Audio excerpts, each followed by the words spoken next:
Hi, chat. Hey, it's been a... Has it been a week? Did I stream on Sunday? No, I didn't stream on Sunday. Did I?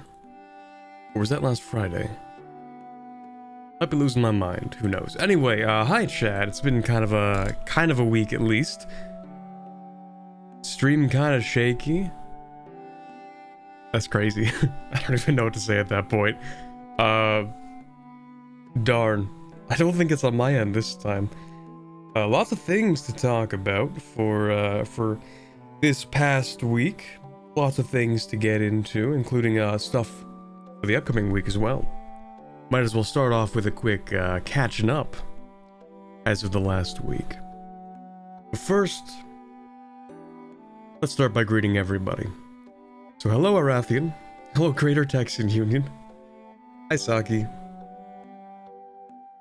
hi Adrian, watching Anbennar while playing Anbennar, let's go. Hello Santiago, and Cesano, and thank you Mr. Overheat for joining the levy, or welcome back to the levy, if my memory serves right. Hello everybody, happy Friday, happy Friday the 13th. Surely nothing bad could possibly happen today. Surely. Anbennar is the only reason I still boot up EU4 myself sometimes. Honestly, like, that's kind of been, like, recently, that's kind of been it for me as well. You know, I don't boot up EU4 all that much on my own time. I do boot it up whenever I'm, like, recording or streaming or something like that. But on my own time, sometimes I'll boot it up and like look at one country that I might decide to play on stream or something. So, yeah, literally pre-playing the mission trees, but not usually. What else would I want to talk about? Something I had on my mind and then I greeted people and then I forgot about it. Oh, right. Right, okay, two things. First, I want to say thank you to all the people in the last stream, which I think was on Friday, who gave me advice on fixing my PC issue. I can gladly announce that for an entire week, I've had no issues. I did one fix, and it fixed everything. So, yeah. That's great. That was a whole year I had that issue, and then it's like just disable C states. It's gonna take more power, but at least my system doesn't crash. In fact, since I have a really bad habit of just like not turning off my PC, I can see how long my PC's been up without any restarts, and that says 5 days. So far, which actually is bad. I shouldn't have it on overnight, but sometimes I just kind of forget. And by sometimes, I mean most of the time, I don't turn it off. But yeah, so that's 5 whole days, no crashes, no blue screens, no program crashes, no blue screens or black screens, so no power cut either, just like complete stability for a whole 5 days. There you go.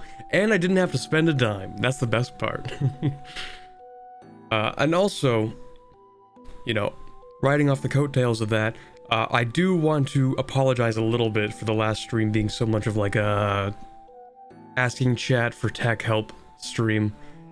You know, in the end, it was very helpful. It did fix the issue, but in hindsight, I realize, you know, maybe I shouldn't have made that chat's problem. So I want to appreciate, you know, what you guys did for me, but also I want to apologize for like turning that into like a tech support stream. And you know, less focusing on the gameplay, so. The VOD was something to reckon with. Yeah. A VOD watcher's like, why is he talking about his PC instead of playing the game? Yeah, sorry. Well, at the very least, we're not gonna have to talk about the PC again because it's been fixed, so there you go. Good stuff. So those were the two things. What else though? Hold on. Oh, right, the stream schedule for this week. I wanted to talk about that as well. Today, obviously, we're playing some Anbennar as scheduled. Tomorrow is, in theory, a planned collab with Lathe. The exact time is not determined yet, and it's tomorrow. So, you know, hopefully we figure that out in the next, half a day or so, just so I can schedule that and give you guys like a good time on when that's gonna happen. And then lastly, I wanted to mention the Satisfactory stream on Sunday, only because it's like out of the blue, seems kind of unusual. That's because I did play Satisfactory, but mostly on the Twitch streams, and the reason why I want to have one stream of Satisfactory is because I'm basically starting a new playthrough. It's the 1.0 update, they finally released the game, so if I decide to continue afterwards, it's like not gonna be on YouTube, it's probably gonna be like on Twitch, if I continue that. If I actually stream on Twitch, I haven't done that in a while because coincidentally, every single time that I've streamed on Twitch, or every time I plan it, I end up getting like sick or having something that, you know, comes up on that day and I have to cancel that stream, so yeah, we'll see. Anyway, that's that, and was there one last thing? Maybe. Oh right, next week. Is that next week? I think so, hold on. Yeah, next Friday I might be playing Frostpunk 2, we'll see. Probably will.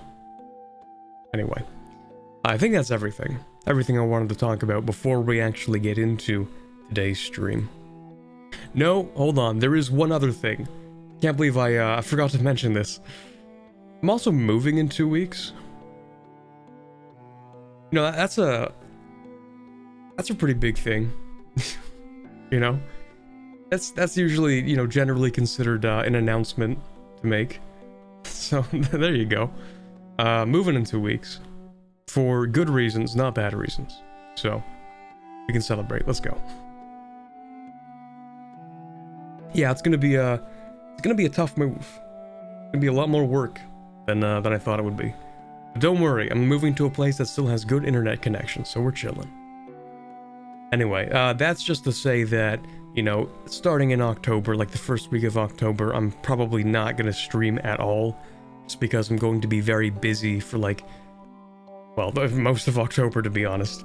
You know, I move, I have to do things, and then I also have to like help with Thanksgiving and stuff, and then, you know, it's gonna be a busy time in October. Maybe won't be able to stream first week, but that's, you know, we get there when we get there. Yeah, I think that's actually everything I wanted to talk about before we started with the actual gameplay for today's stream. So let's actually move over to that real quick. Let me turn off my background music. There we go.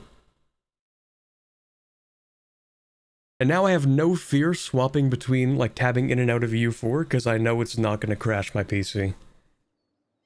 Just, like, not even having that worry is a massive weight lifted off my shoulders.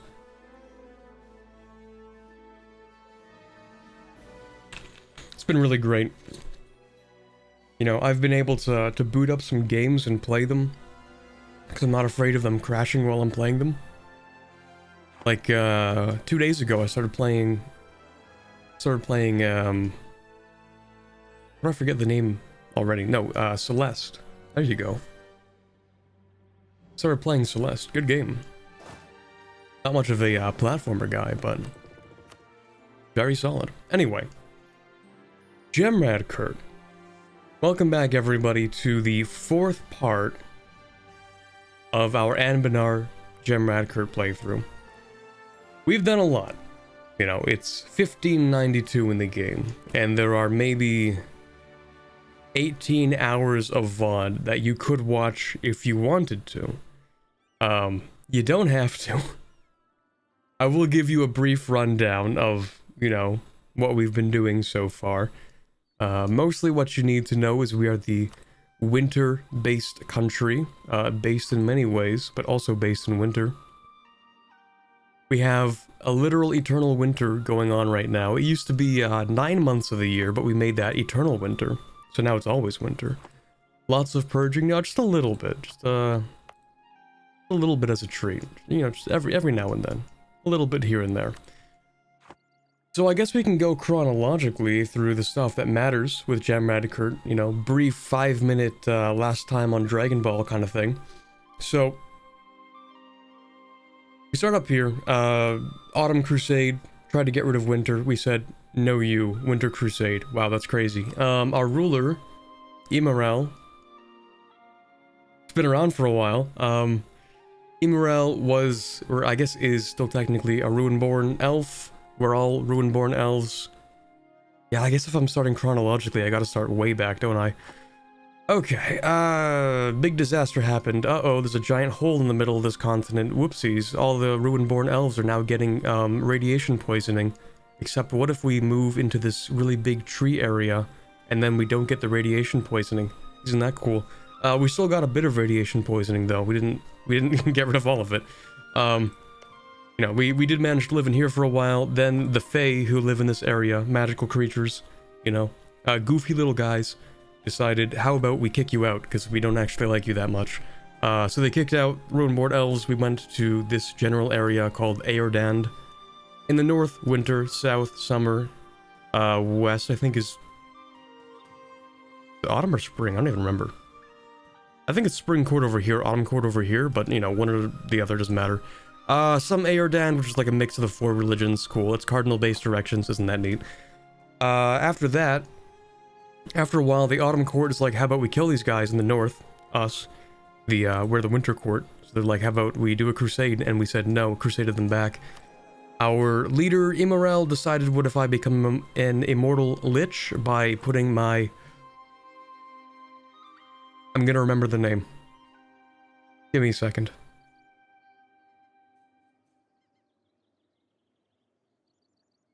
Not cataphract.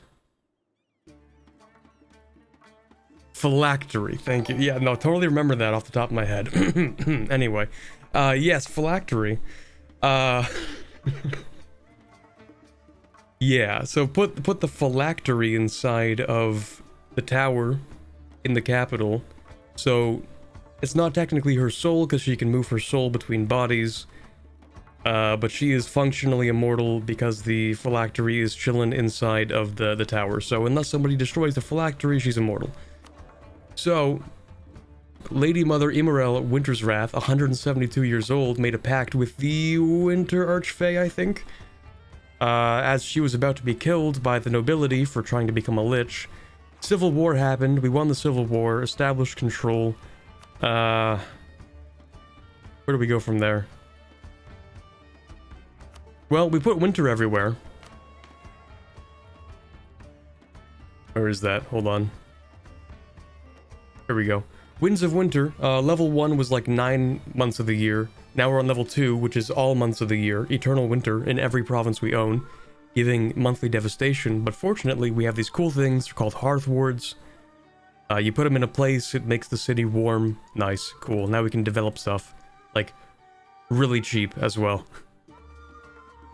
Thank you very much, The Watcher, for joining the levy for... It says for 1 month, but does that mean it's a new month, or does that mean this is the first month? I don't even know. Anyway, thank you very much for that. Let it go. Pretty much, I mean, the tower's probably made of ice and steel at this point.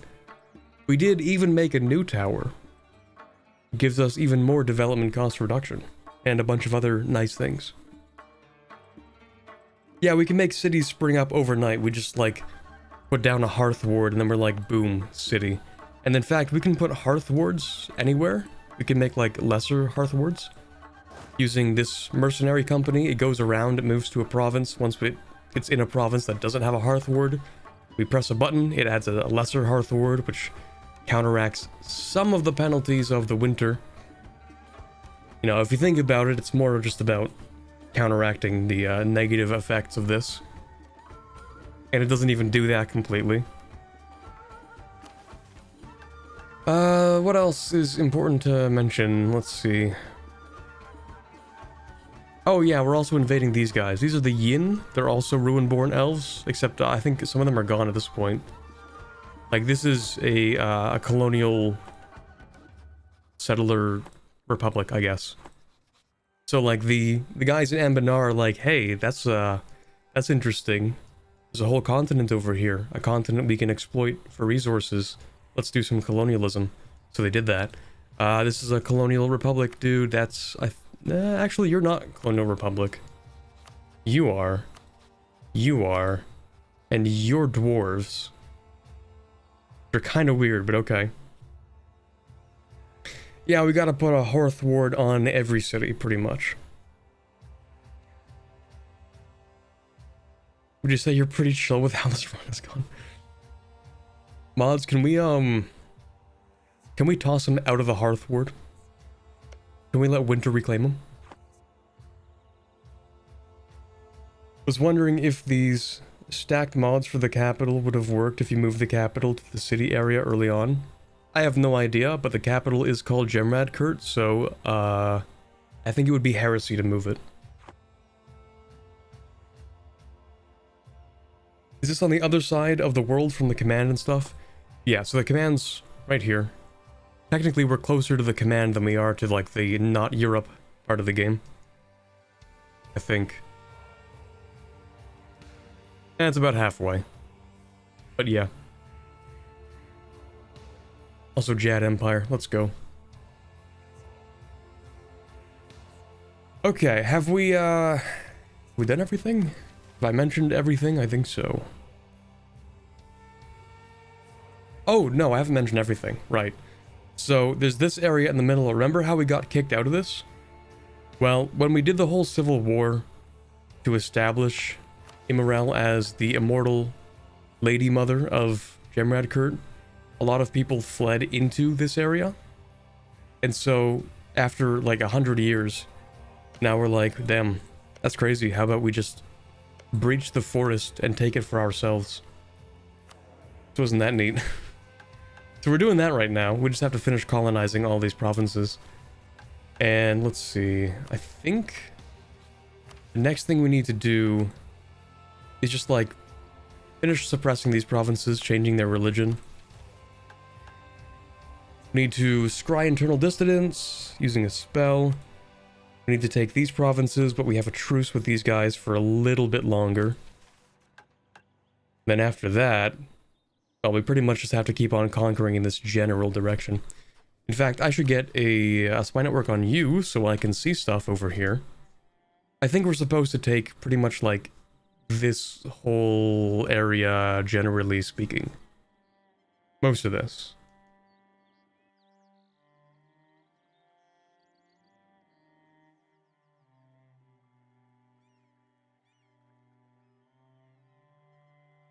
The Jad have been so strong recently, it feels. They formed in so many of my new runs. I mean, it's the Jad. You kind of expect the Jad to do that, right? Actually. Hey, thank you very much, Rosset, for the $2 US. You haven't mentioned your Finland playthrough either. Yeah, I guess it just kind of slipped my mind. Isn't that crazy? Isn't that wild? I'm sure I'll remember any day now. Colony gaming might finally stop today. Well, we still have a lot of things to colonize, but we're going to be doing more than just colonizing today, for sure. Maybe. I don't want to promise that, actually. I don't know. Could you imagine the colonizers that went to the north to get furs to trade back instead of some crazy Lich Queen that's frozen everything? Made her people live in Frostpunk cities? Yeah. Yeah, it turns out there's actually no fur to gather because all of the wildlife has died in the winter. Think about how much this is disrupting the ecosystems, chat. And then forget about it because we don't care. I love ecosystem degradation.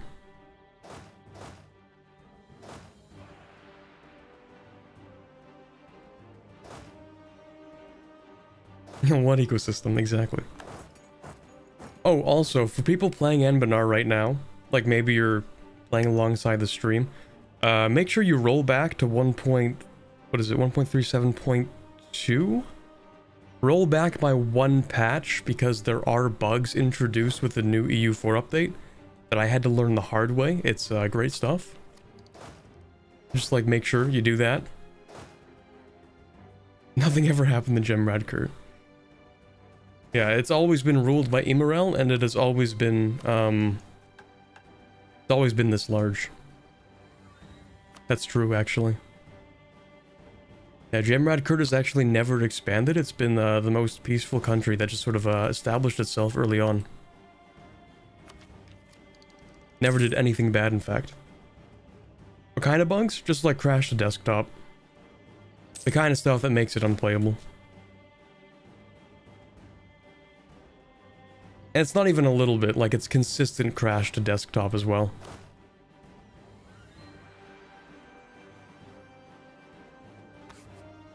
I actually don't know where these guys are going to rise up. I guess we'll find out. Oh, it's not what I expected. Okay. We do have to dev quite a few things, because look how many points we make, chat. That is 43 points, I think, we make per month.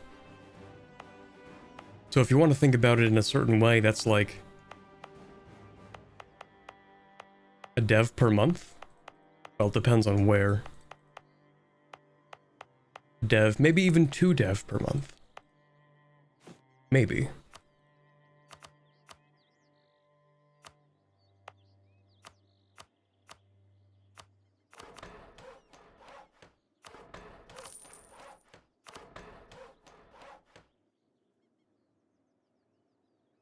It's a shame the war in the forest is basically just a couple of rebels sometimes. Yeah, it's not much of a war. We're just kind of like sitting around not doing much.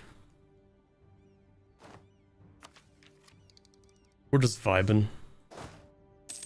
Well, I'm sure we're not vibing. I'm sure it's probably like horrible things going on in the Dome Enderod right now, but don't worry about that.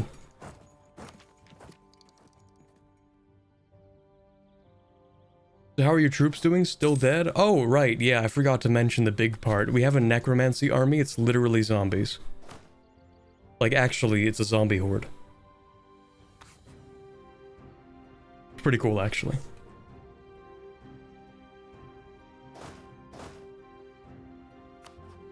How many ahs are in the brains? Let's see.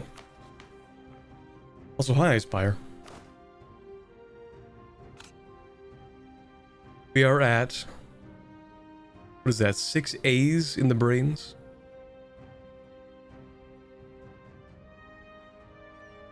Tech 19, we get a 7th. The more A's in the brains, then the more powerful the zombies become.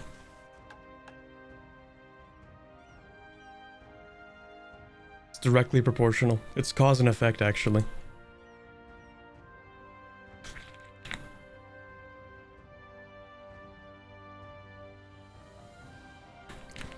I've also replaced my caffeine addiction, chat. I haven't had an iced coffee in like a week and a half. And instead I have like... what are these things called? Flavored sparkling water-based beverage. Yeah. That's what I've been doing instead.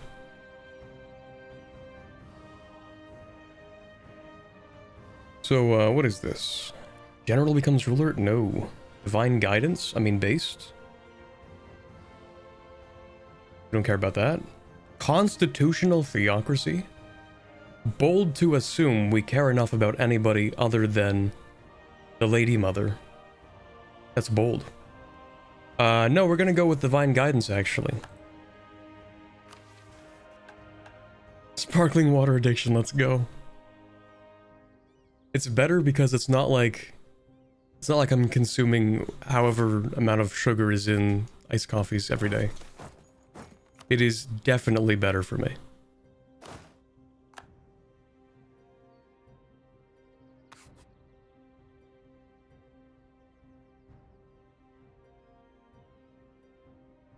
Just a bit of a note, tricking your brain into thinking you're drinking something sweet while not doing so can lead... Wait, what? That's crazy, I didn't even know that. Tricking your brain into thinking you are drinking something sweet while not doing so can lead to increased diabetes chance. How does that work? Is nothing safe to consume? Can't have anything these days.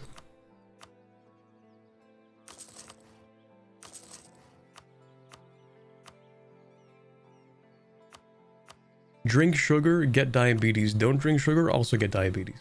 I mean, I do drink like 2.6, a minimum of 2.6 liters of just like water a day as well. So I got a giant water bottle that carries like 1.2 liters in it. I fill that thing like 3 times a day. But like just on the side, you know. Sometimes you want to have something a little sweet. Are you winning? I think I am winning. For the most part. We are the number 2 great power. That's because the command exists. No avoiding that, really. Thank you very much, Watcher, for the US $4.99. This is the closest thing to him playing Canada as we're going to get, so here's money for iced coffee. I can see your hands shaking. You need it.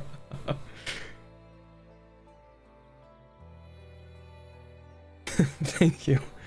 Hey, that might even be enough for an iced coffee now. Oh, $5.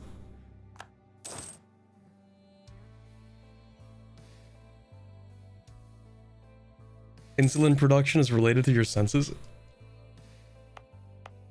Man, sometimes I wish I didn't have information, you know what I mean? Sometimes I wish to live in blissful ignorance and consume my flavored sparkling water-based beverage.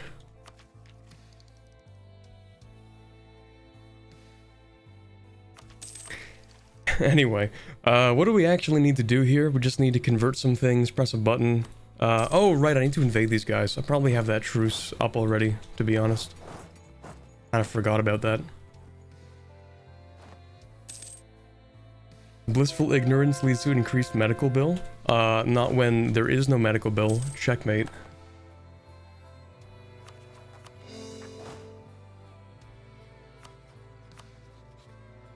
But yeah, okay. I'm not gonna like give myself diabetes just for the sake of like, because I don't have to pay for it. That's not the point. It probably sucks. It's probably not a fun time. That's like the main motivating factor. Anyway. Orbit, what shape is the Earth? A dinosaur.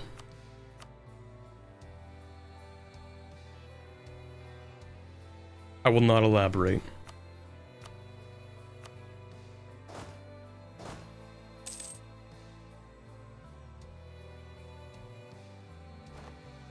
You're not truly living unless your heart is beating so fast it's humming. No, I don't have a caffeine problem. See, funny thing is, like, I think most people in my family don't actually get anything out of caffeine. I'm pretty sure for some people, there's just like, I think there's like a gene for having caffeine actually affect you, and some people don't have it, so it just like makes your heart beat fast, and you don't get like the, what do you call that? The mental stimulation effects of caffeine, the part that makes you awake. Like some people just don't get that. I am not one of them. It does affect me. Every time I have caffeine, like I'm the most productive I will ever be in my life. Every single time I have it. That's called ADHD? No, it can't. I mean, yeah, there's that. But I don't think that's the thing I was talking about.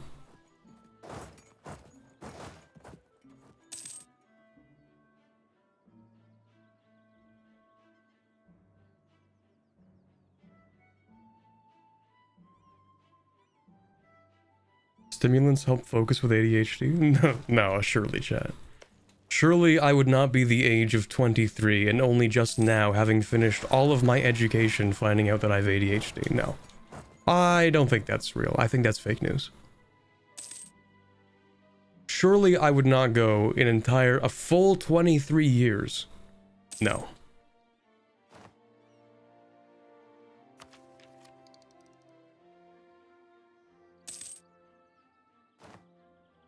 I have ADD and caffeine makes me sleepy. Can it even do that? You also do things at the last minute? Okay, but I've always done that. I've always been a procrastinator. Okay, you have no idea how well I can lock in. Alright, once I pulled a, not just an all-nighter, I pulled 2 all-nighters in university to finish a project. Not a good experience. I would not recommend it. Don't do it. It's terrible. I was like hallucinating by the end of it, but hey, all of my test cases passed, so I was so solid.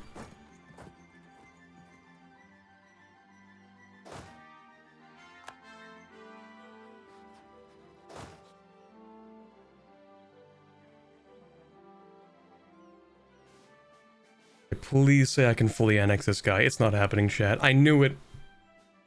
I knew it. How did I know it? How did I know?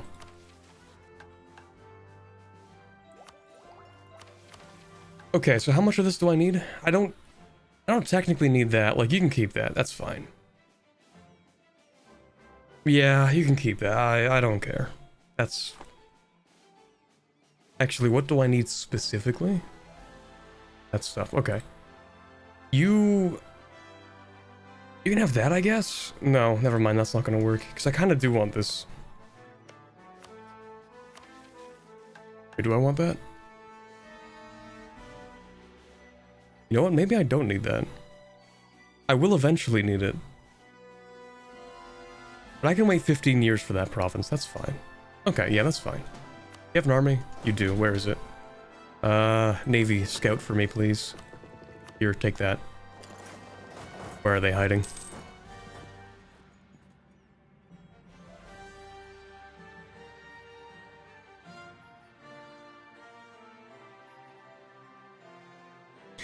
Okay, yeah, let me take a look at chat here. Let's see. There's so many types of ADHD, and some can only manifest when you reach adulthood. Oh, that's lovely. I was 20 when I learned I was autistic. I was 22 when I realized that, looking back on my entire life, I was probably autistic the entire time. So that was cool. Well, I mean, was, meaning is, still am. I think that's how it works. Always done that? Yeah, bro, that's probably not normal. What do you mean? Some people are just procrastinators. That... Sometimes I'm like, well, I don't feel like working on something right now. I'm gonna go do something else, like play video games, or just like not think about the work because I don't want to do it. And then it's like the day before it's due, and I'm like, you know what? I can probably just... I can lock in. Okay, my entire university... I don't know, what do you want to call that? Career, I guess. The entire time at university is just like me locking in, you know? I just gotta lock in.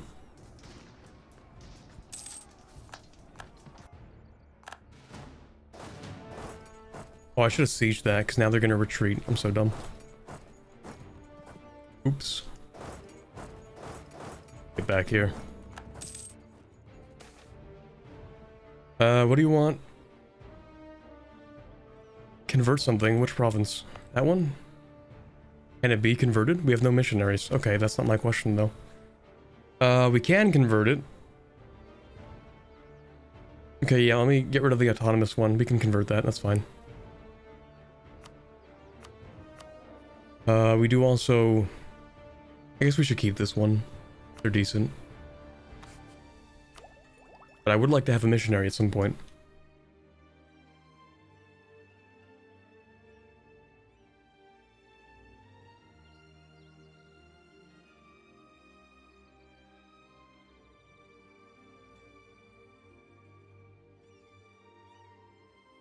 You're describing ADHD in a nutshell? Damn. ADHD is also for life? So the argument that you always did something doesn't mean much in this context? Oh, okay. Alright, get off my back.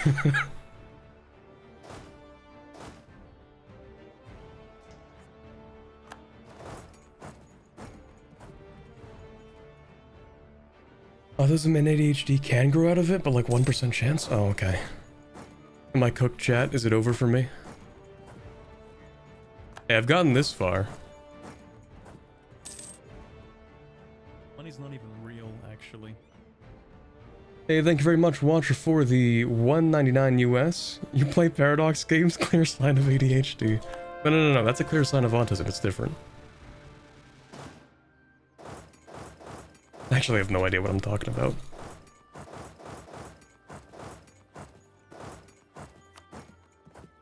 Okay, what province was that? This one. Thank you.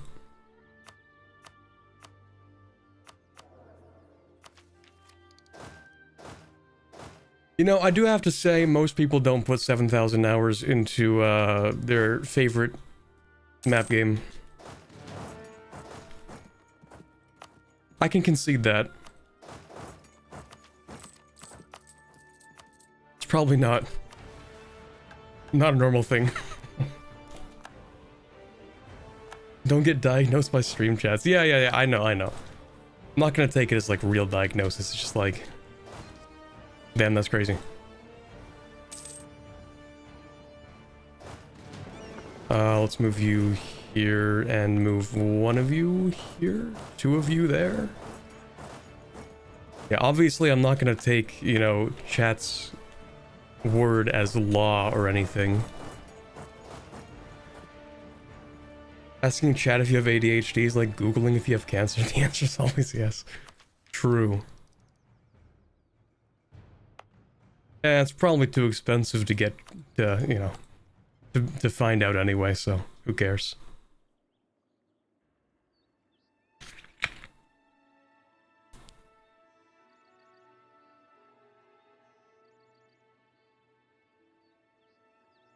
Yeah, trust the chat collective intelligence, the chat hive mind.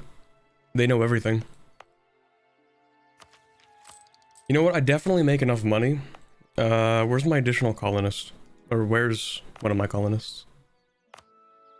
Thank you. I actually don't remember why I'm colonizing that. Whatever. Okay, let's start colonizing over here so we can keep advancing. We fixed your PC and the save. That's true. Chat has the receipts. They have the qualifications.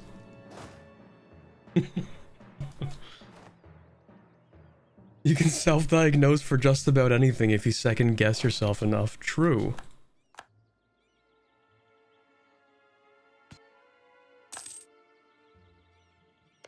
Yeah, this is actually, the entire time it's been an elaborate scheme by chat to gaslight me. That's actually what it's been the entire time.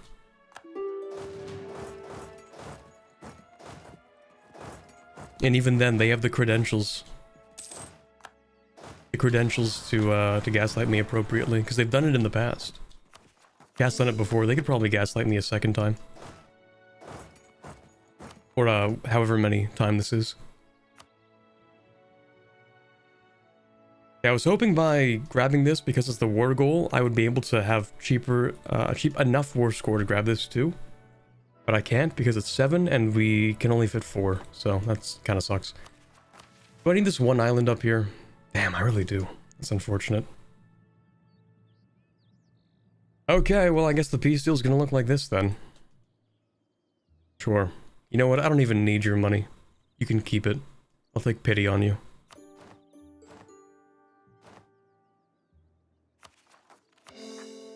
Wow, no overextension either. It's the best day ever.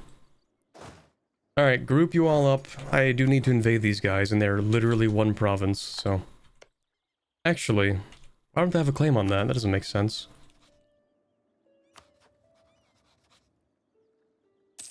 That sucks. I have a claim on you? Nope. Okay, time to start making some claims, I guess. Claim on you, claim on you. Rebels... Random guys over here.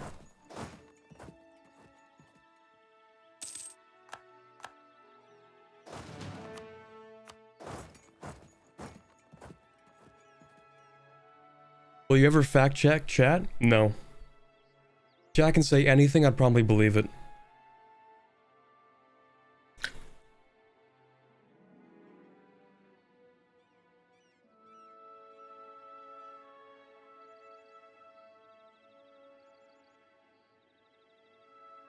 Getting officially diagnosed is a lot of downsides, so like genuinely, even if you did it, it may not even be worth it, so don't worry about it. I can't think of what the downsides would be, but I'll take your word for it. Mostly as a biased coping mechanism for the fact that I can't be bothered to.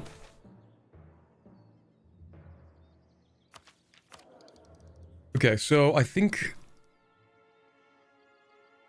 We're kind of good for points. Like all kinds of points. We have so many. Mill, I guess. We can just keep on spamming provinces with development. I do need that stuff. Frostbringer, okay.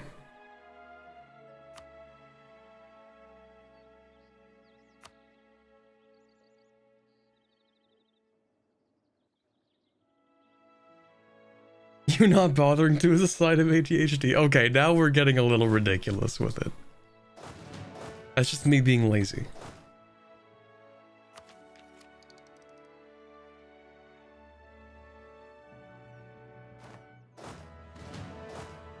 Not you. You're supposed to stay here, actually. Or this province. Let's see. So you, I guess, can sort of like split here. Need a spy network for that. Do I have enough on this guy? I do. I would like to see the Forest of the Cursed Ones. That name goes hard, though. Look at that. So, Eastralorian Delaire. Amberstrund. Okay, we have to kill you. That's fine. Laziness is ADHD. Oh boy.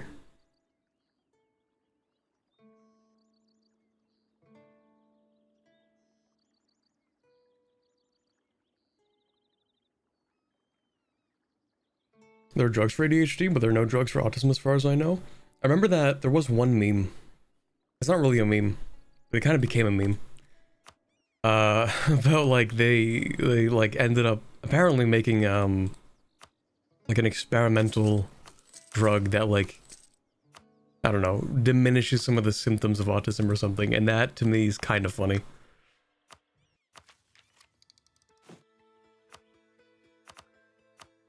Like, I didn't even know that was possible. Maybe it isn't possible. Maybe that's just like... Maybe it's like a fake article that became a meme. Not a real article. I don't know.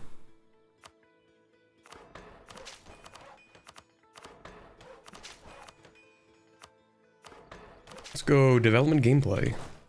Alright, Hearthward. Slap one down. I keep forgetting I'm supposed to make these Hearthwards, you know?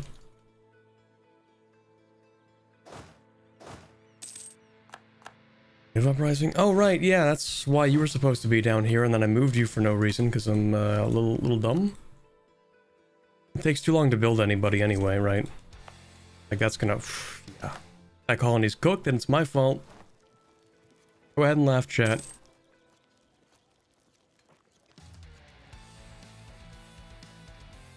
Unless... we are so back. The colony finished right on time. Streamer luck. Actual streamer luck.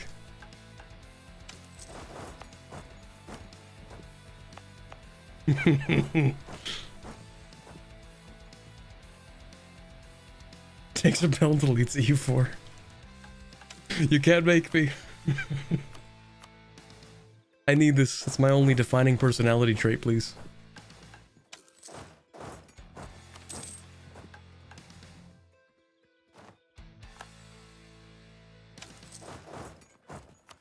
Alright, let me grab all these, thank you. New cannons, you know what? That one's fine.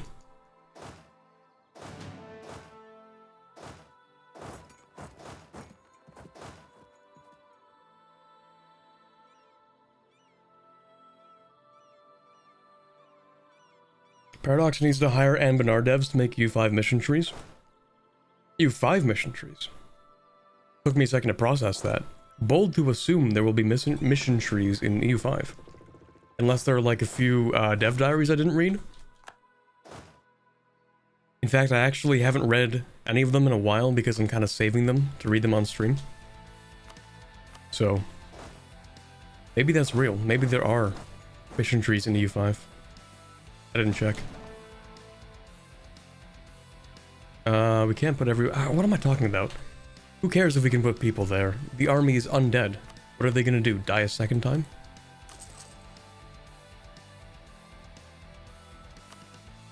We have like a 80% attrition or something.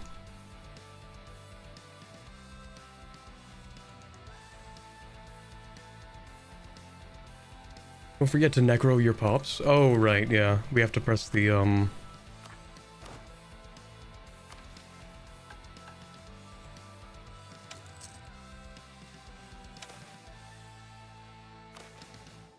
life drain, let's go. Drain the populace for a little bit of admin. Let's go.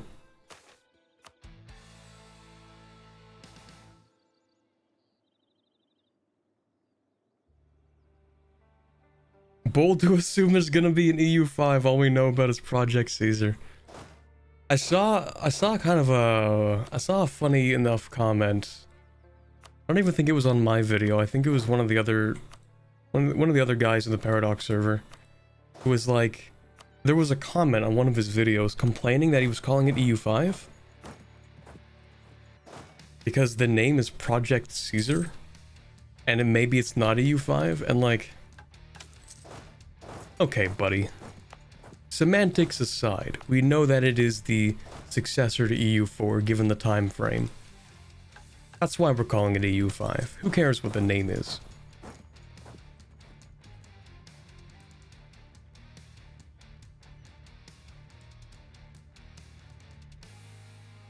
Also, not true, you're Norwegian. You have 3 defining features. True. Yeah. 3 defining features. 4, actually, if you think about it. There's EU4, Norwegian, VTuber, and gambling. 4 defining features, in fact.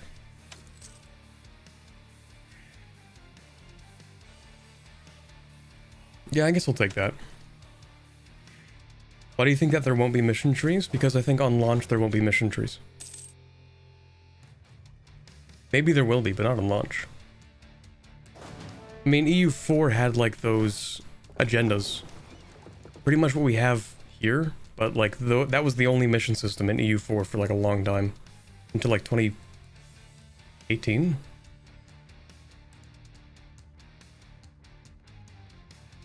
EU5 will be dead without mission trees? Okay, so I guess I have to be a little more clear. There will probably be some form of country-specific content, but it might not be in the form of mission trees.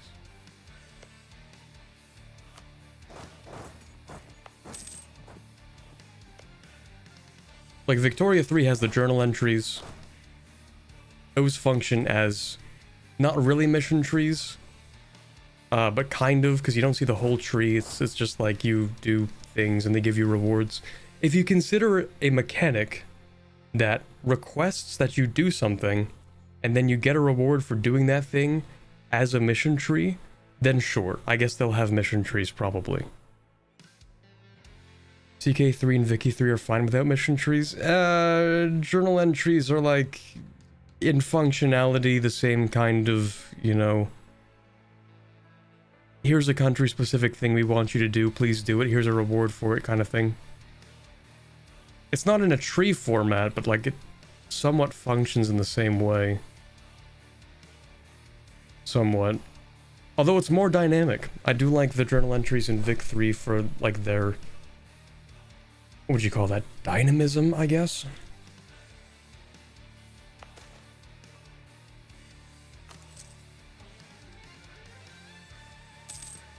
Where like you can choose to go with one thing or go with the other thing. Like the Age of Caudillos.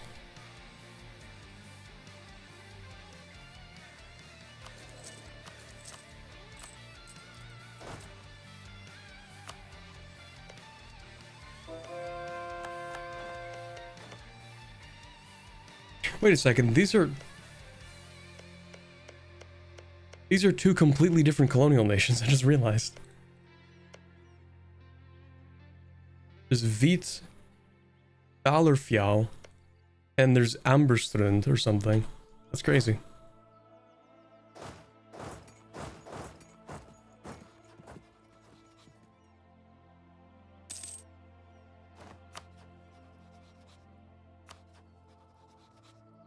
I guess I probably need claims on both of them then.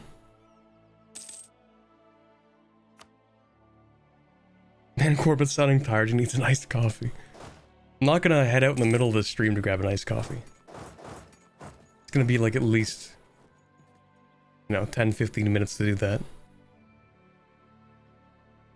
I think at this point I'm just gonna keep on seizing Crownland. I'm not gonna worry about like selling any titles because I make a lot of money now. Oh right, I completely forgot that this is not manual, or rather it's not automatic, it is manual.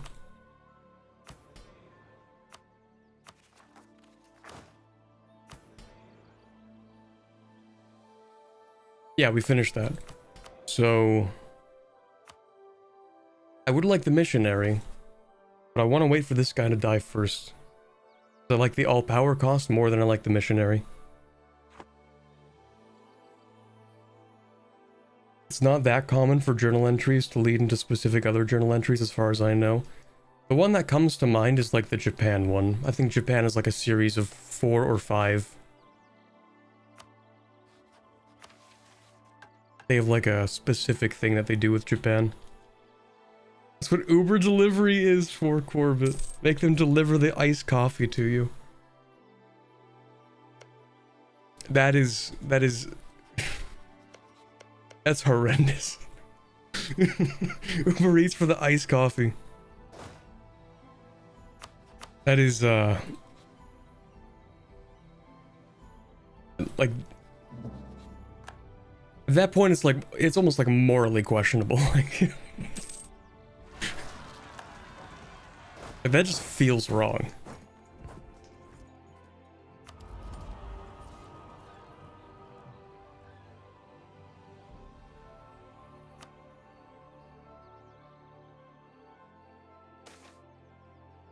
Just tip big, I guess. No, I'm not gonna Uber Eats the iced coffee. I'm good. I don't even need caffeine. In fact, I have perfect mental acuity. Don't even worry about it, chat. I totally don't have a caffeine addiction that I require in order to stream for any period of time. No, definitely not. That's why I haven't had an iced coffee in like a week. I totally don't need it. Anyway. Am I at war with this guy too? Oh, that's crazy. What do you know? So I guess I don't even need a claim on them. That's good.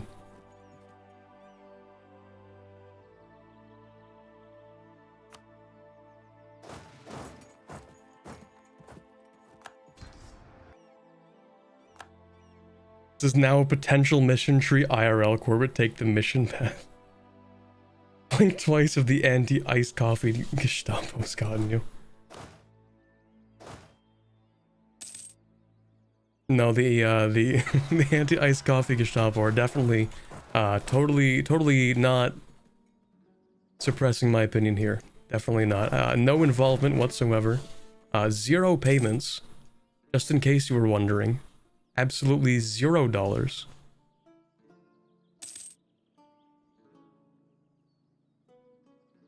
Unlike the iced coffee, which is actually doubled in price. He blinked twice. I think that's inevitable.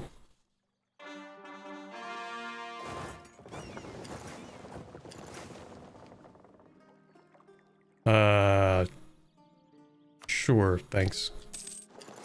The port actually is there, so I need to move it here.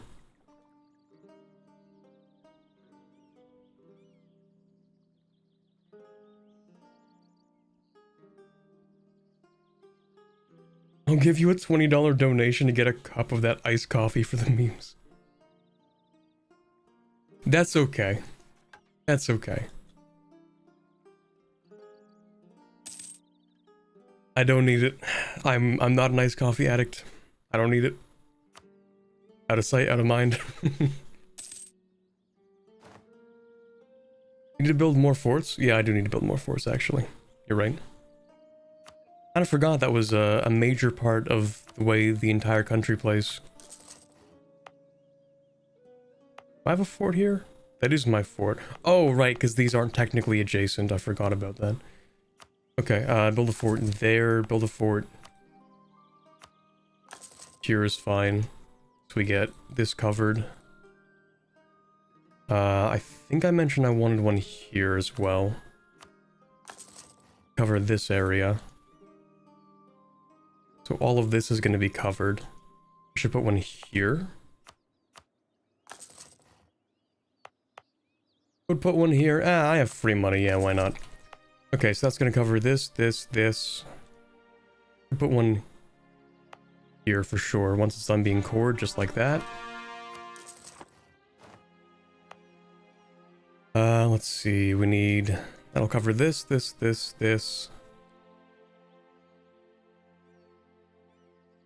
We need one to cover this area, but also here. So maybe one here, and maybe one here. Oh, that's expensive to develop. Hey, you know what? I'm actually getting rid of that. Oh no, a courthouse wouldn't fix anything. Okay, fine, you win. I'm dumping 2 development. It's painful. Here, here, here. That's covered.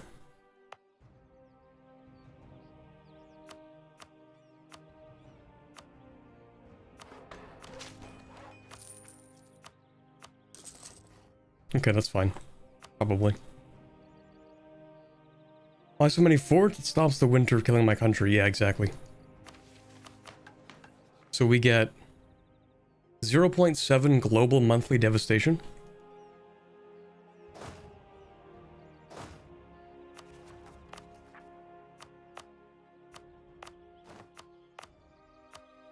The forts are kind of necessary.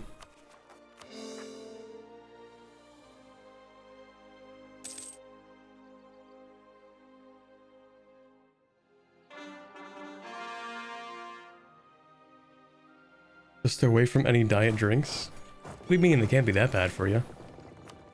What, next you're gonna tell me that the diet drinks are bad for you too? What's next? Is juice bad for you?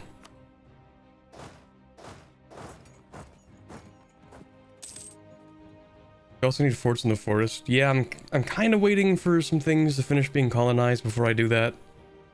Just so I can put them in a nice way.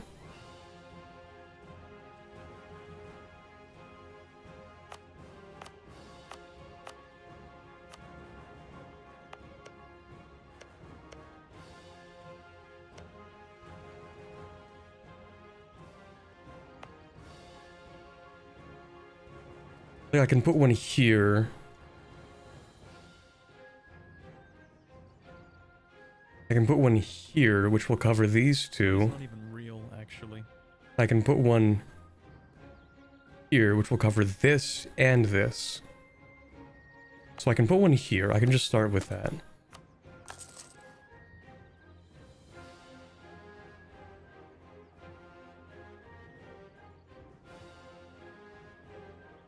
Ever played that nation on Anbennar? Is it fun overall?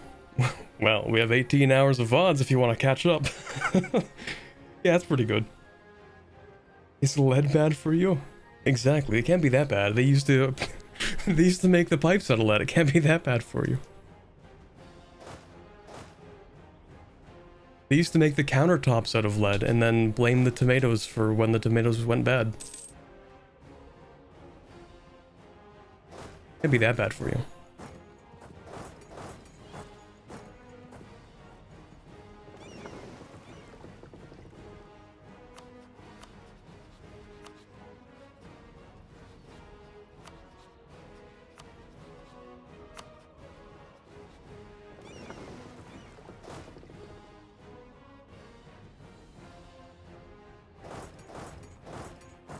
So I guess we just kind of sit here for a while. I guess we would technically grab that. Yeah, okay, we can do that.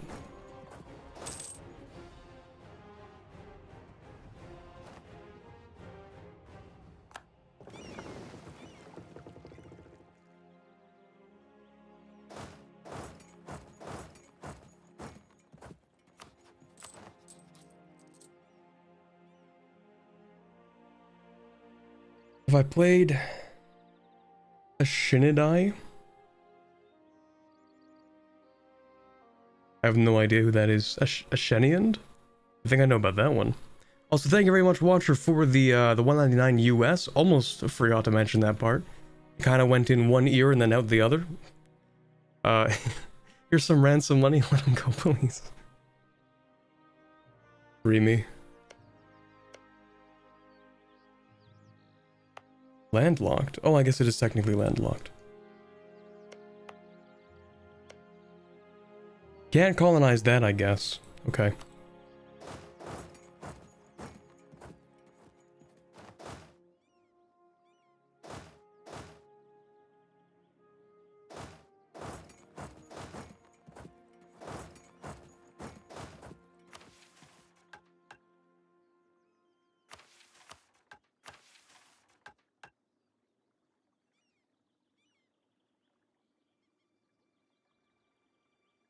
The Ian River is so annoying to play in. I abandoned a playthrough as Arvarin because I ended up in wars that I couldn't end because of where the dams were. Yeah, I did play the Ian once. I think I actually played Arvarin. Those are the guys with the wizard hat as like their flag, right? I'm pretty sure.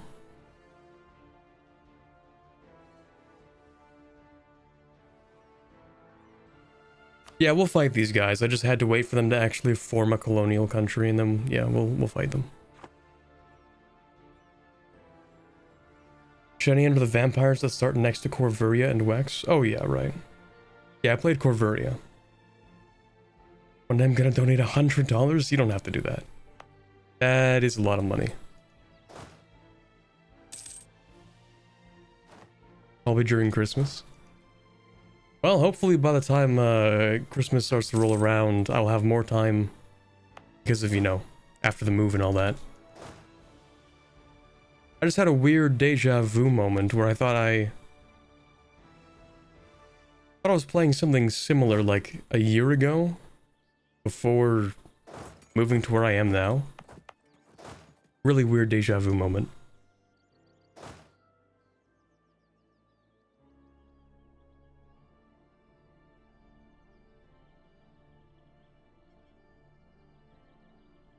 Arvarin is supposed to be not Byzantium in this mod? Oh, okay. I didn't end up making that connection, but it was a decent playthrough. I think I did end up, at some point, you know, doing a couple of save scums because of the wars I declared as well. Because of the Ian River. The way it actually does split these areas in half. There's no bridge from here to here. You actually have to travel across the dams. Where's the dam actually? Don't we have one of them? I thought we did. Oh, here's one of them. Yeah, you can cross on the dams, but yeah.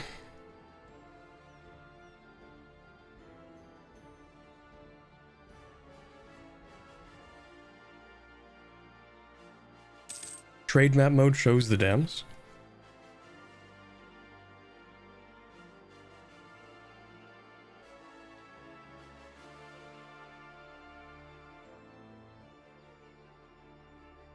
Oh, I see. Great Enoch Dam. Nice.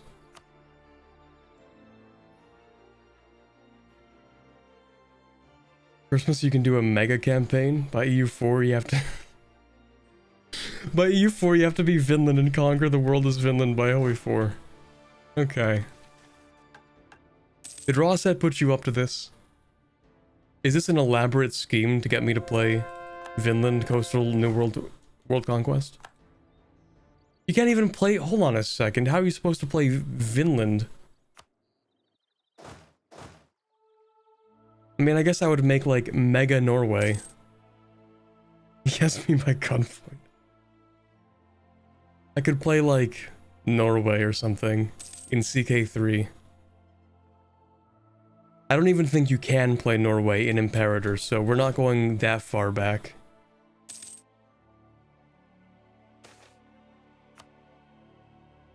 Vinland can spawn in random New World. That's true.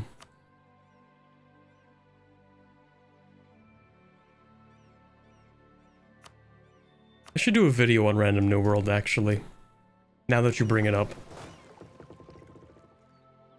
Not a world conquest. Before anybody gets their hopes up.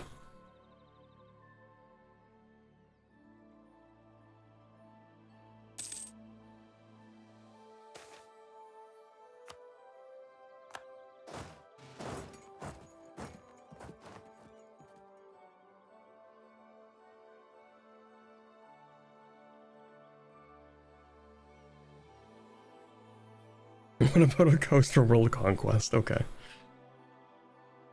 I'll think about it. Maybe. I think you should do a mega campaign if you're interested. It would be fun. Mega campaigns, okay, so the thing is, they take a long time. You know? I guess it depends on when I want to start the mega campaign. Like, I could start all the way back to the beginning of CK3, play an entire CK3 playthrough. Then it's a whole EU4 campaign. The save converters are never really kept up to date, that's true. But it's not just that, because then if I play EU4, as a consequence of knowing how to play EU4, I'm gonna be way overpowered for Vic 3.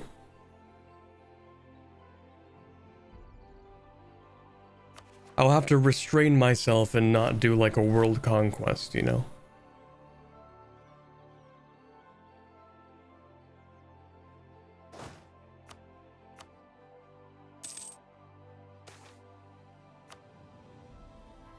The United States of Vinland or something. That would be kind of based, actually.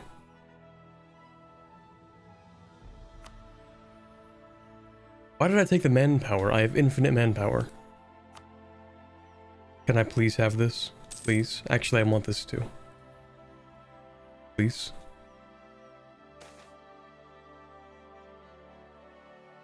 Lose prestige.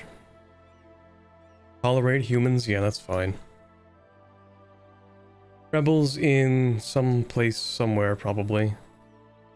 Oh, right, you guys don't like me. Forgot about that. Here, you can, we can make that a full army, can't we? What are we, 30 force limit? Let's make a new template. 30 with 2 in the back, and we get like 12 of these, that's fine.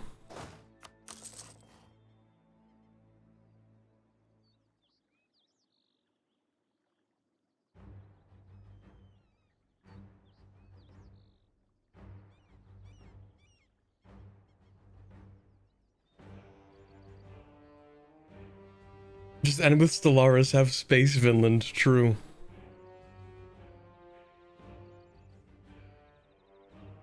Vinland within Vicky 3 was a really fun playthrough. Like, did you, like a mod, you mean? Or like a mega campaign?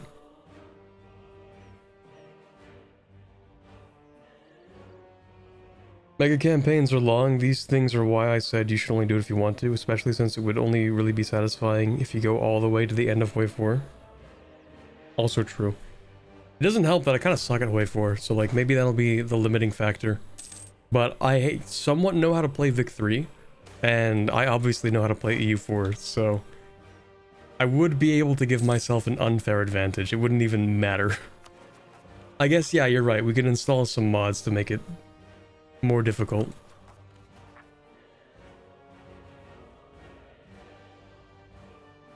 The Divergence mod has Vinland. Oh, right, yes. Divergence of... There's a full name for that. Divergence of Darkness or something? I don't actually remember. It is Divergence of Darkness. Okay. In Vic 2, it was Divergence of Darkness. I see. Is Cav not worth it in Gemradcurt? I don't know, man. I got gaslit by chat into removing cavalry. Is our cavalry even decent? It's mid, I guess. It's alright.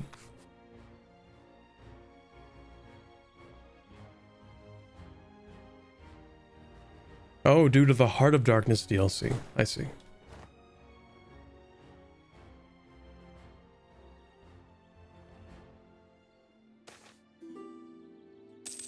I keep getting this Learnings of an Elder event way too many times.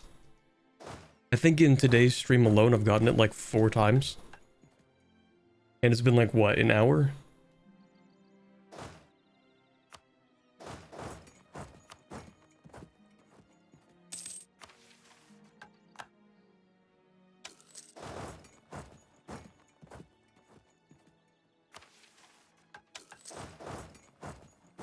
The Elder's very generous, don't question them. Well, the Elder is immoral. The Elder is herself. She's 179 years old. You know, if anyone's an Elder, it's gonna be the immortal Lich Queen.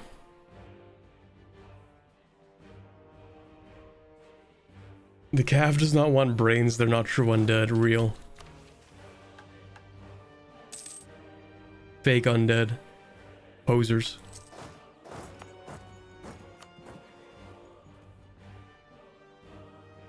Oh, I kind of missed a few provinces. Oops. I'll have to go back for those. Can I please have this now? Please? Please? No? Okay.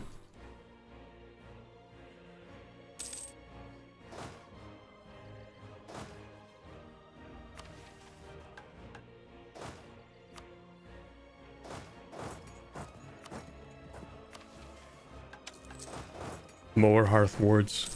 More. Losing claims. Okay.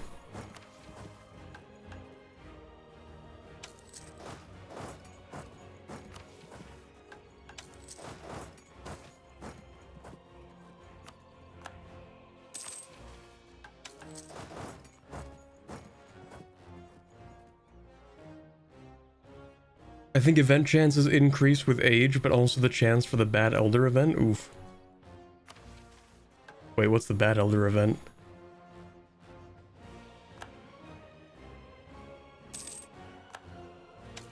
I wasn't told there would be a bad elder event. They were removed? Let's go. You're gonna want max transmutation in case events remove your queen's monarch points?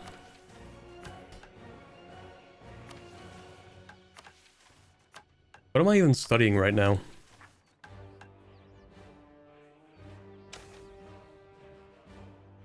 Oh, right, yeah, I need, Renowned Abjuration. For... this one? I mean, yes. Thought it was a different one, though. Yeah, I don't know.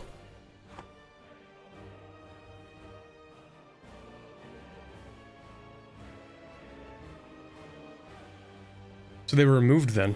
I mean, I guess that's good, I suppose. It starts when she gets to over 200. Oh.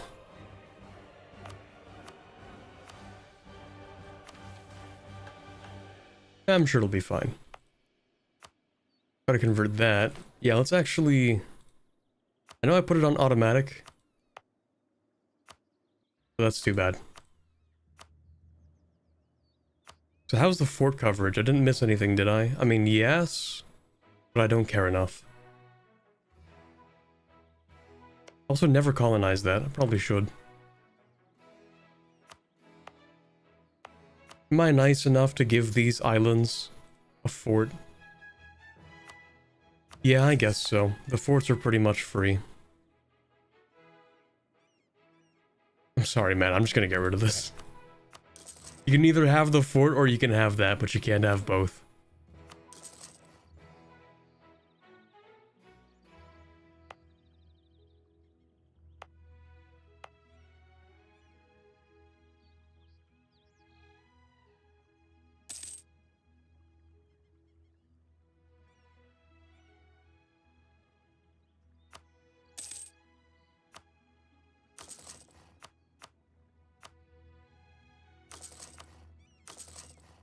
I like how we can still have thriving agriculture in this country somehow.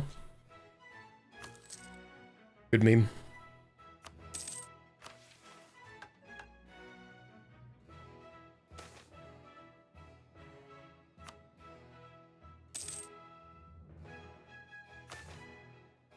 Oh, global trade. And it's not me? It's in Biangfang. Oh, right. Yeah, of course it's not going to be me. That's like... Isn't this node, like, insane? 102 ducats, let's go.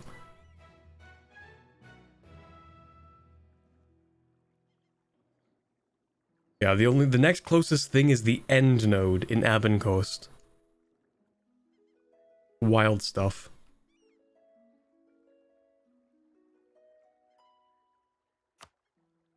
So much Diplo. Yeah, and I don't even know what to spend it on, other than, I guess, just doing more dev.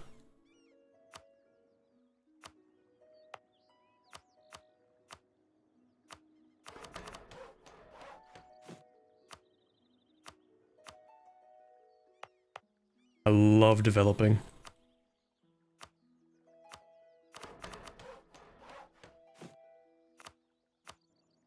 I love getting crown land.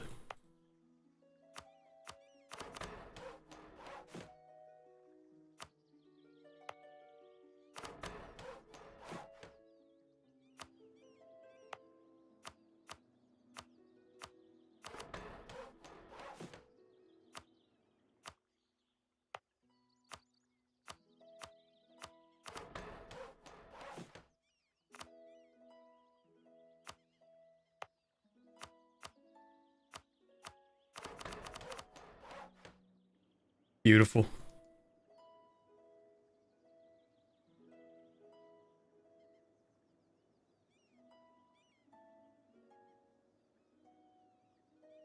I mean, yeah, mercantilism, but...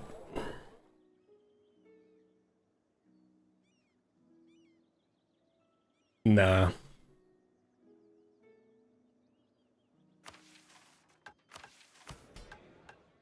Counter argument, crown land.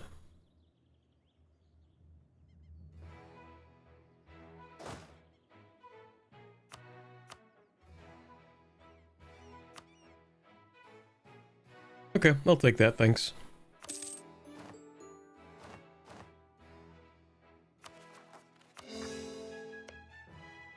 Need to grab my claim on that. That's Dame's tier, and I've just been sitting here without grabbing the Dame's tier. I'm a fake Anbennar fan. No real Anbennar fan would go around with Dame's tier not owned by them.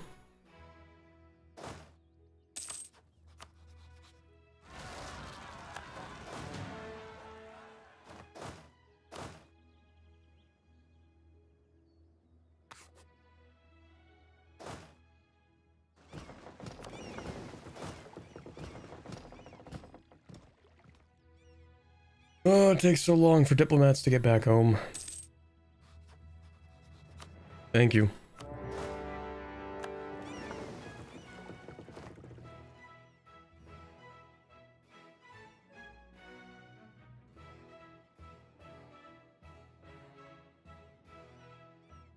They had to ban getting mercs because of the mission tree in Buvari. That's very funny.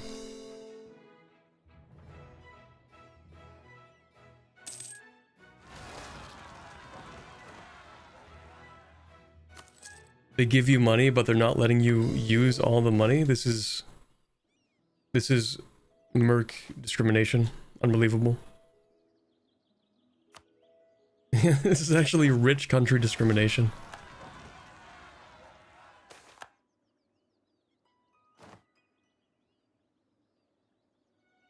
I've got money. I'll let the top option time out.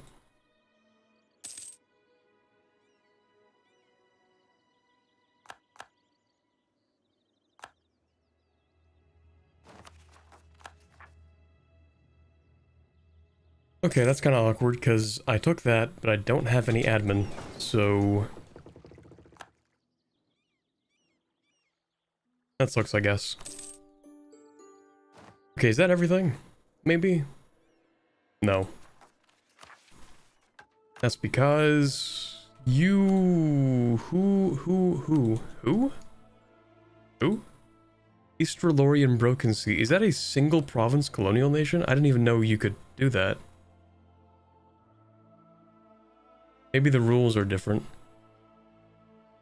Actually, we saw one in here, so I guess the rules are different.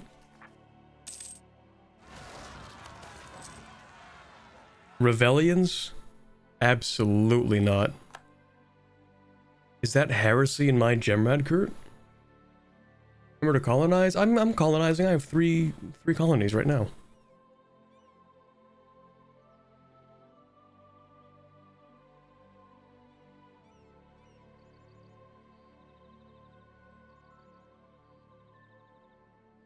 Rebellion is great. Okay. But it's heresy.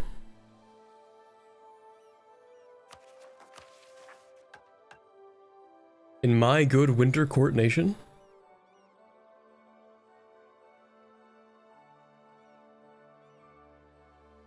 But good heresy?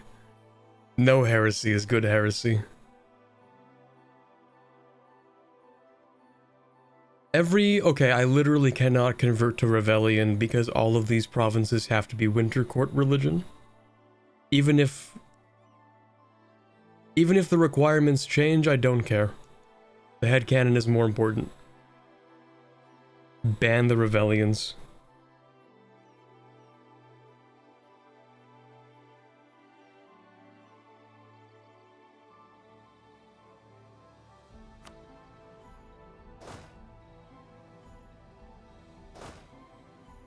The rebellions represent the challenge to Immorel. They can't be allowed to exist.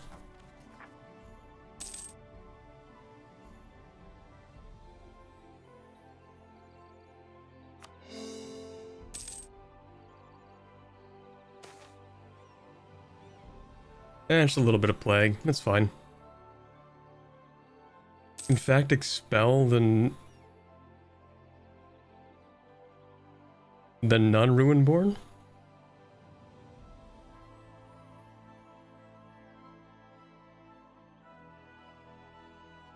Oh, the non-Ruinborn. Sorry, I'm just mentally slow. Don't worry about it. True, we're already expelling the dwarves. I think there are no more dwarves. The humans are chilling. The kobolds are actually coexisting, which is really funny.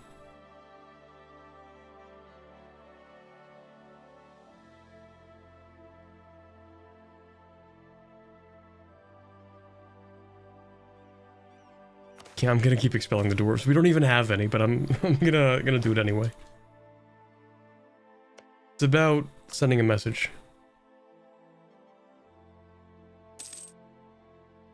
Expelling humans will help with converting religion.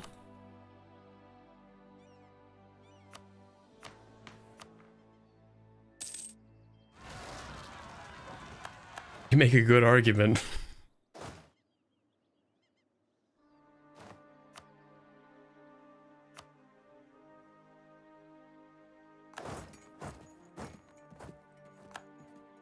Not wrong.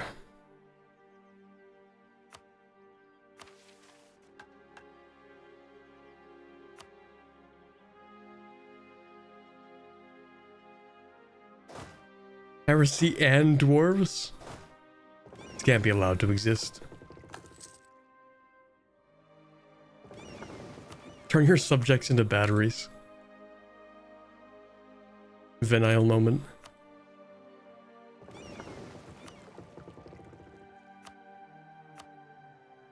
Is there even anything for you to explore? There's circumnavigate, but you're gonna die doing that, aren't you? Probably. Yeah, don't even bother.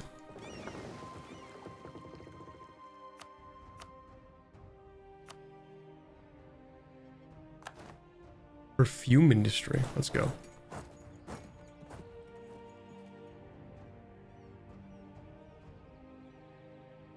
Winter Court scholars state that humans aren't even properly sentient, to be honest.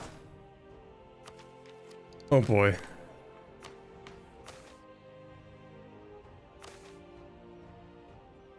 Do we expel? I mean, we could, you know, we could expel them.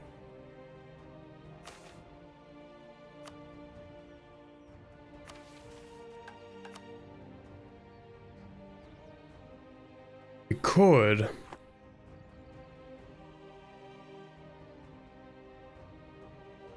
No, it's fine. Why expel when you can click the fun button?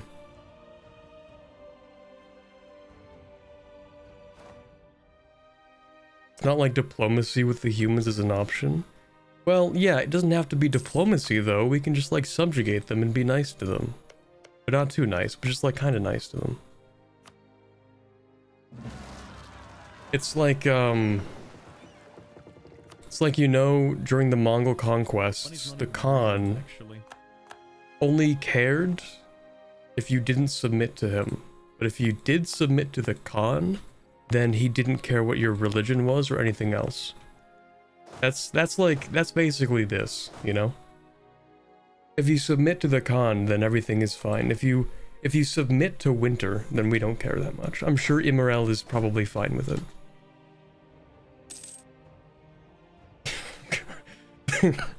Thank you, Watcher, for the $5 US. Here's my compelling reason why you should make your country ethnically pure. Anbennar is a mod, ladies and gentlemen.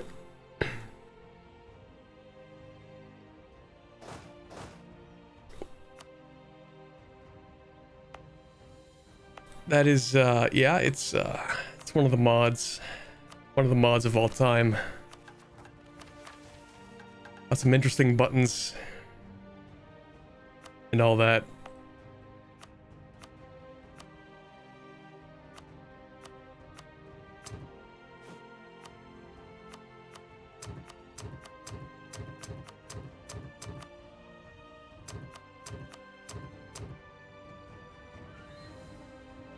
Truly compelling. You might need some relationship with humans for a mission.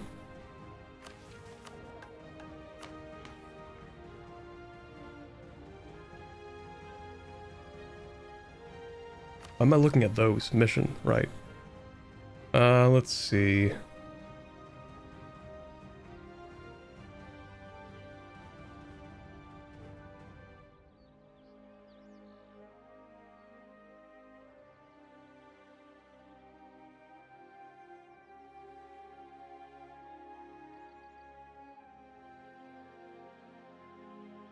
I don't know. I'm not seeing it really. Maybe it exists. Oh, hold on. At least 3 known countries with these technology groups have an opinion of improved relations of at least 90. Okay, yeah, but that's like the default modifier I can use for anything. Just keep a human in your drawer somewhere. Yeah, just the emergency human.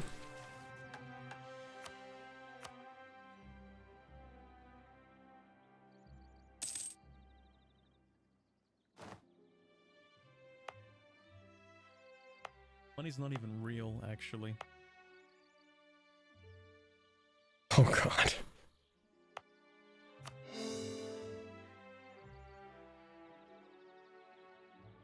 Alrighty then. Yeah, thank you, Arathian, for the 249 euros. Right. Okay. Good stuff. Good stuff.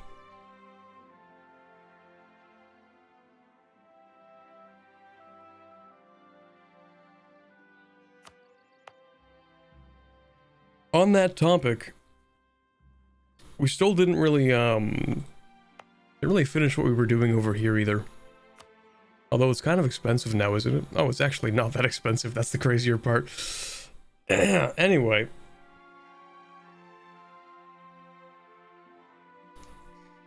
Yeah, Pearl's Edge is still doing the thing. Or wait. Did I say Pearl's Edge? That isn't Pearl's Edge. Wait, is it Pearl's Edge? Region? Culture. Pearl's Edge culture. Pearl's what? Sorry? Pearl's Edger? That's crazy. That's wild. Old for that one.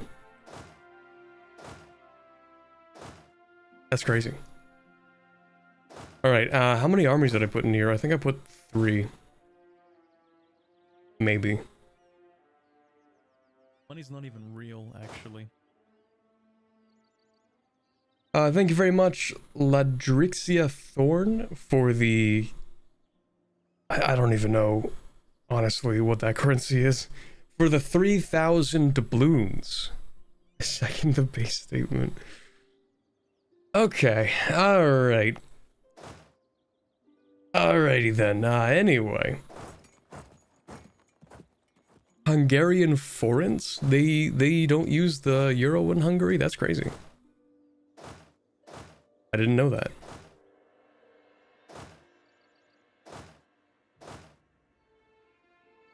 How many people do you have? 7,000? This is... yeah, it's gonna be easy. I have claims on it. That'll be easy.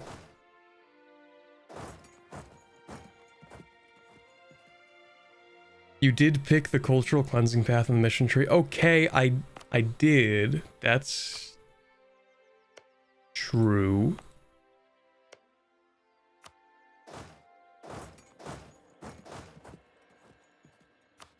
I don't even remember what it gave me, actually, now that I think about it.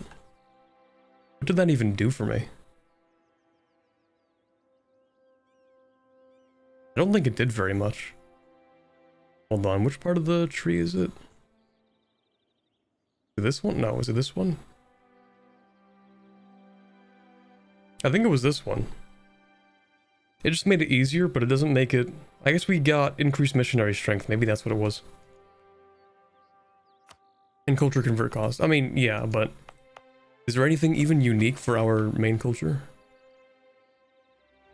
Like development cost in primary culture or anything like that? Advisors of primary culture?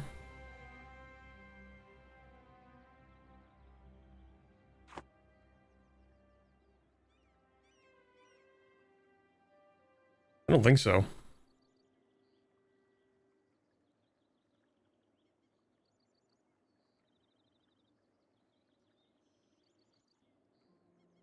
Think of how much winter you'd be spreading. Okay.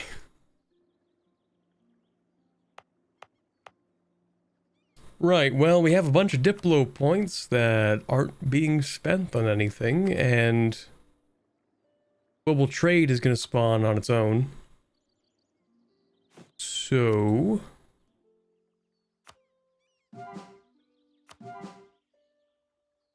look away, chat. You see nothing?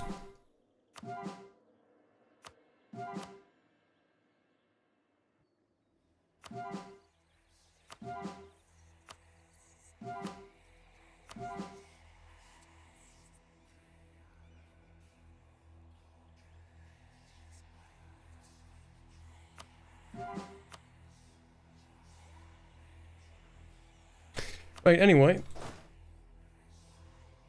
Since when did it have that sound effect? Didn't it always have that sound effect?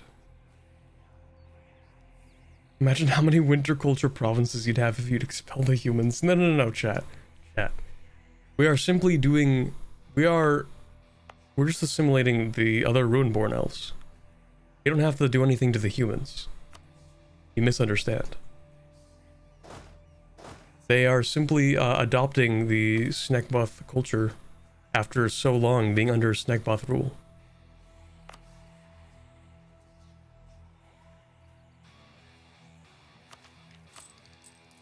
That's, yup. Yup.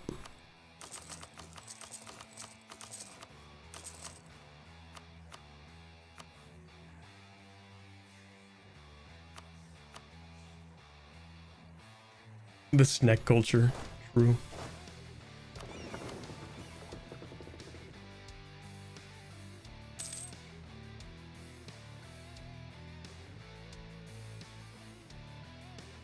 Love the Sauron whispering sound effect.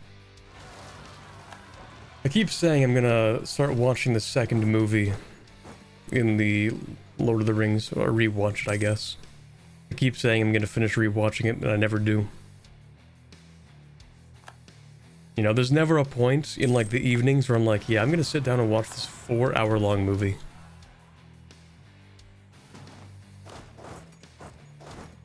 Because instead, usually someone's like, hey, hop in the chat. We're gonna play something. Or, actually, you know what I spend a lot of time doing? I realized this last month. Like, August. The entirety of August. I played pretty much nothing but EU4, CK3, and Vic3. Like, I checked my activity, and I realized that those 3 games were like the only thing that I played in August. That was one of the motivating factors behind picking up Celeste. I was like, I have to play something different. My brain is going to rot if I do nothing but play the same 3 games for a month.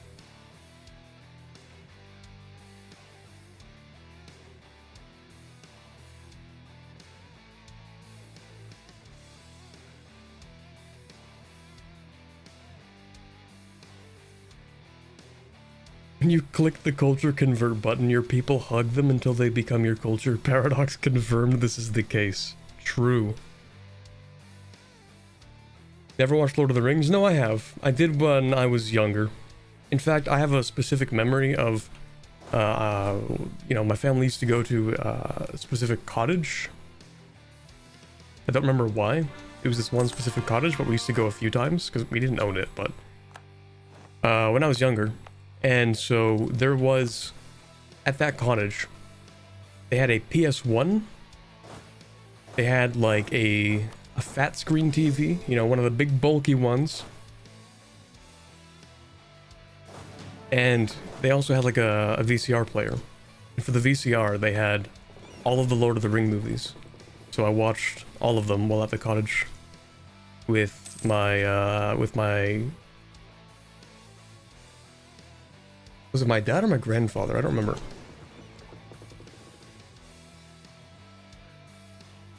But yeah, we watched them.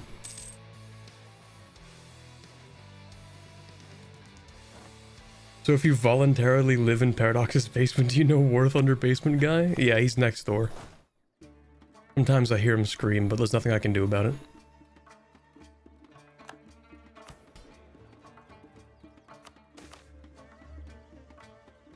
Okay, what do you want?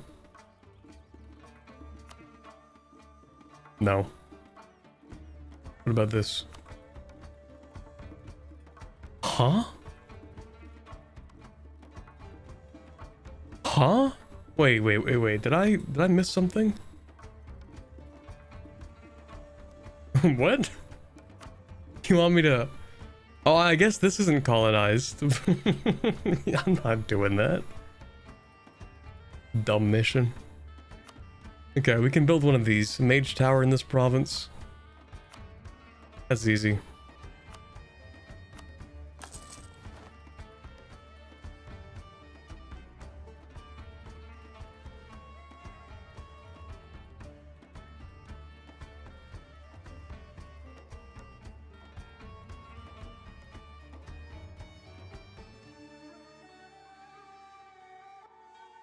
Play CK3 Realms in Exile and then go watch the movies.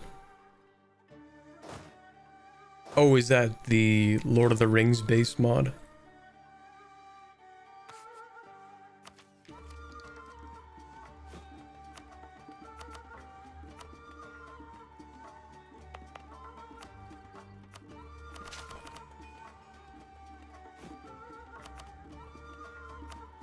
I guess there's nothing else to spend mill on right now.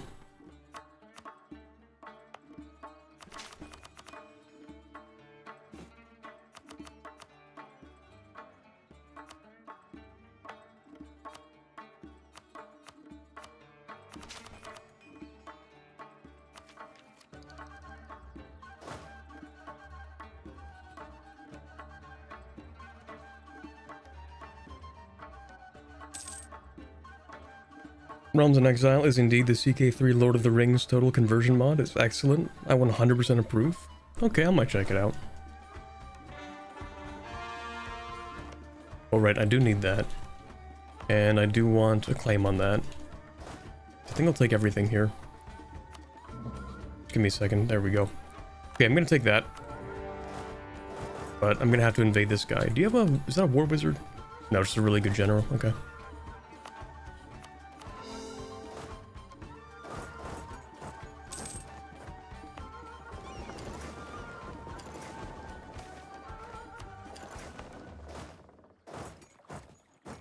So I guess they have multiple colonies here, eh?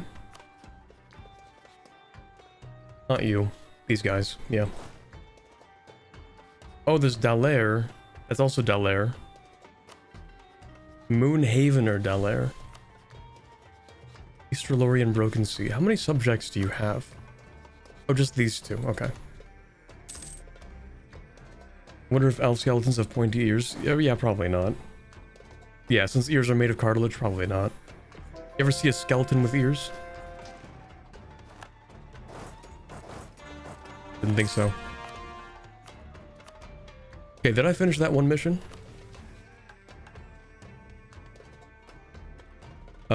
Yes. Okay, so I need the estates to scry internal dissidents.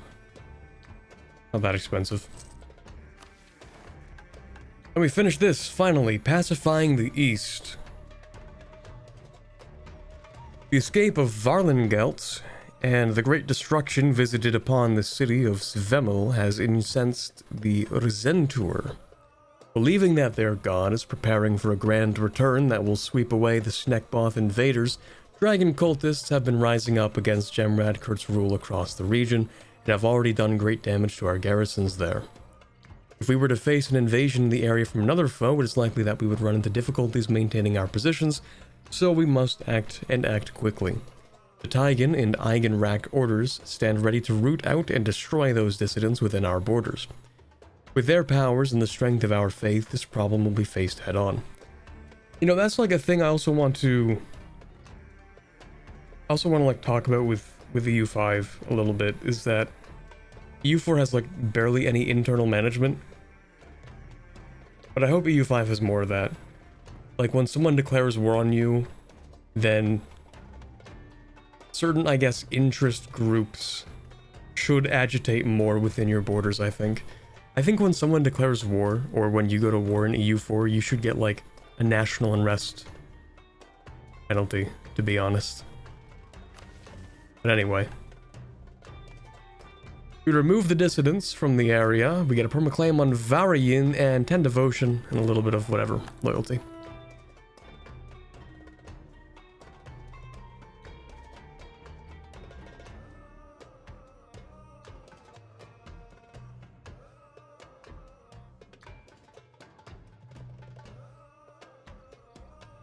Gonna start a plebiscite in the courtroom, say purge the humans if you want the humans removed from our lands.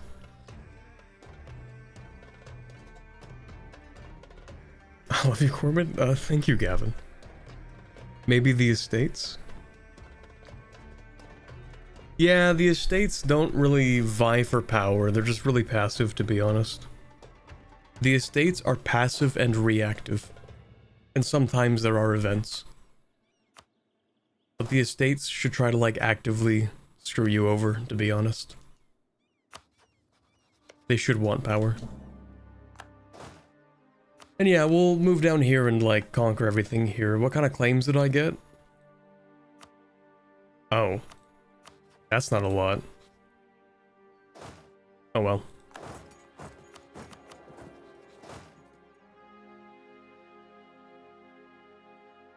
Maybe the cores of your enemy gain unrest? True. There's so many different ways they could and should do it.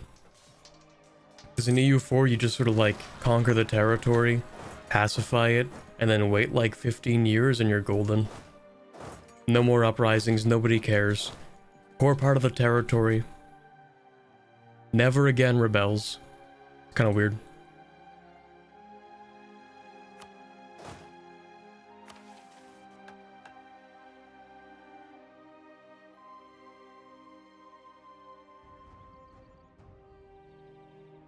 The tree wants you to blow up that city, I think. Yeah, we could do that.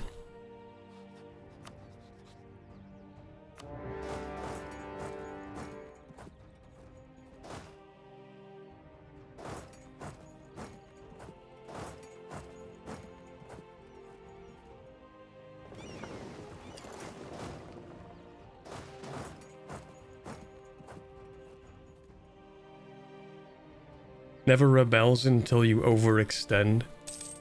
Yeah, but overextension is like barely a thing.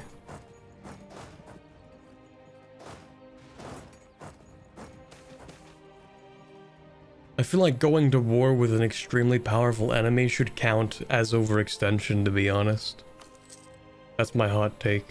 But not like literal overextension in terms of game mechanics, but I mean like, it should have more of an effect than what war exhaustion does. War exhaustion is like your main population is really tired of the war going on, but that's different than other groups like separatist movements being emboldened by the fact that your army is now kind of distracted. Kind of a different dynamic there, I think.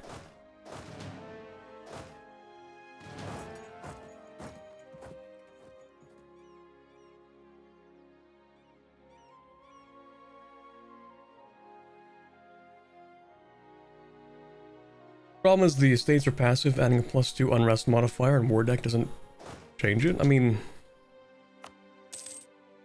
yeah, true. But it would be something. Well, I guess to have a decent implementation, it would require an overhaul of the system that we have never seen before and will not see, so just like we'll see what happens in EU5.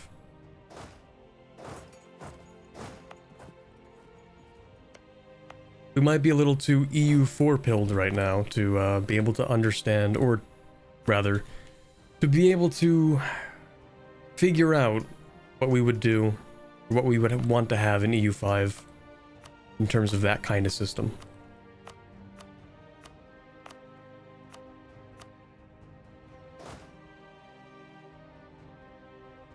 Plus war exhaustion is just spend mana points to make it go away. True.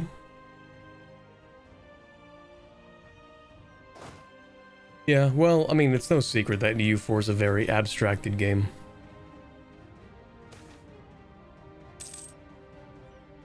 Can't wait for EU5 though. I'm gonna keep saying that until they release it.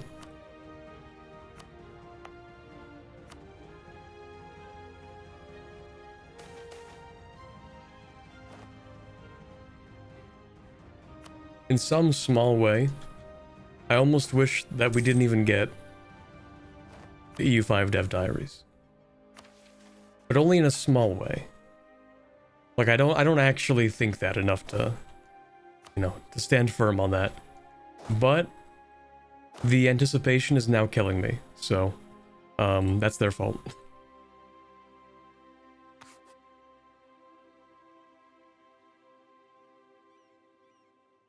Can we get the devastation map mode for a sec? Yeah. We're working on it. It's taking a while. Okay, they're cancelled. No, not the actual not the Europa Universalis account. No, wait. No. Hold on a second.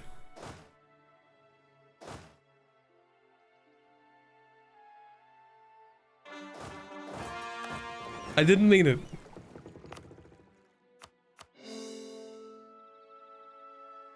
Actually, I propose a solution. Okay, I think I have a solution that can fix everything. Okay, so here's the deal. You can keep releasing the dev diaries, but only if you give me early access. So then the anticipation isn't killing me. There you go. I think that's a good deal.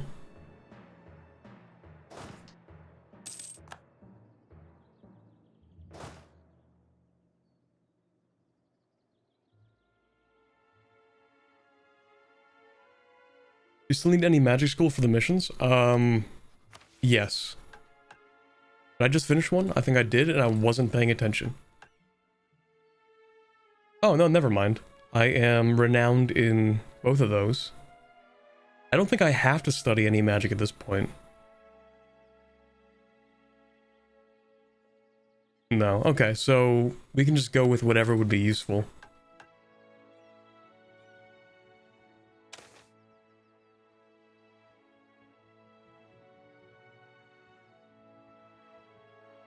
We got the EU4 account in the corp stream before GTA 6. Before GTA 6, you mean before EU5? And what is this GTA 6 thing? Who cares about that?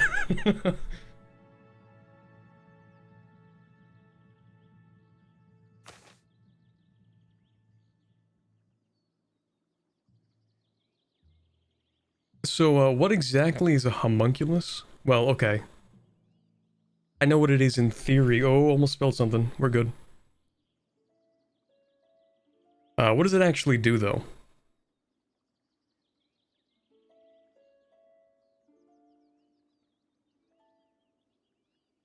I was having a drink. Don't worry, it was a drink, not a stroke.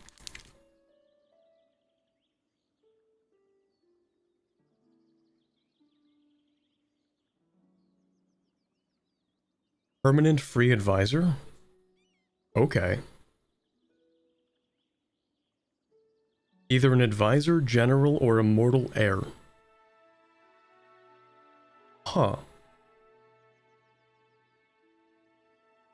Yeah, okay, you know what? We could study a bit of transmutation.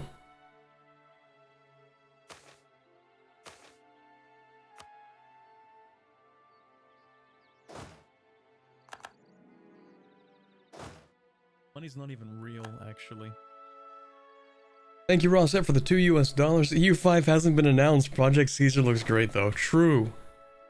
My bad, you're right. I don't know what I'm talking about. Came to me in a dream. Yeah, Project Caesar, of course. I have to use the full legal name while the Europa Universalis account is in chat.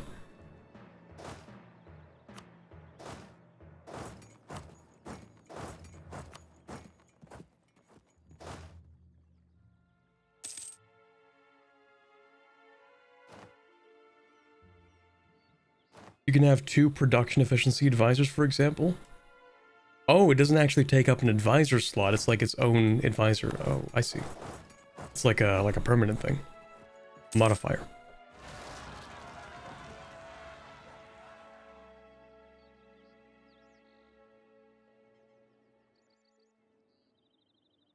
What was that pop-up? Did I just miss something?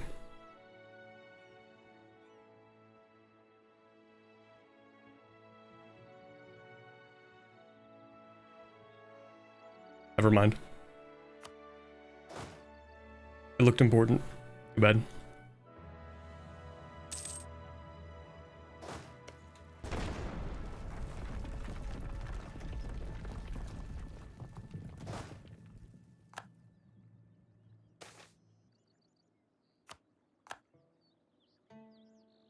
It's a modifier, but you get events like every 5 years where you have to pay some minor upkeep to repair the homunculus. How does one repair a homunculus? You just like insert more flesh into it? Like how does that work?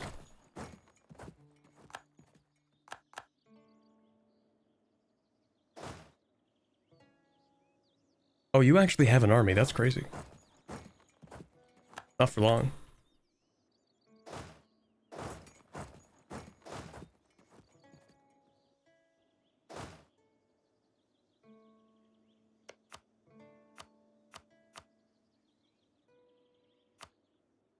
So I guess I should only really annex this guy, right?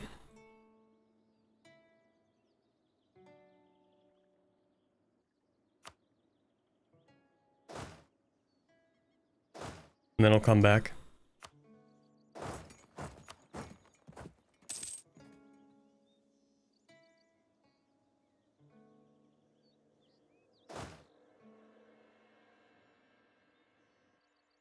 With magic, fair enough.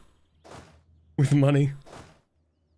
You give the homunculus a little bit of money and tell it, go ahead. Go to the market. Pick yourself up some nice, some nice, I don't know, some beef from the market, and then it uses that to repair itself. You send it out to do groceries.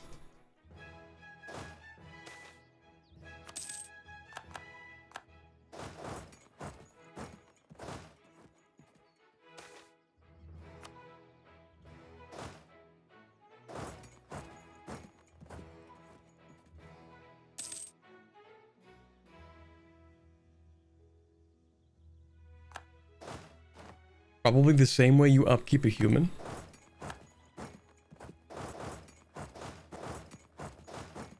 Wait, is the homunculus literally just like an artificial person? That's it? Like identical in every way? I had the idea that it would be like a type of golem. Okay, those guys can just, I don't know, break an alliance or something. Actually, your alliances suck. But your money also sucks. Whatever.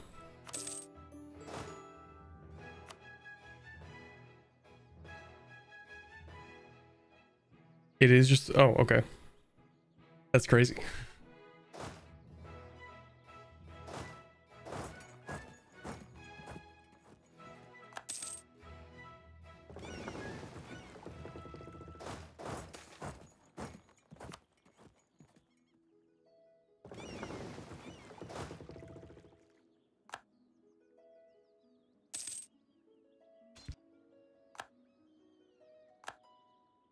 It's for when wizards want to have a kid, but they're wizards, so they have no riz. That's why they're called wizards, not wizards. So, you know, they wanna experience raising a homunculus. Because that's the only way it's gonna happen.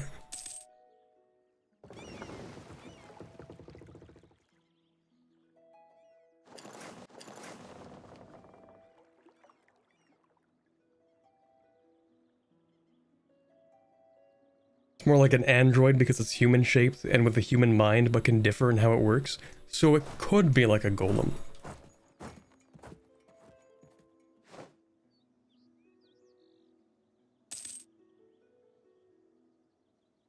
Homunculus is for when you want to skip the baby years. True. Not ritual of conception was if you had a partner? Yeah, I'm pretty sure that's like you need to already have a partner and they just like, I don't know, give a magical blessing to the child and then it becomes magical or something. I don't know. Golems are not sapient. Homunculi can be sapient.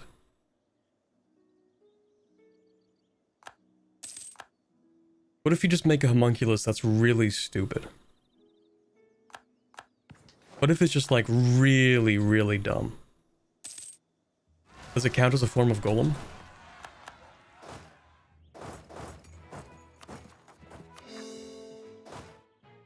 Does it count as like a meat golem? Because you conjure it out of magic? These are the deep questions.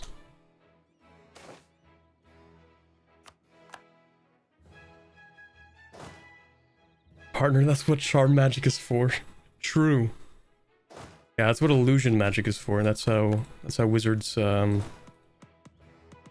they get married.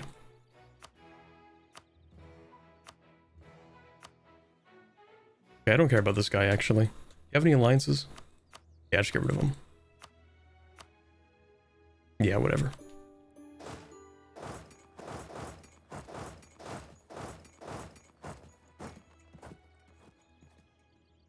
No, it's just a really stupid homunculus. Damn.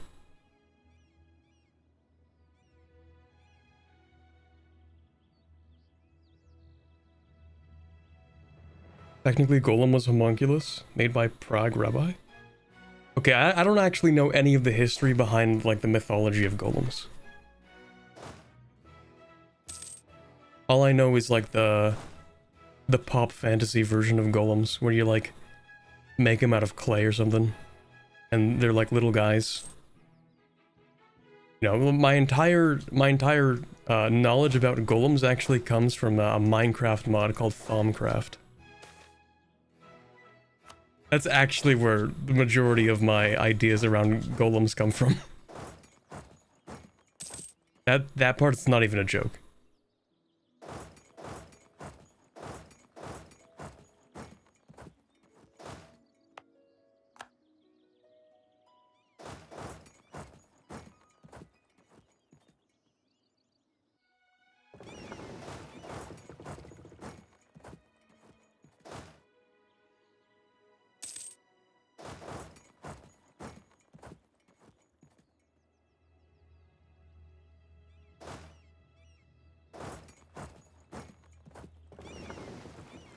I need to get somebody over there at some point. I also need to actually siege that at some point.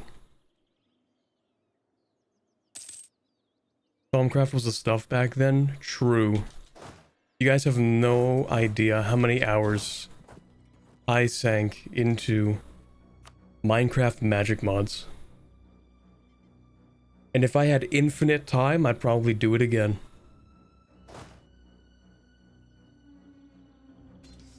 I wonder if they stopped updating Thaumcraft. I haven't seen it in a Minecraft mod pack in years. A real relic of the past.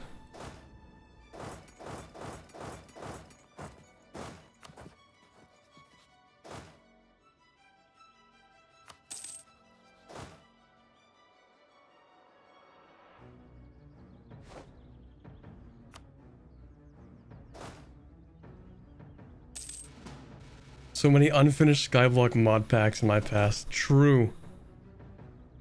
Yeah, show of hands, chat. Who's a real Agrarian Skies enjoyer? Remember that one?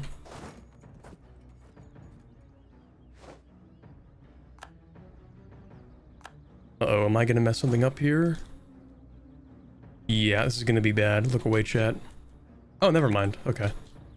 If any of the 1k stacks got there first, it would have been like... just instant death. We're chilling.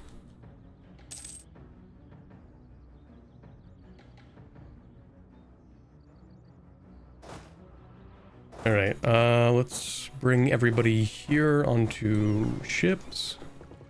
Actually, let's do that over here.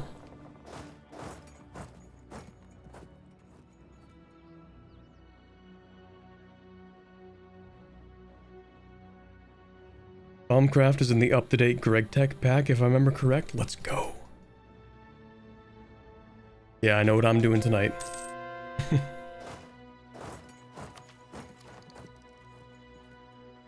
Actually, I'm probably gonna finish playing Celeste tonight.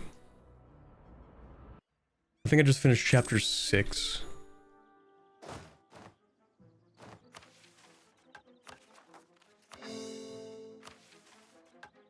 So do I have to burn that down? Oh yeah, I have to burn that down. That's crazy.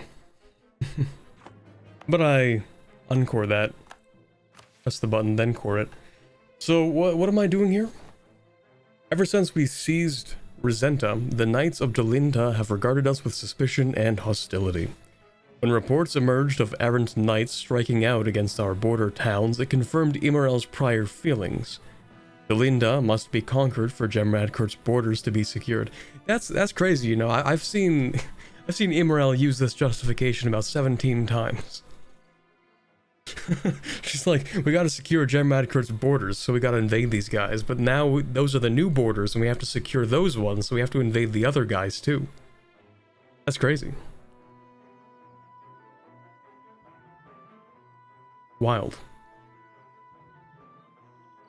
However, in order to avoid another crisis like in Resenta, we must first make a display of force that will ensure the region recognizes us as the credible and powerful actor that we are. The Lady Mother has set her sights on Varian, the birthplace of the Enoch Empire, and a fitting expansion for the next great empire in the Eon, Gemradcurt. That's crazy. So we're just like, yeah, let's burn that down. Why not? They probably weren't using it anyway.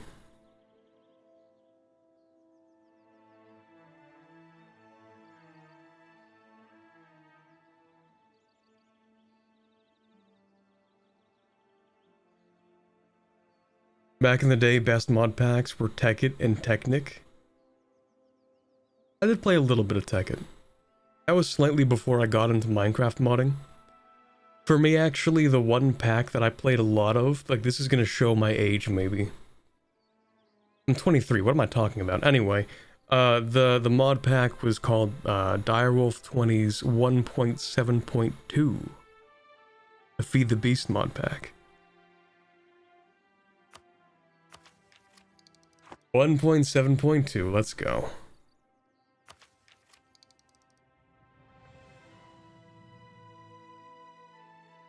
What's the tech into Minecraft pipeline? No, it's like Tekkit. It's the name of the mod pack. It's about tech, you know? Tekkit.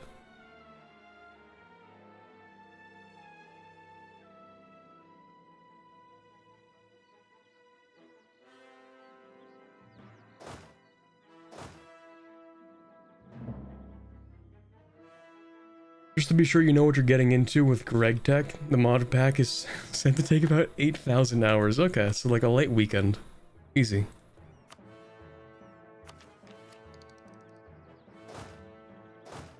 Yeah, it's the few hours.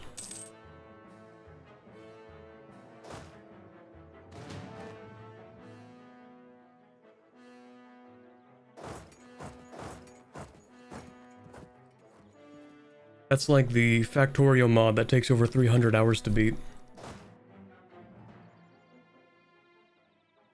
Actually, the Factorio expansion that comes out in October, I think, that actually is going to take a pretty similar amount of time to beat. It sucks that it comes out in October because I'm going to be so busy, and if I start playing the Factorio expansion in October, then you guys will literally never see me again. Like, I will disappear until December.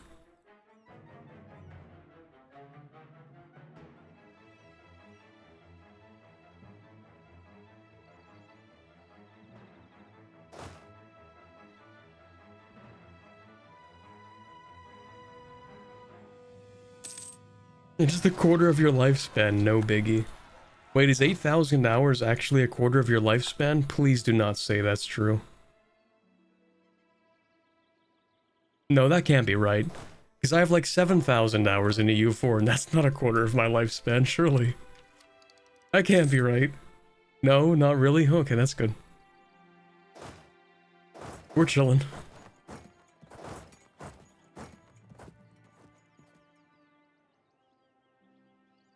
Not my lifespan, but maybe my current lived life span.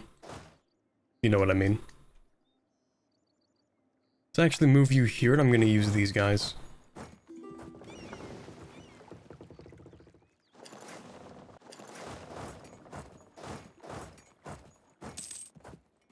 Oops.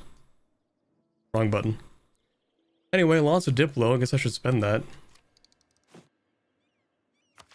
How much could it possibly be to accept this? Oh.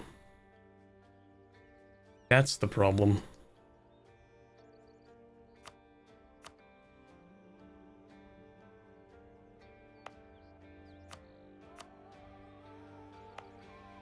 Yeah, it's not moving that quick.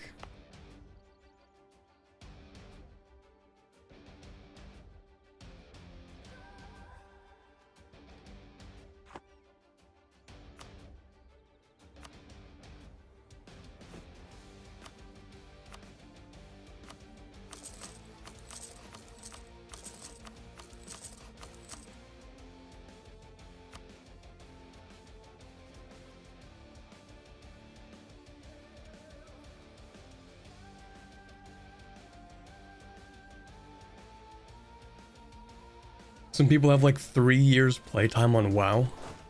God.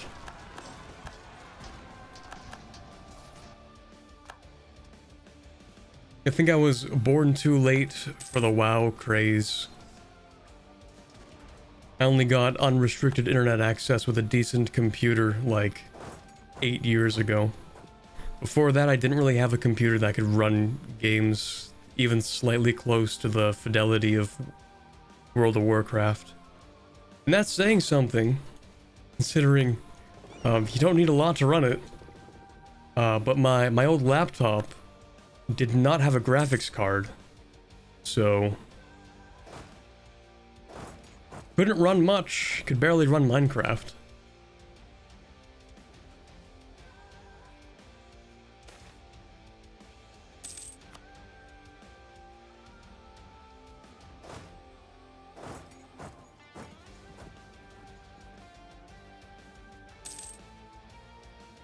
See you later, Watcher. Thank you very much for stopping by, and of course for all of the donations you've dropped today. I appreciate that. Have a good night.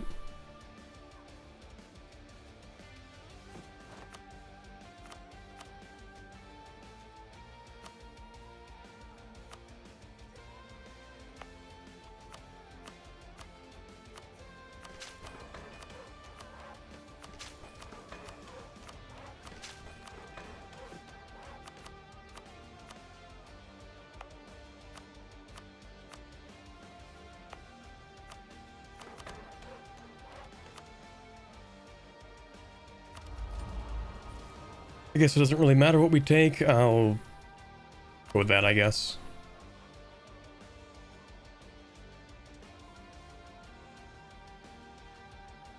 I think Asmongold showed his slash play once and it was over 3 years, but he has other accounts too. Damn. Same, my computer when I was in high school would blue screen when I wanted to watch YouTube. Let's go. I remember playing old Flash games on the family computer. This was back in like, I don't know, like 2009 or something. That was the best I had access to. And then I got my own laptop. The first one I got actually was an Asus notebook or something. I got it when I was 10 and it was actually a hand-me-down from my brother because he got a better laptop for his birthday.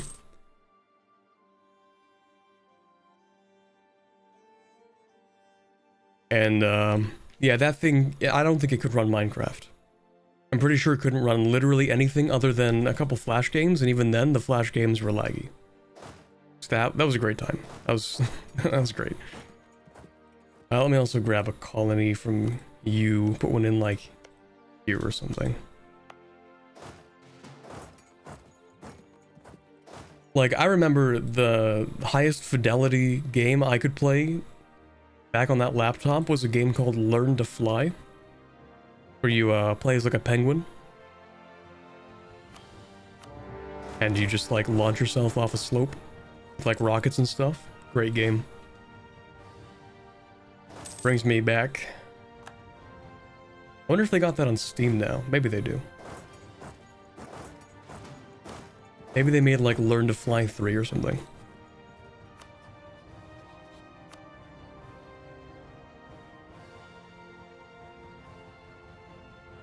Let's go, got the Learn to Fly fan base in chat.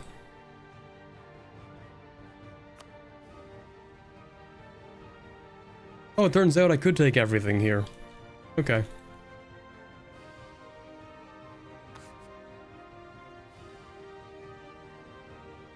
That's, I think, technically all of their colonies in at least an Ayland tier.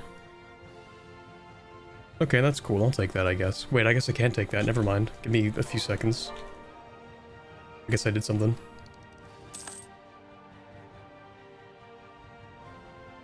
They actually have Learn to Fly 3 on Steam, I think. Hold on, I have to fact check this. Another tangent for the VOD watchers. This one's just for you guys. Hold on. Learn... It's spelled with a 2 in the middle, right? Learn to fly? No, it doesn't. Learn to Fly 3. Free. Oh my god. They did make a Learn to Fly 3. 2016. Huge. Hey chat, 2016? That was 8 years ago.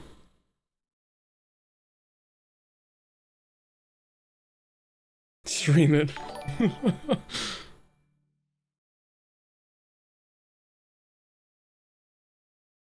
I wonder if they made any games after that. Lightbringer Games Inc. No, they just have Learn to Fly 3. They did release another game called Inline. They need to make a Learn to Fly 4. I'll sponsor it. I'll pay for it right now.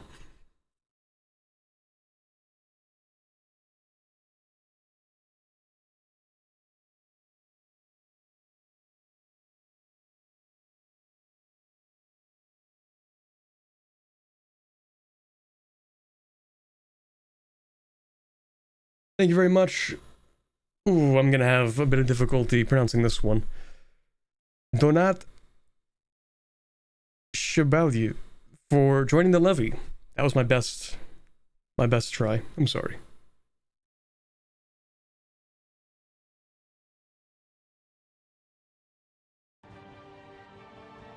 You gotta become the Learn to Fly streamer. True. #1 Learn to Fly streamer by being the only Learn to Fly streamer.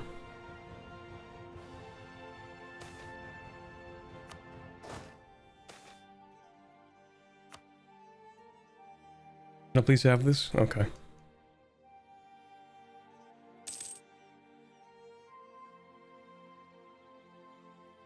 It's a Learn to Fly stream now. Did you ever play Epic War 3 or Sunny? I was addicted. I can't say I have.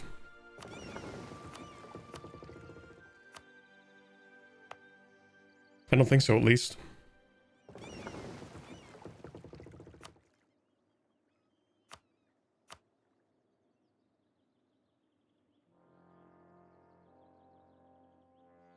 Learn to stream and boot up the game. Funny guy. Yeah, I'll get around to the Ebertheo colonies. I'm literally at war with these guys. I just forgot to destroy them. I took the war goal and then just didn't look back.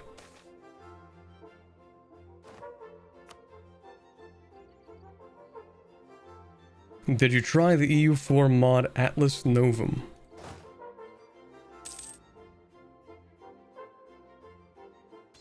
I don't think so, but I'm trying to remember.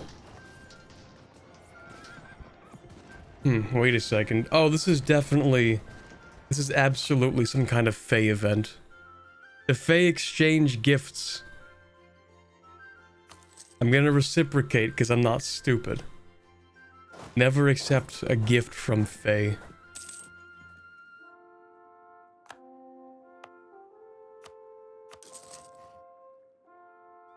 This is a monumental waste of money, but it is funny. So I'm gonna do it anyway.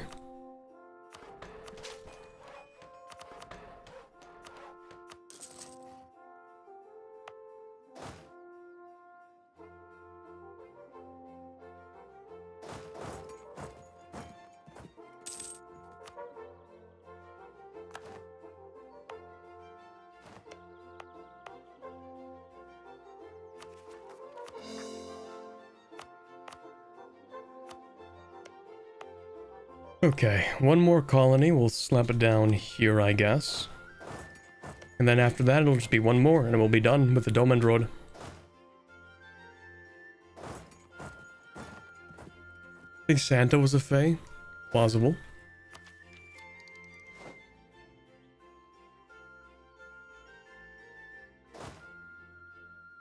Okay, now I can take everything. Nice.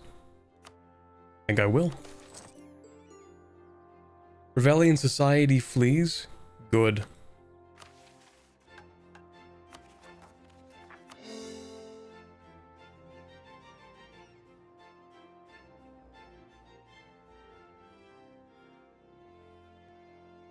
It's like vanilla on steroids with tall gameplay as a priority. Interesting.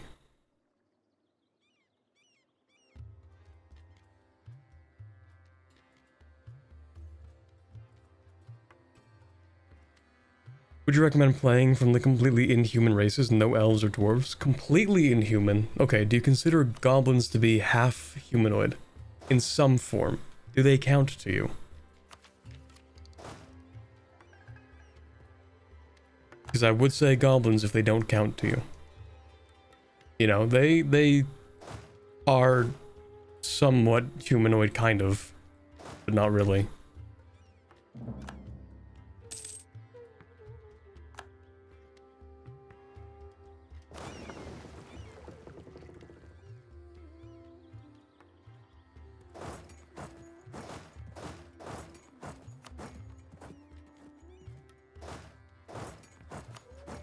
Not actually paying attention to who I'm at war with. Who is this? Oh, that's a lot of people. I didn't actually pay attention when I declared this war. I'm just like, yeah, I'm gonna take that. And then I look over and it's like, oh, by the way, they have 250,000 people. And 32 heavies and 130 transports. That's crazy. It's wild how that works.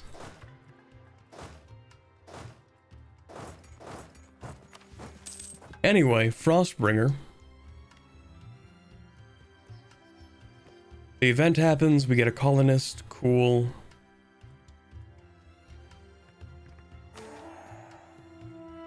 That's a whole lot of reading, chat.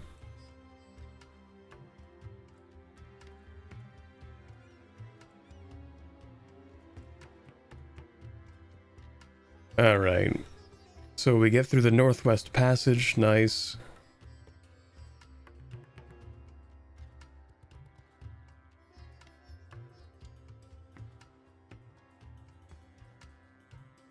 A treasure of the past may reveal itself. Okay.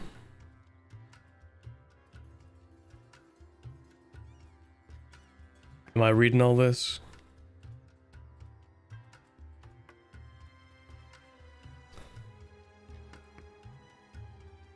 Nah. But we did find a cool spear, so.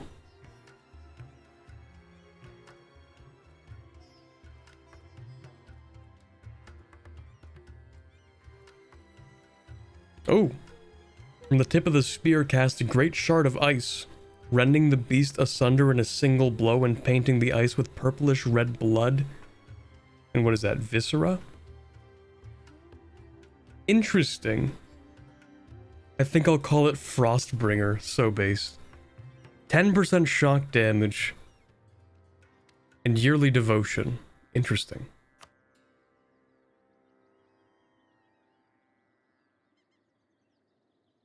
You do have a 500,000 undead horde, so it doesn't really matter. I mean, that's true.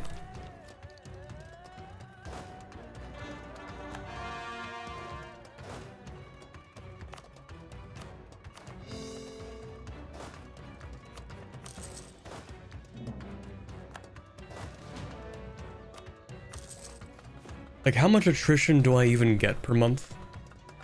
On these guys, it's 0.2%. Minus 85% attrition. I love modifier stacking.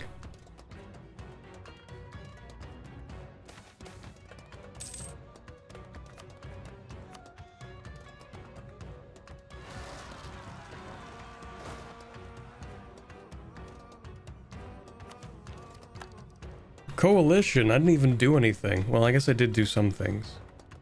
But I didn't do that much.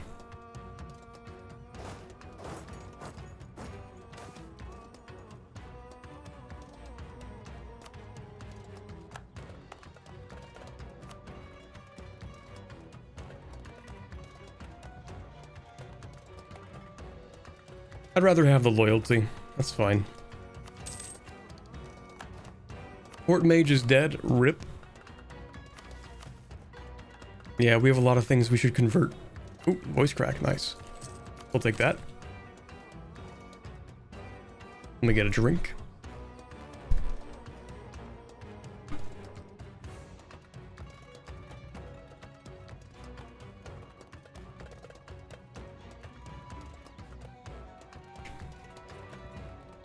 Oh yeah, I do have a new colonist.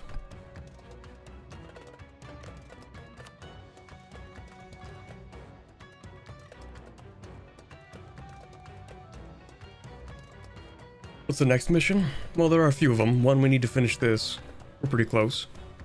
Next, we need to own all of the territory over here. Did you join a coalition? You did. That could get annoying. Maybe.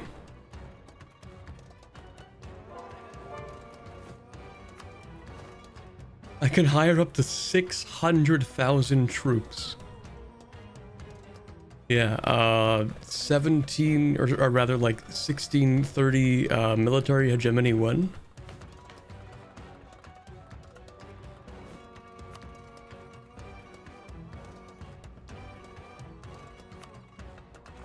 How much would 600,000 troops cost to maintain? Not a lot. Really wouldn't cost that much. 40 from the armies. And how many troops do I have? 236,000 except for the mercenaries, so it's more like 200,000. So it would cost like 120 ducats a month to maintain an army of 600,000. Light work, to be honest.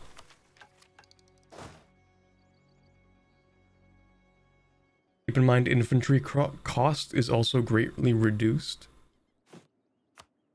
That's true.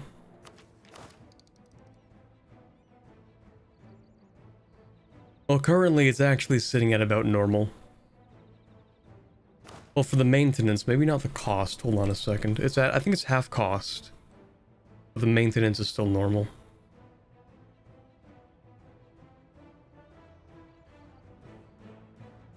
Yeah.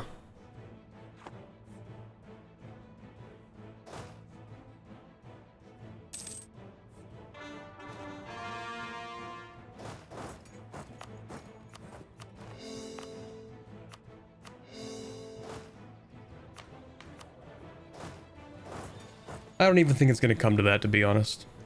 They're not going to try and invade me. It would be funny if they did, though.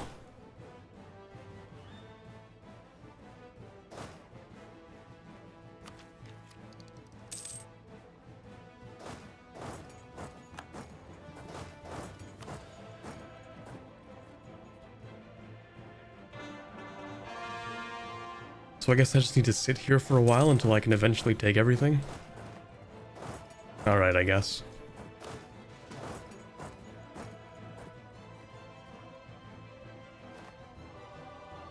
You might leave the coalition if you build 500,000 zombies. Maybe.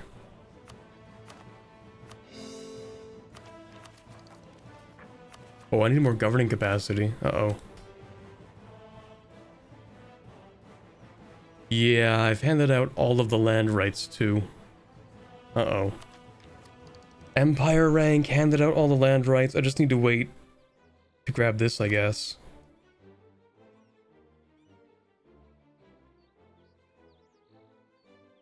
How can you tell if somebody has an undead army before you fight them? You find out the hard way.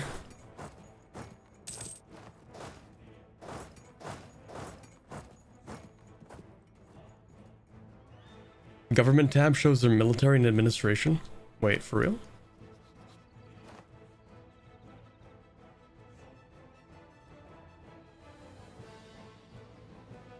For these guys?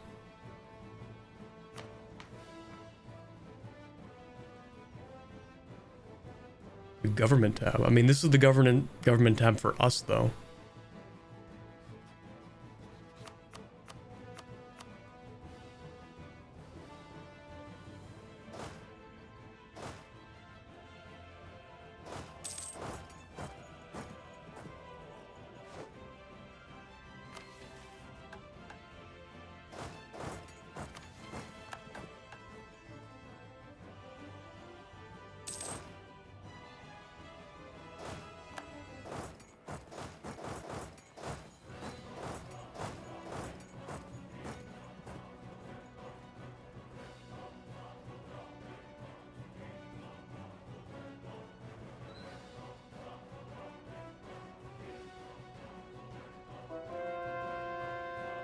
Just check how much manpower they have. True.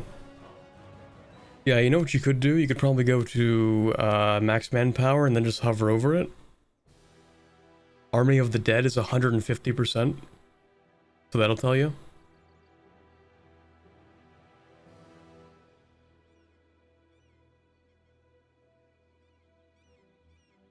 How does the gnomish hierarchy have a max manpower of 109,000?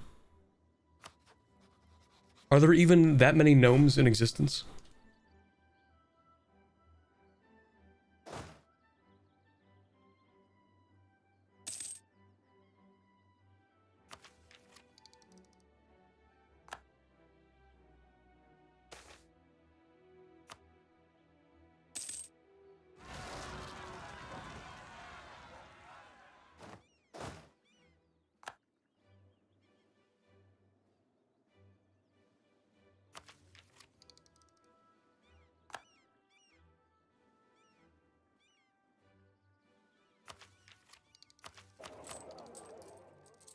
Okay, fine. I guess we can build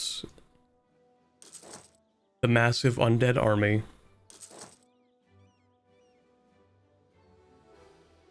It'll be light, okay? It'll only be 400,000.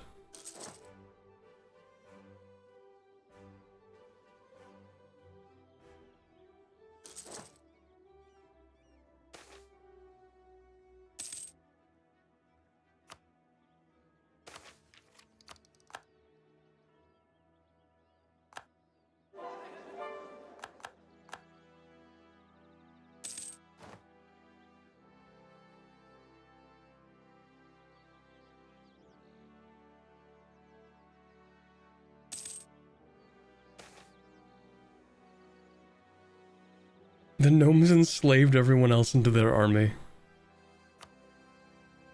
Probably true. Not even gonna fact check.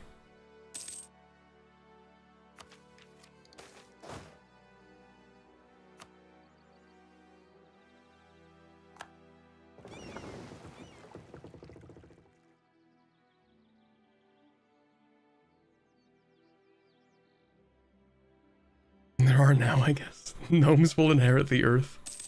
The gnomes deserve nothing. Gnomes deserve nothing but to be put out front on the lawn. It's like how the kobolds are sometimes kept as pets. At least in Iscan.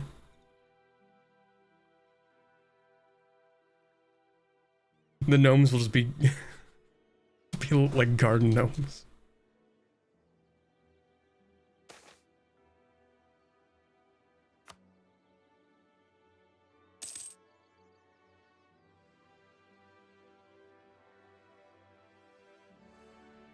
Gnome ice sculptors in Gemradcurt, exactly.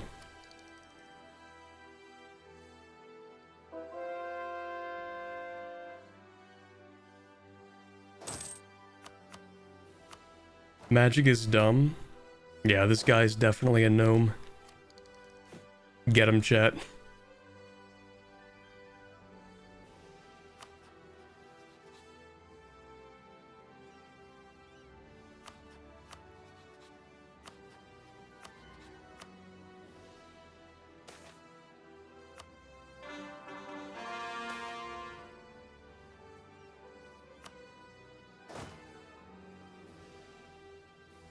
I'm only losing like 200 people per month? Yeah, that's fine.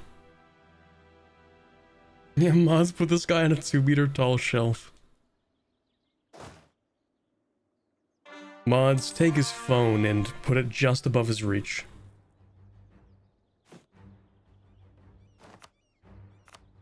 You could probably throw a gnome like a football if you think about it.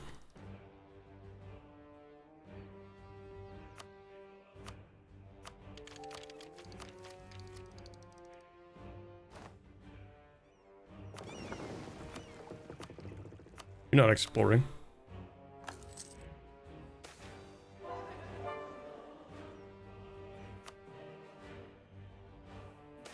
Gnome rugby. Okay, we've improved our, what was that, transmutation?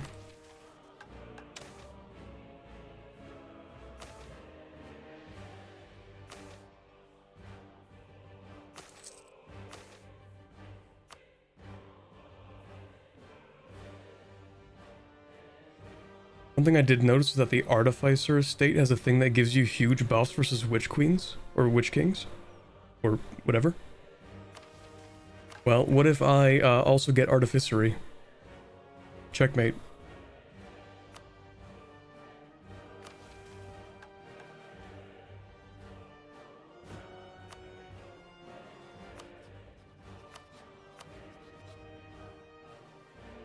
You in the coalition? Yeah. Maybe you shouldn't be in the coalition, for your own sake. But, oh well. I guess I'll have to invade this guy. It's not like we're doing anything right now. We're just waiting to win the other war, we just have to sit there for a bit. And what are they gonna do? Land while I have 400,000 troops? I don't think so.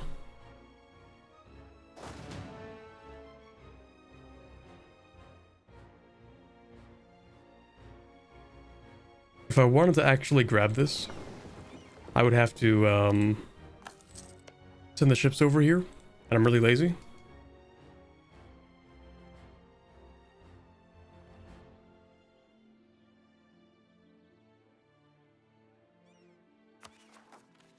Where are these guys? Istrani.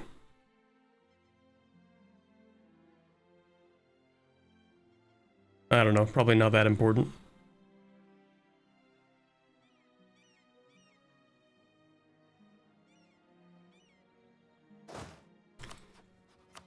Okay, yeah, I'll just invade these guys, I guess.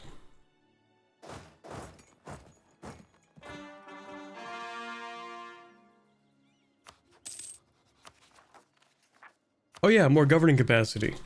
Oh, also not just governing capacity, we got... Never mind, I thought we got town halls. Excited over nothing.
How will the gnomes invent nukes when they're my garden decorating popsicles? They simply won't. And the world shall be at peace. Actually, no, it would probably be at a lot more war. Oh well, it's the thought that counts.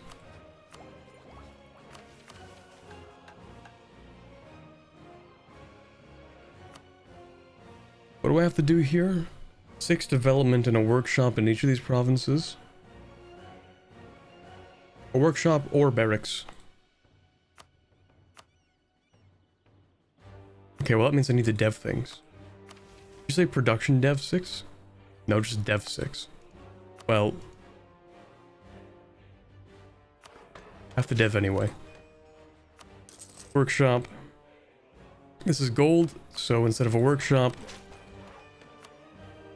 we put down a... Does it have to be barracks or training field? Barracks or training field. Okay, fine. Workshop. Workshop.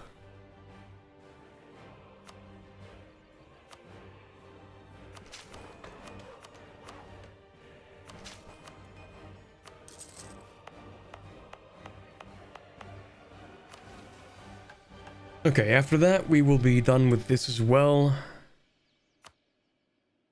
We're almost done with this.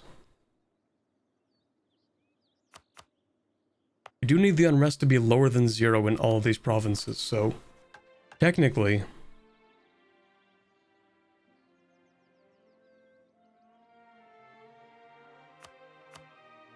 Technically, I think if we can get whoever's here to rise up, we can probably finish that mission.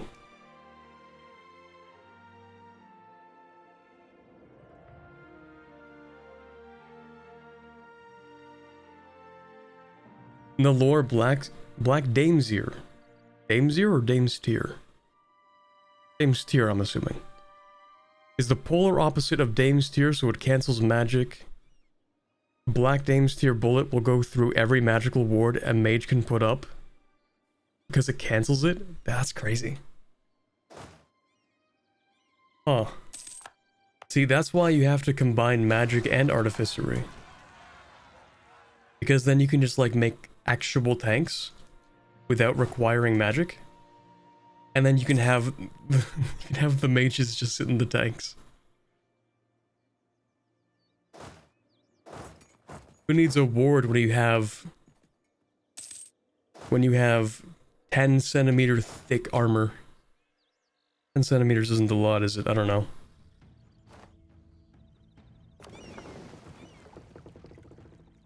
Try sniping a mage through that.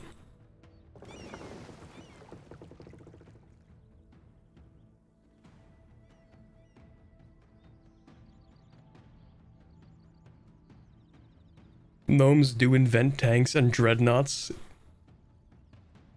Beautiful. I mean, not beautiful. They're gnomes.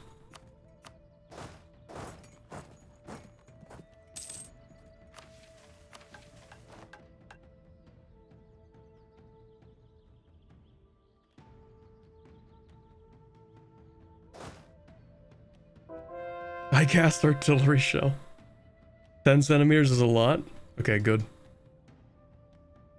That was a good joke then.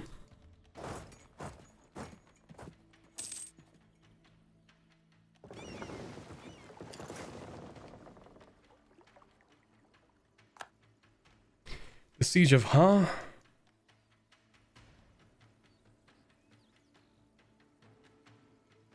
Trying to remember where I owned territory that I could have lost a siege in.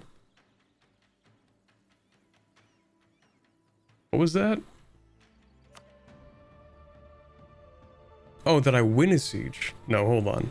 Did I lose a siege? Maybe I won a siege and I'm crazy? I don't know. Not paying that much attention. Anyway, colony's done over here. I should grab this colonist. We can't colonize this, by the way. At least not yet. I'm not sure when or if you can.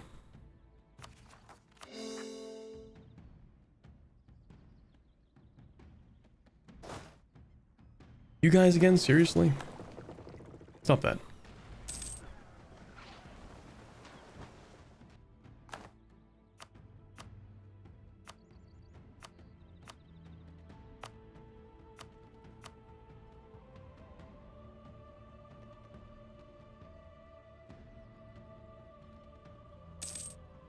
They invent nothing from their shelf above my desk. They invent nothing from the front lawn.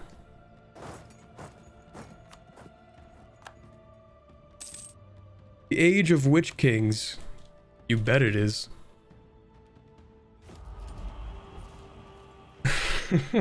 Potential for a large army. Yeah, we just barely scraped by. We managed to get that one done. That's good. Just barely. Okay, multiple universities, we can do that.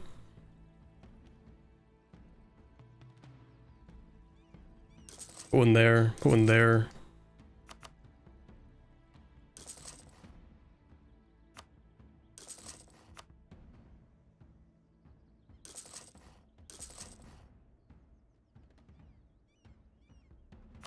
How's your absolutism? Probably terrible.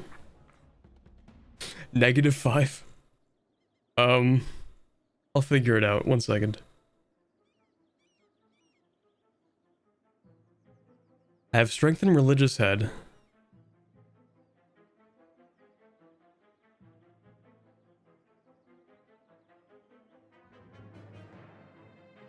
And divine guidance. Uh-oh. Okay, hold on. I need to start revoking privileges. We really don't need this, to be honest.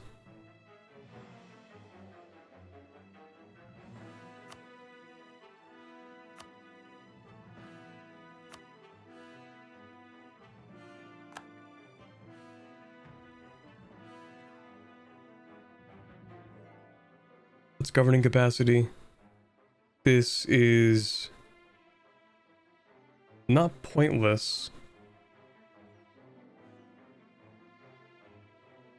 I don't think we need battle mage academies, to be honest.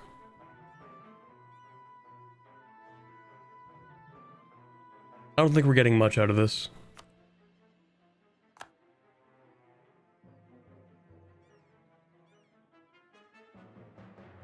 We don't need this.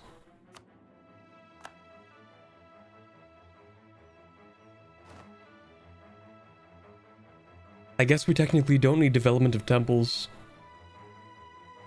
I do want to keep that, though. We can get rid of this, I guess.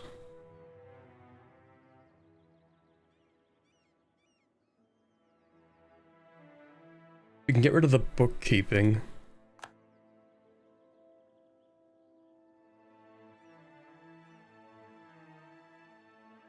It's not like we're colonizing that much more, right? Most of the continents are colonized at this point. We just have like some stuff down here, some stuff over here. But for the most part, we don't care that much about colonizing, so I might also get rid of like the colonial ones.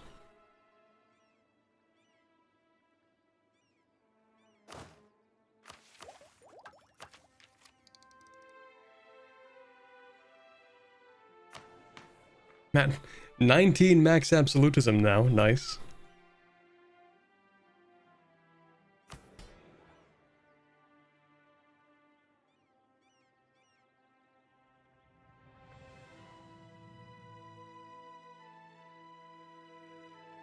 I guess I don't need the admin, technically.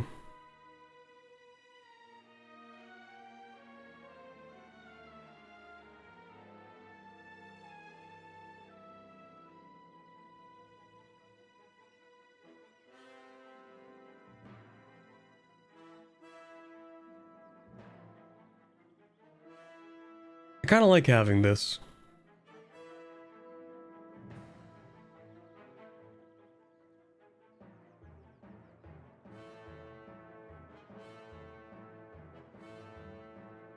Oh yeah, adventurer organization. We should change this. How do I get it to licensed adventurers? Influence lower than 25. Oh. Okay. Because right now we're getting the -10. We don't want that.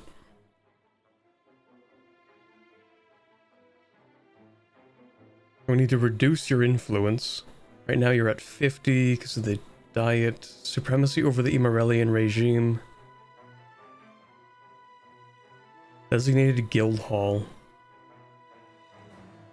Yeah, I'm not even sure what this used to do.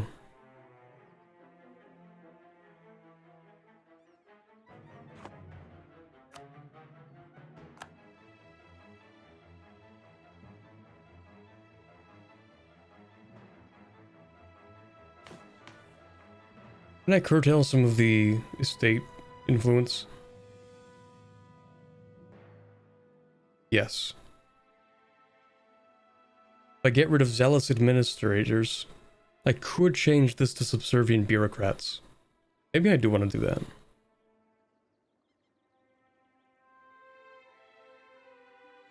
You can get rid of the right of counsel.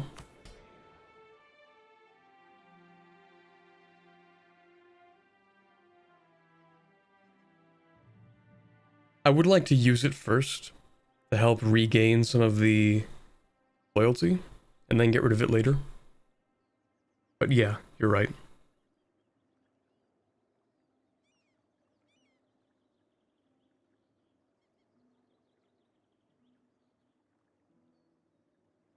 We definitely don't need patronage of the arts, except just to have a little bit of loyalty. That's kind of it. Want to get rid of religious state? Because I like having extra points, and I know we make so many points per month it's almost ridiculous, but the min-maxer in me is like, no, you need to keep the points. You need those points. We don't need the points, but we need the points. You know what I mean?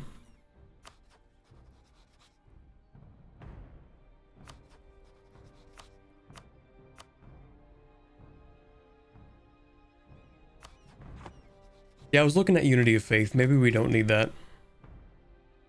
Or this one, religious culture.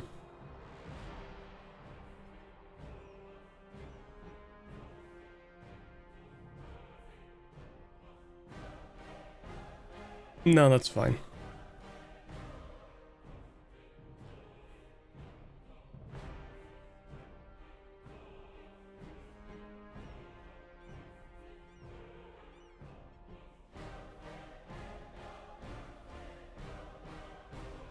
Yeah, actually, how much influence do you have with these?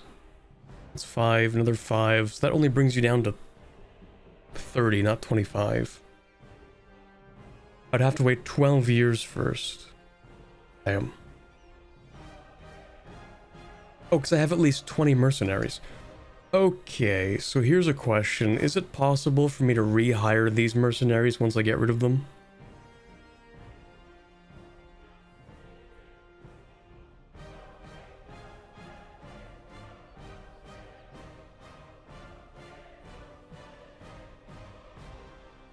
Oh no? Uh-oh.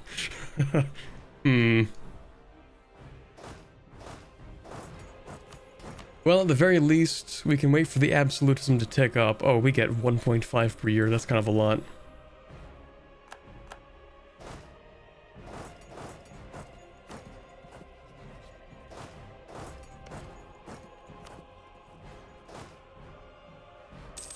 You can rehire them like normal?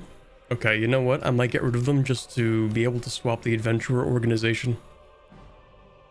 Because we can bring ourselves down to 30 here. By getting rid of both of these. And then we can, you know, get rid of the mercenary company.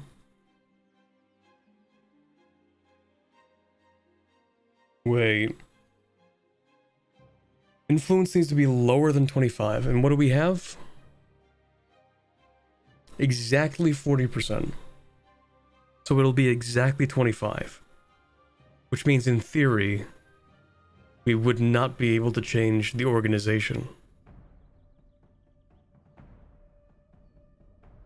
It needs to be lower than 25, but it will be 25. It's that, you know, it's the one edge case. Need an event or something? Yeah. Just remove supremacy. I mean, yeah, I could remove it and then give it back, I guess. Because I do want to keep it. It's like, you can think of it as giving me like 50 loyalty equilibrium for 5 absolutism, which is massive. Or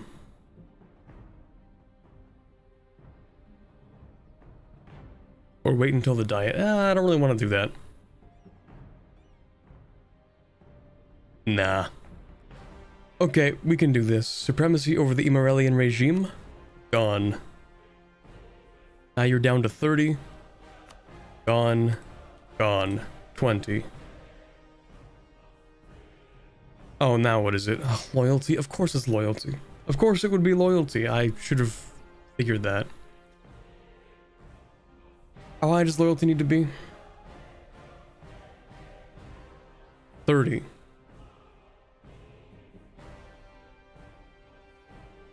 We can do that. We have to wait a little bit, but we can do that. That's actually not that bad.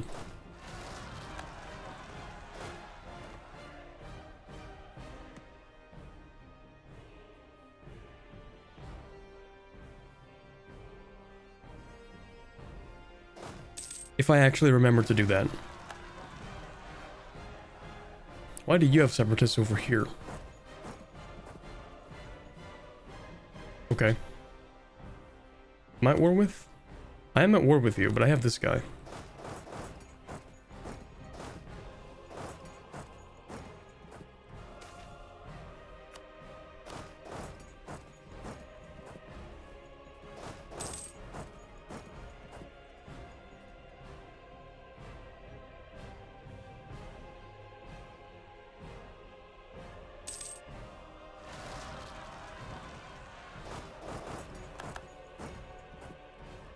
What is your harsh treatment cost like?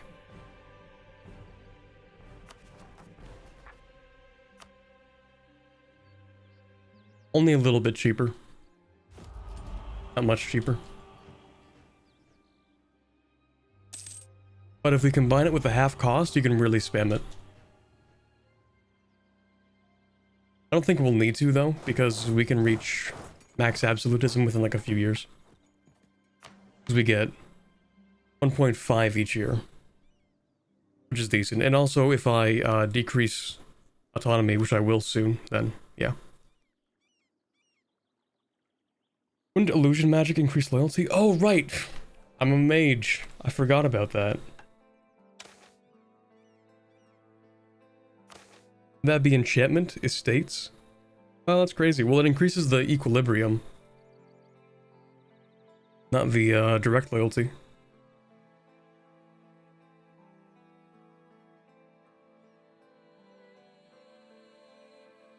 But yeah, we could at least increase the loyalty equilibrium for 10 years.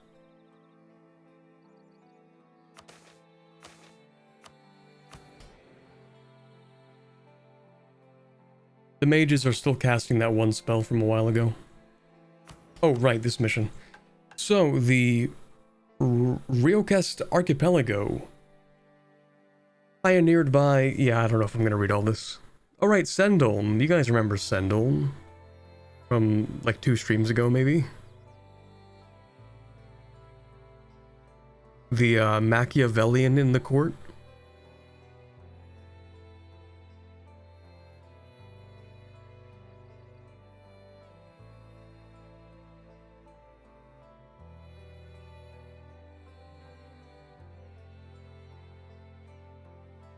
Wait, I'm sorry, what is this? I didn't actually read this. Wait. During Sendom's first round of purges and arrests, the Ryokast, literally meaning frozen camp, was seen as the perfect solution to the growing amount of political prisoners. After all, Immerel's rule is not some cruel, malevolent thing, and we would never stoop so low as to execute these confused citizens of our nation. By sending them to the Ryocasts, where they may cool their heads off while working off any damage they may have inflicted on state infrastructure, these prisoners may be rehabilitated and sent back to their families. And were they to mysteriously perish during transit or succumb to the not-so-stellar working conditions of the camps, there are ample Eigenrack officers nearby ready and willing to resurrect their corpses just in case.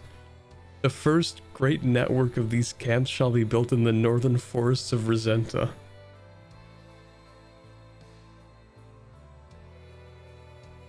Least totalitarian paradox mod. Huh. That's crazy. What do you know?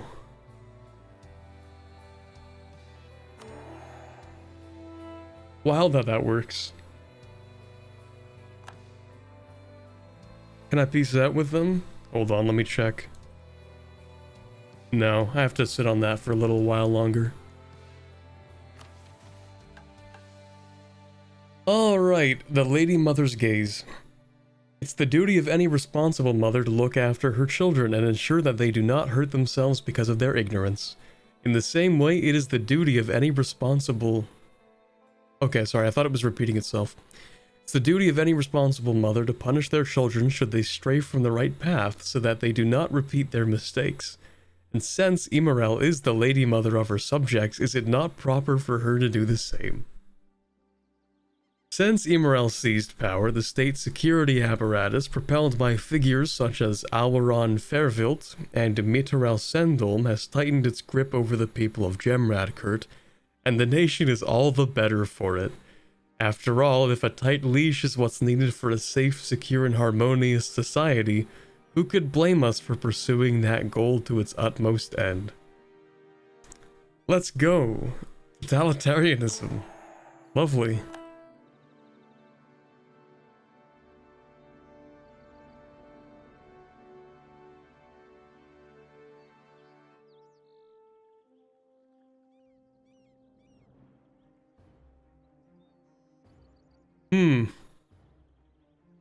So I think the TLDR about this is that,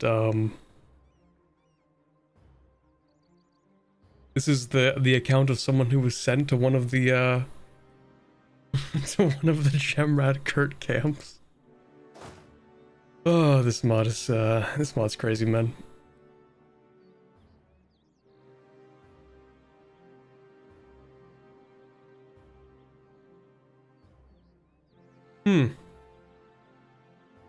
Interesting. That's crazy.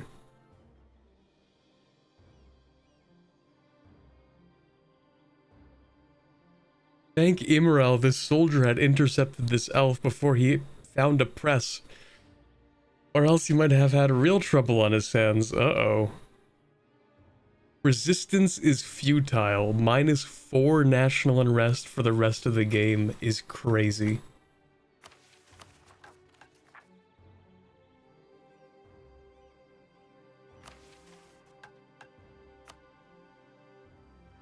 That's wild. Truly glorious mod.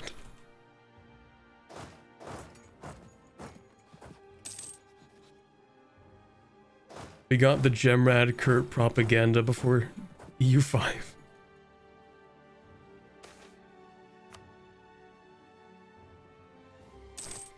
That's crazy.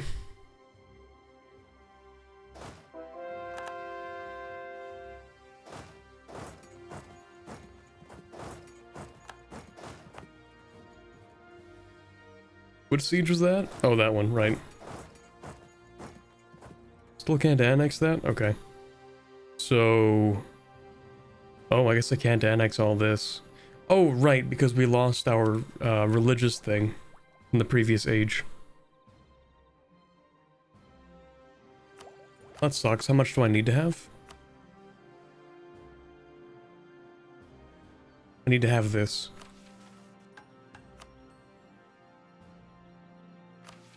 I also need Skullgrove. I do need Skullgrove. Okay, I'll declare war on them eventually.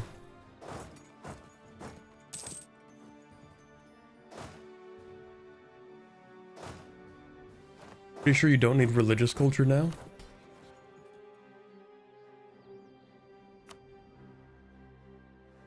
I mean, it does give me missionary strength.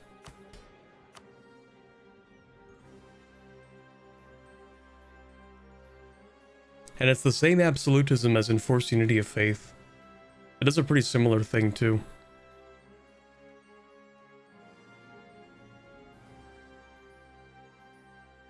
Except religious culture is just better, I think.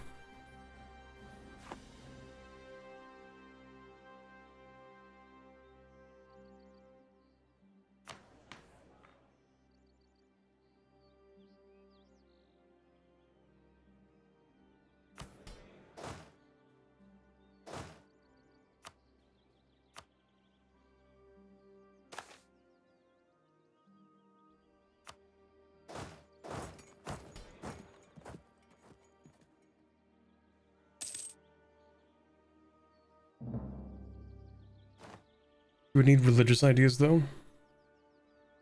I should pick up religious ideas. Like the next idea group should actually be religious probably.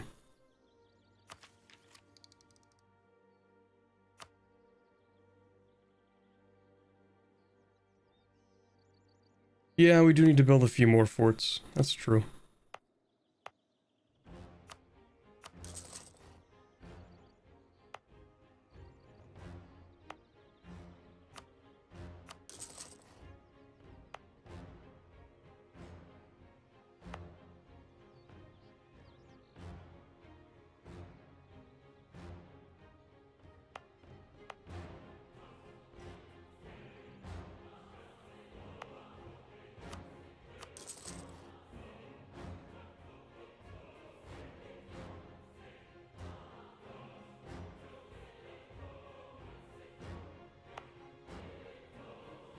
I prefer to put one down here, actually. Oh, right, we can also upgrade our marketplaces, and I should do that just to spawn the institution faster.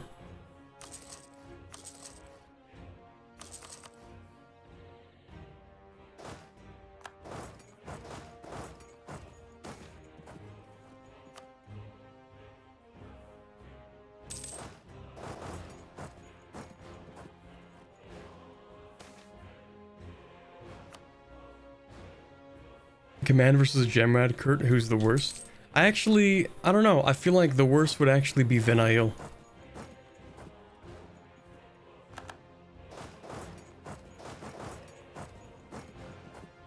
Like, Gemradcurt may be totalitarian, but at least they're not literally using people as batteries, so... There's that going for them. The bar is low, but... Why is Vinail the worst? Have you ever wanted to turn Ruinborn into batteries?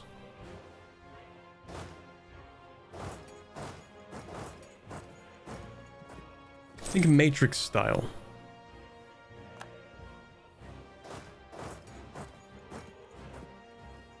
You can always go lower, apparently.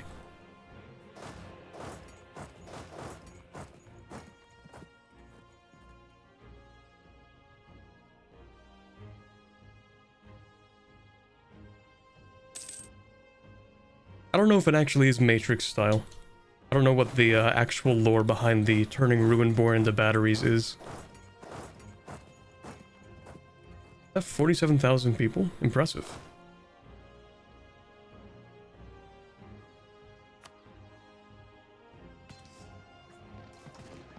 Not impressive enough, though. Oh, they're trying. And not hard enough. That sucks.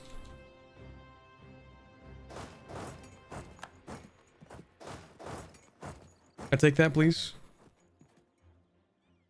That's getting annoying.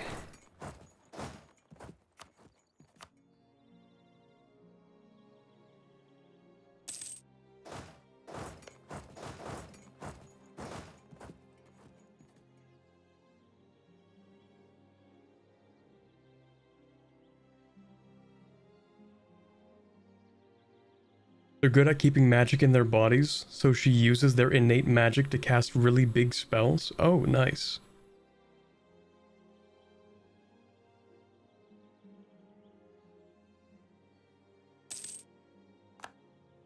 That's almost as bad as what they were doing in Full Metal Alchemist. It's about as bad as what they were doing in Full Metal Alchemist.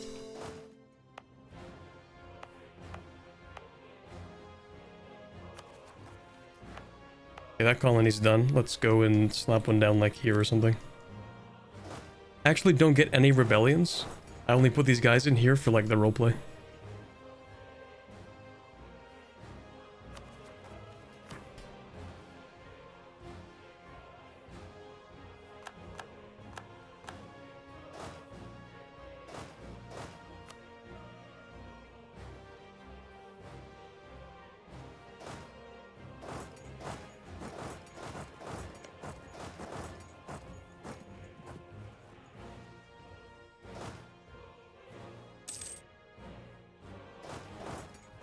Why am I even at war with you? Which war is this?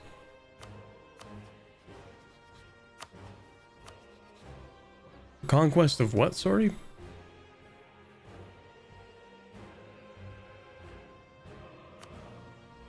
Oh, you're in this war. Okay, I guess I should siege you then, shouldn't I?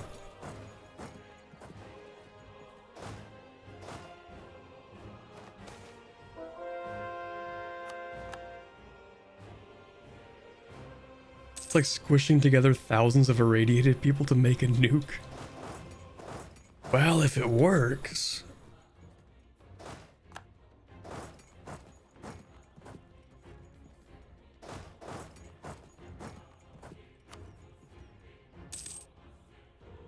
They're alive while you do it. I feel like that's an oversight. Maybe they could just like not. If it ain't broke, don't fix it. Oh boy.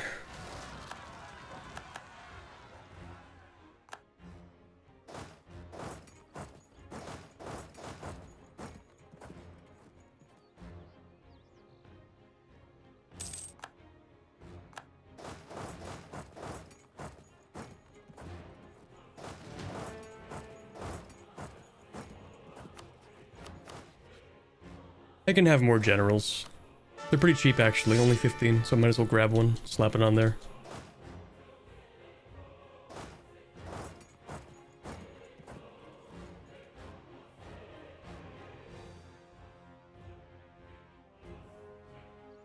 From an elf perspective, you aren't truly alive if you aren't an elf. True. From the elf perspective, humans live such short lives, and actually, from the elf perspective, I'm sure from the star elf perspective, the Ruinborn elves are not real elves.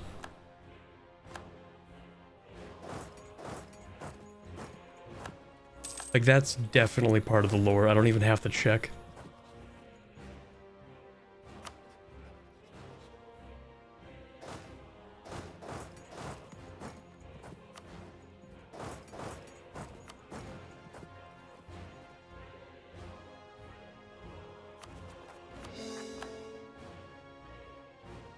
Should play them, it's pretty fun even if it is evil. I mean, I'm already playing like I'm already playing like one of the evil countries.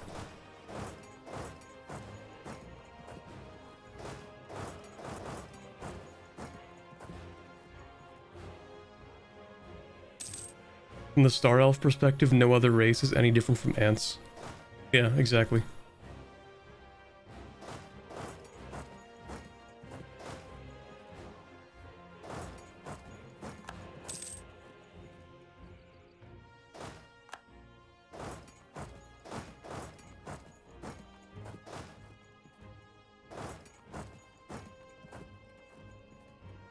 Let's go. I can actually take the stuff that I want. Thank you.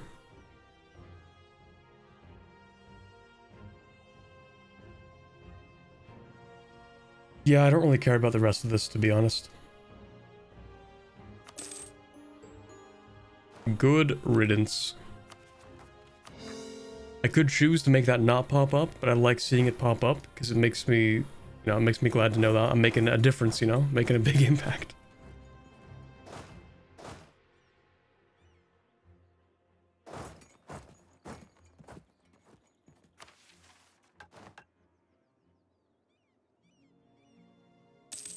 Not evil, you're blessing them with winter. True. Yeah, some might say we're simply misunderstood. Just trying to spread the blessing of winter and all that.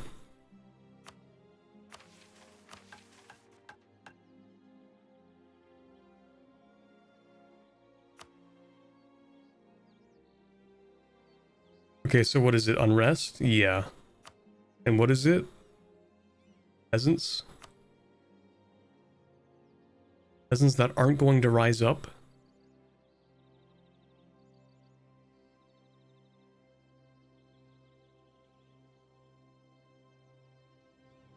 If the peasants aren't going to rise up, then why do the peasants even exist?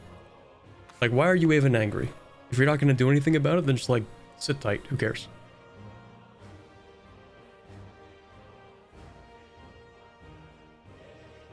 Nobility's upset, I guess? Too bad.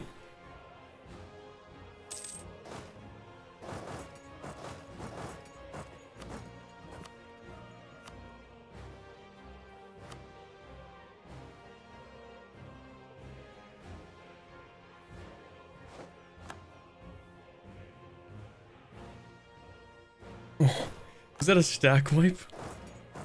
Tragic.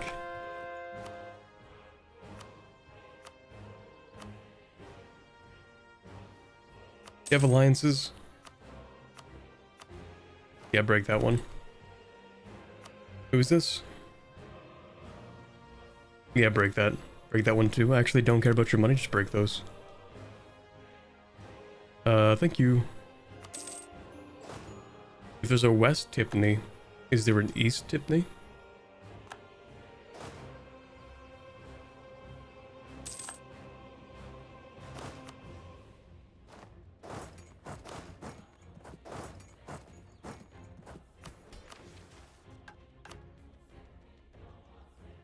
Okay, I need to take all of this. That's fine.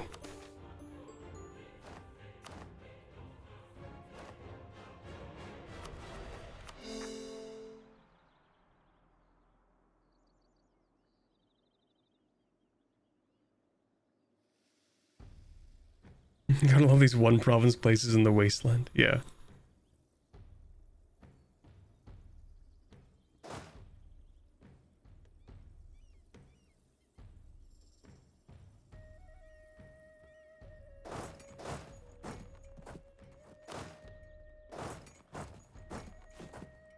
Finally, peace. Look at that beautiful country, chat. Look at that. That's nice. I do also need to put down another colonist. Let's slap it down right up here.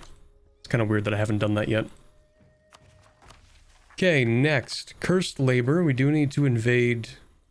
What is that? Abencost? Arbcost. Okay. We need to invade these guys. Laurent isn't going to like that, but Laurent is cringe, so... we don't care about their opinion.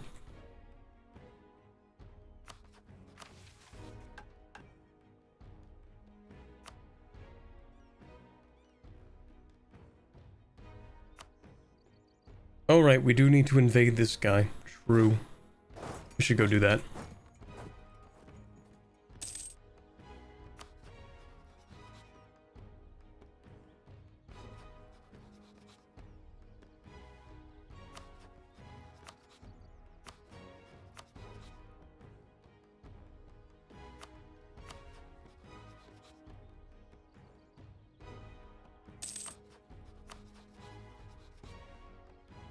Oh, I guess those were all coalition members. I'm like, wait a second, why do I have long truces with those guys? Why didn't I separate piece them? And then I remembered, oh yeah, I can't separate piece them because they were all part of the coalition. We have the biggest name, we're winning. True? Hold on, is that actually true? It's definitely true. Look at that.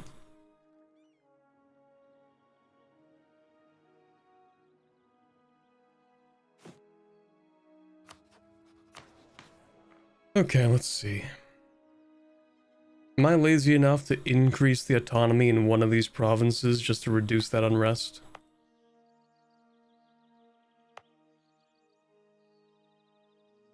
Maybe.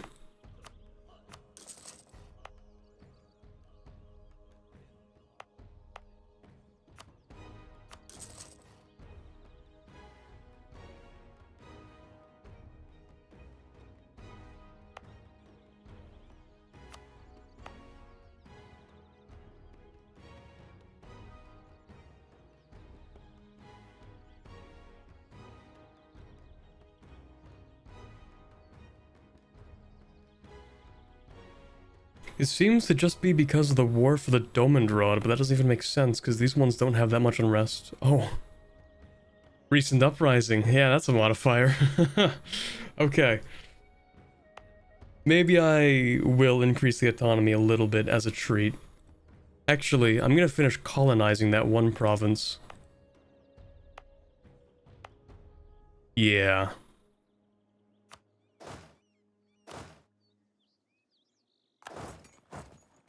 So I don't know if it's gonna be necessary.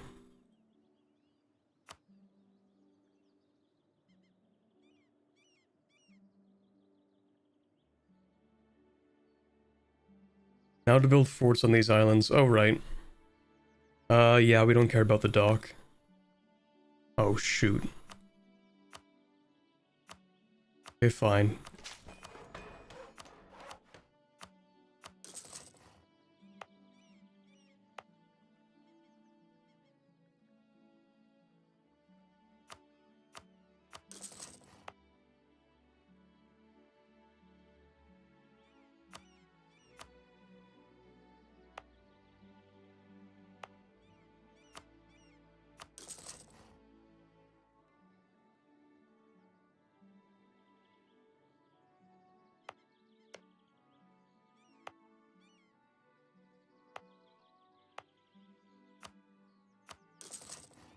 Is this going to extend to here?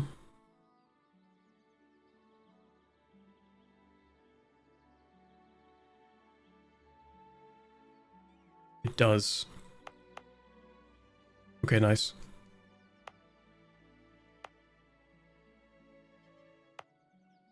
That would do this, this. Fort.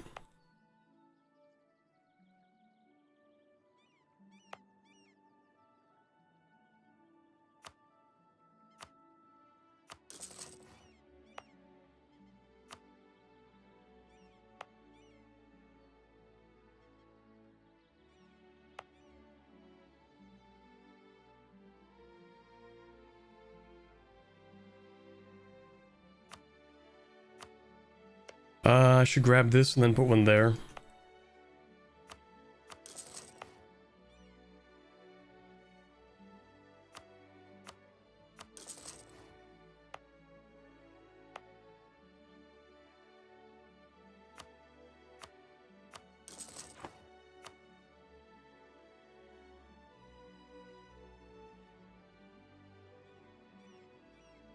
Arrest advisor, stability, religion.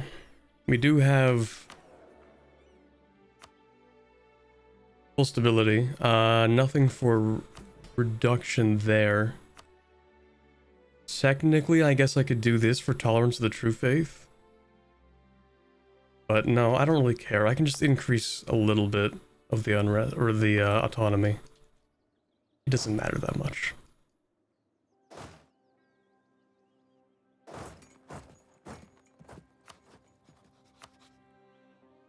Plumstead. Okay, anyway.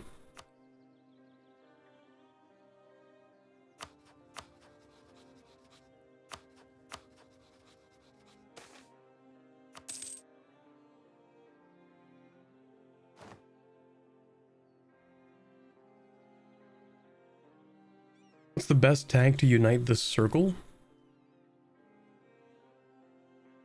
Couldn't tell you, to be honest. I don't think I've ever played a country in this general area. No, that's not true. There's one country that starts here? Somewhere close to here. That I played like 5 years of, because their mission tree is very short. I haven't actually played Venail. Wait, did I? If I did, it was like 6 years ago or something. I don't know.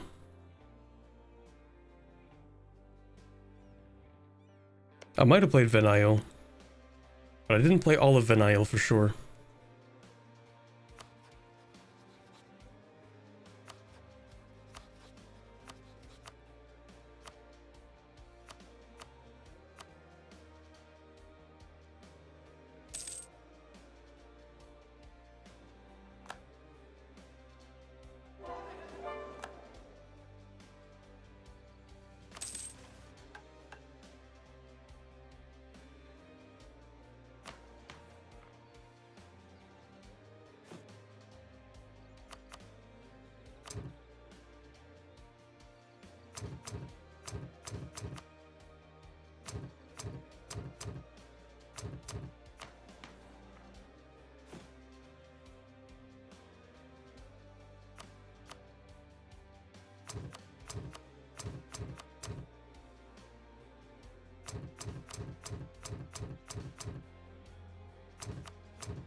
Elnar is the country you form as Vinyl, to be clear? Yes. Yeah, Elnar is the name of the country you form. But yeah, you start as Vinyl. These guys. And then you just kind of migrate over. In fact, did they do that? Or did they get conquered? I think they got conquered. That sucks.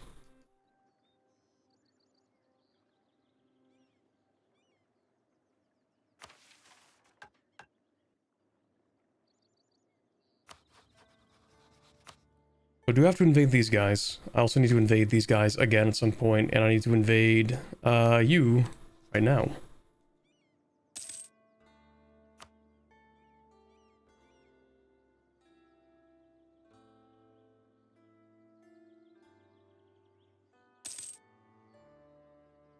Right now.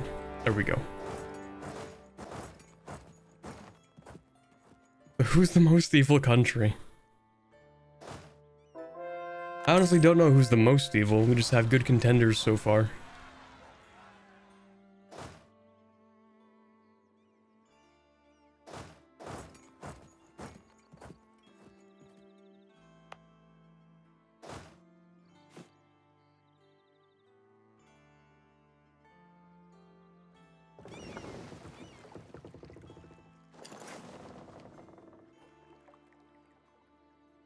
Aelnar or command. So what's the command's whole deal? Where's the command's moral axis?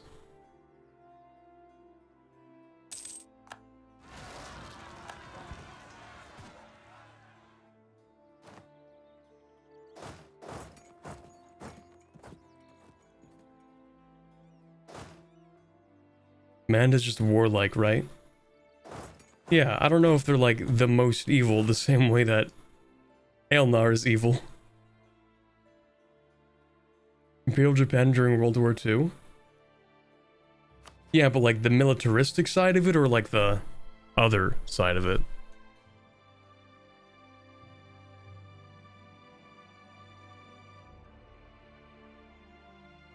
Military hobgoblin state that wants to conquer. But do they do war crimes?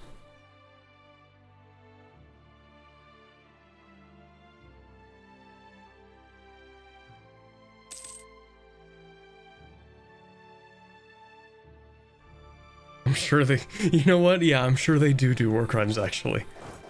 They probably do.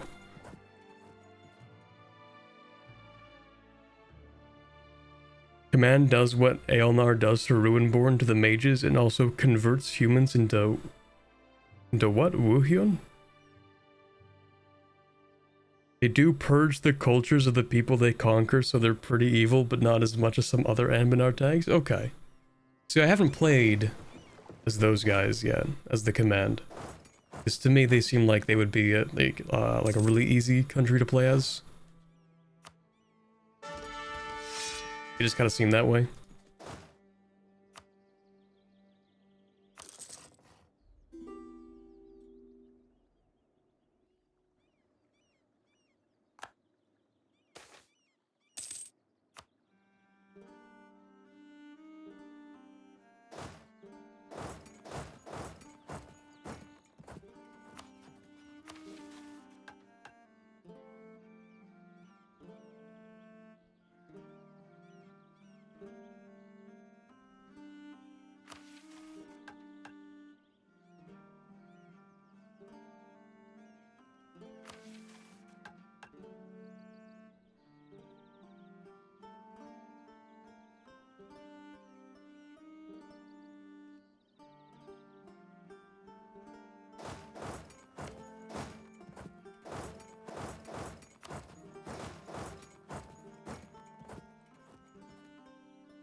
The ogres who eat everything are pretty evil. Yeah, but they're almost like comically evil, you know what I mean? It's like absurd. It's like evil absurdism.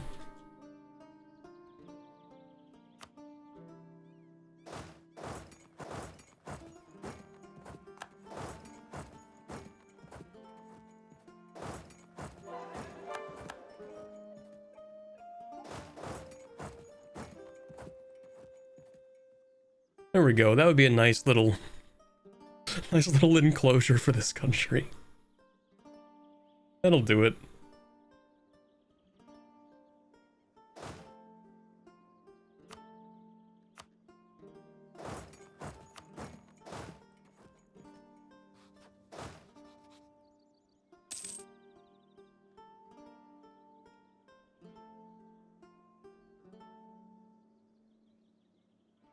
I'd like to see you call it absurd from halfway inside an ogre's mouth. Fair.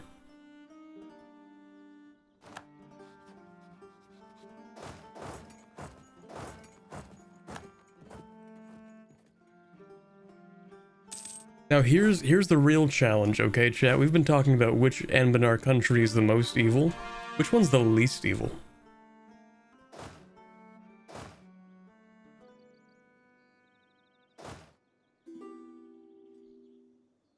Which country just spreads joy and cheer to the world? The golden kobolds, so true. Goblin All Clan, of course. You mean the Goblin All Clan that, like, paints the dwarves green and, like, makes them, considers them, like, mini, or, like, pseudo goblins or something? Wasn't that, like, a plot point of one of the missions?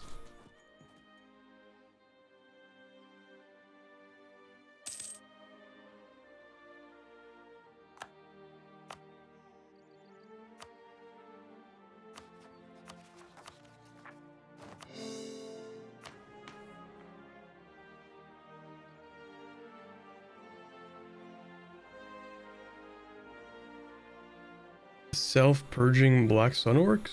The who?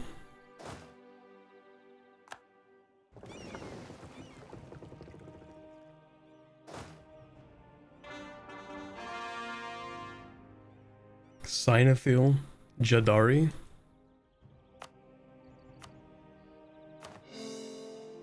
Okay, but Jadari definitely does war crimes, you know? I get that vibe from Jadari.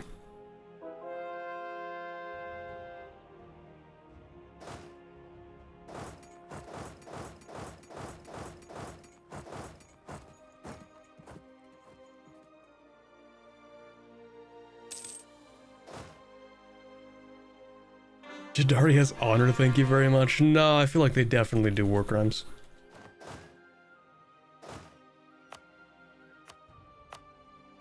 I haven't played Jadari in years. I don't remember, like, any of the lore, but, like, they definitely do.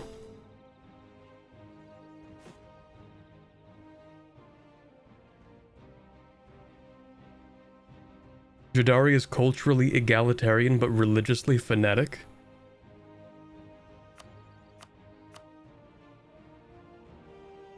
If you accept Jad, you are protected. So would you say they would, I don't know, forcefully convert populations at Spear Point? By any chance?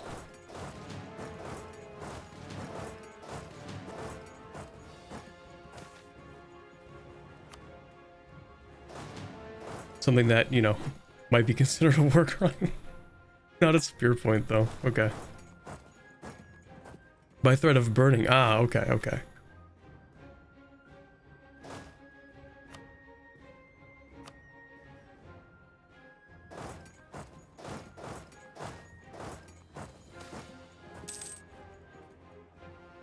So maybe not war crimes, maybe crimes against... I was gonna say humanity, but that doesn't even make sense in this context. I mean, yeah, sometimes.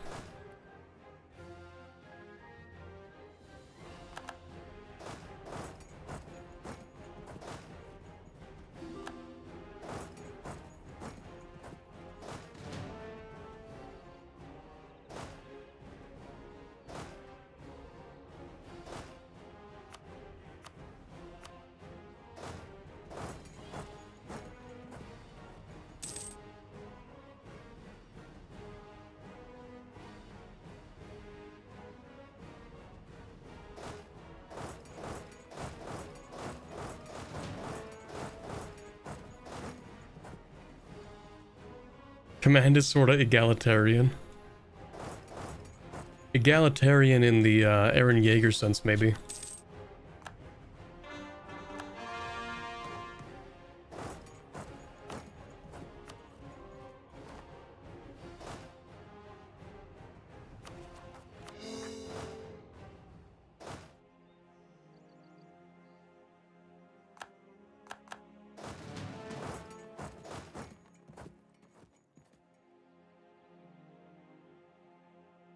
Easter lore is egalitarian and great, and I am.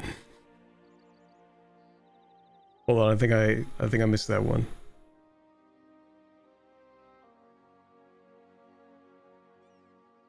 I saw that.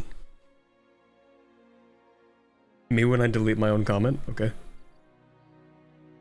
If you obey the command, you're solid, otherwise it's on site. Yeah, so it basically follows like the Mongol Empire style of governing. We don't care so long as you submit to the Khan. Except no, somebody said it's far worse. Somebody said the command is not chillin' like that.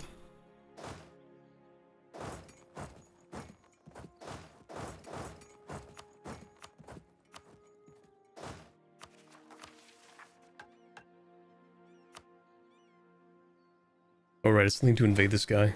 Am I gonna do that right now? No, hold on a second. Let's move you back into here. Not there. Into here.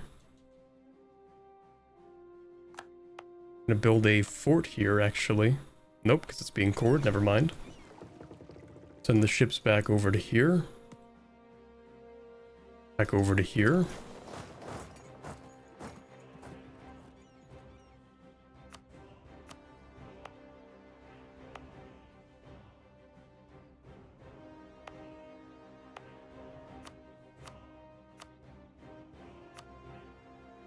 Oh, 1 second, I'm getting a call in the middle of a stream. Never mind. They stopped calling.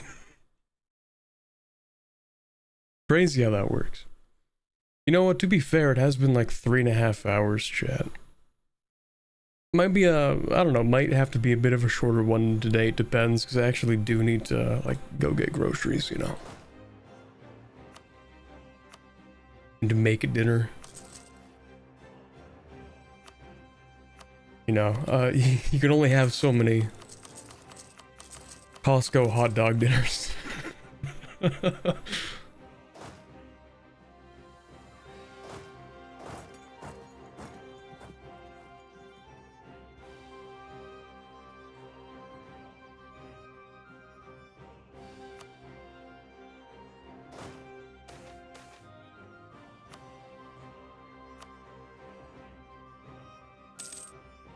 If I wasn't meant to have the Costco hot dog for dinner every night, then it shouldn't have been made $1.50.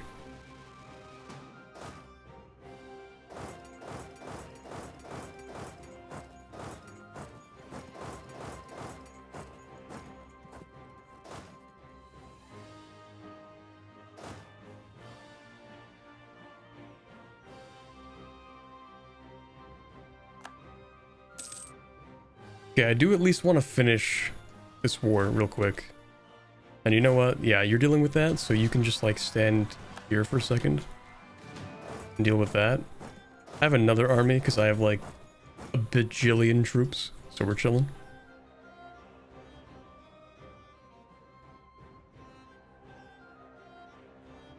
Costco hot dogs are IRL calorie min-maxing.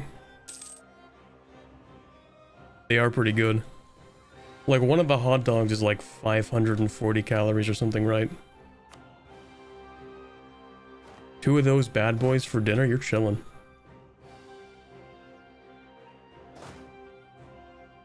Yeah, the typical day in the life of Corbett: wake up, eat 1 protein bar,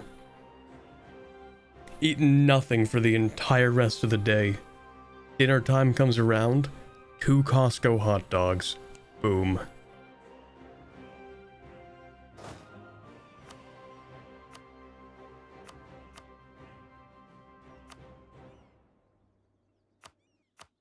That's all you need for a healthy diet.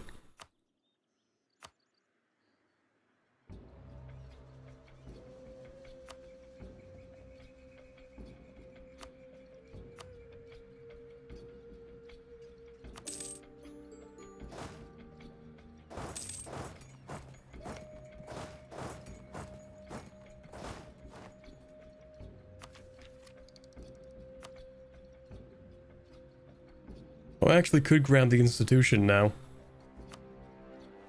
Okay, maybe I should save up some money for that.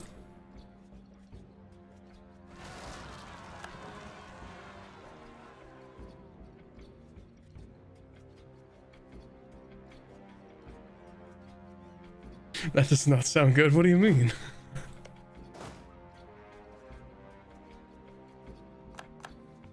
It's totally not like they, probably, I don't know, poison the hot dogs to make sure they can remain at $1.50 or something. The funnier thing, actually, is that it's $1.50 both in America and up here in Canada. Which means that I'm actually getting the better deal. Sucks to be those guys.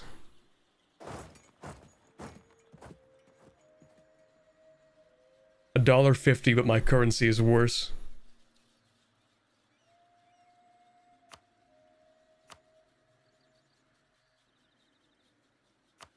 How have I not fully occupied this guy? Oh, you own this, don't you?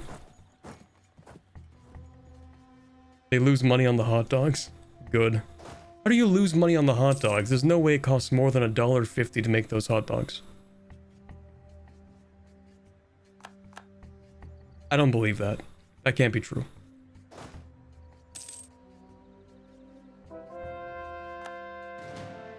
It draws customers in. Okay, so they're not actually losing money on the hot dogs. That's like saying you're losing money on advertising.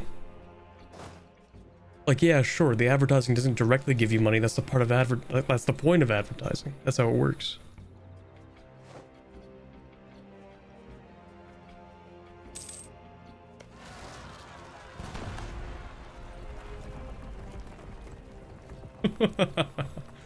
They just gave up.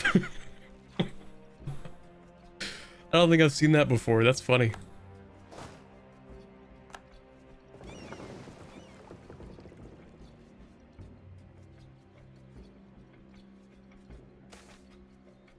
The hot dogs themselves lose money, but the customers come in and buy other things they make money on. That's true. I do that a lot, actually. Like, that's me. You know, I go in there, I get my Costco hot dog, and then I walk home with a few rotisserie chickens. I love rotisserie chicken.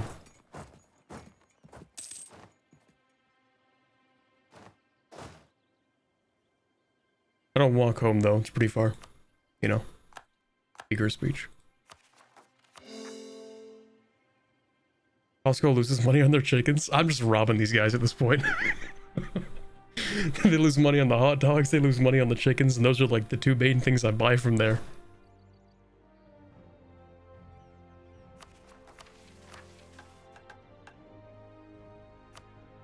And protein bars.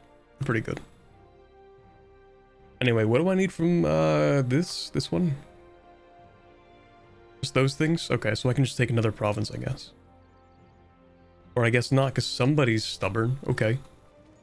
Wait, I have zombies. Can't I just press this button and instantly win? Because at the end of each month tick, I get so much manpower back in the army. Like, watch this, chat. Hold on. Oh look, we're back to full. Isn't that crazy? I replenish the entirety of my army each month. I guess I can't take whatever they own over there then. That sucks. Oh well. That's probably fine.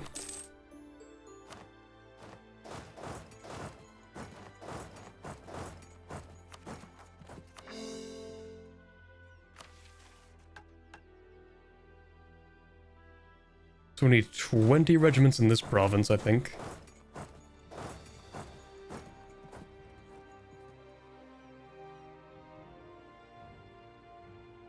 Fun fact, the co-founder threatened to kill a man if they raised the price above $1.50 for the hot dogs. That's pretty based. Not like the threatening to kill him part, but like the... Keep it $1.50. That's pretty based.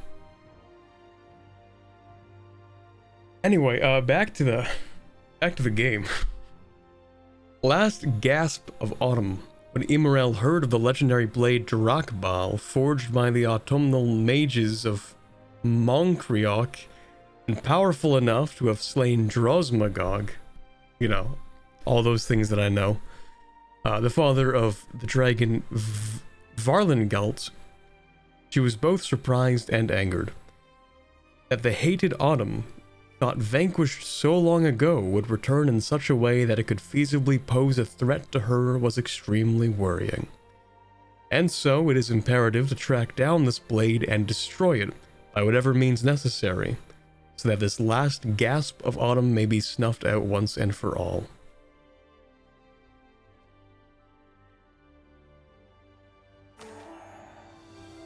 Ooh, that's a whole lot of words. Okay.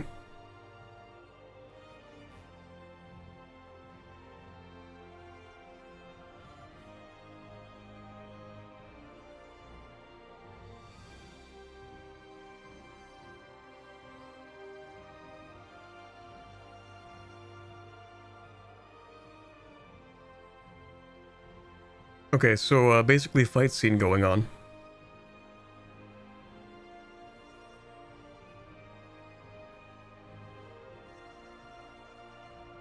So Imrel seized Drakbal.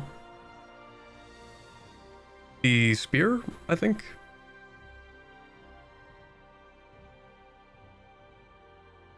Sword. Okay.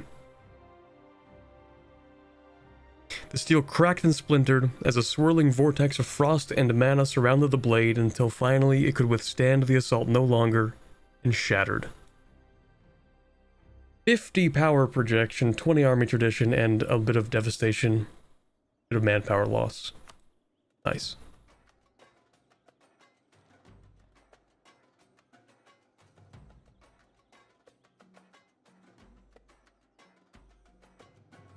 Okay, what else would we even have to do at this point? Just like own the stuff up here. Build a few buildings. Build some more buildings. We do need to take that one province. Okay, we can do that. Take this province. Build a few things.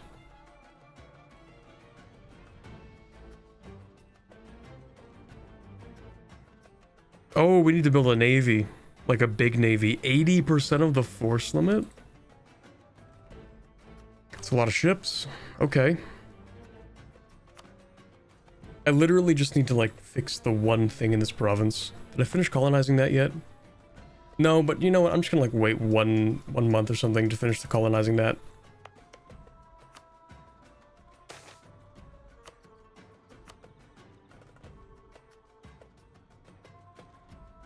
Is this an invade Europe mission? I don't think so. This is artificery at some point, I think.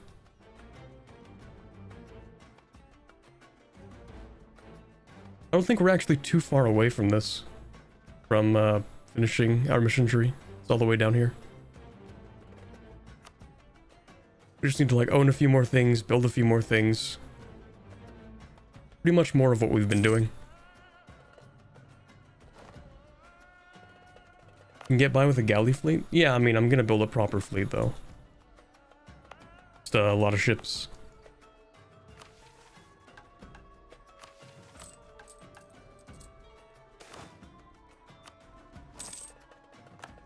Let me actually assess my trade real quick.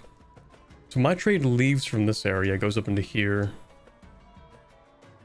And then it leaves, goes up into here. So in theory, I would very much like to control this. Because that's a lot of money.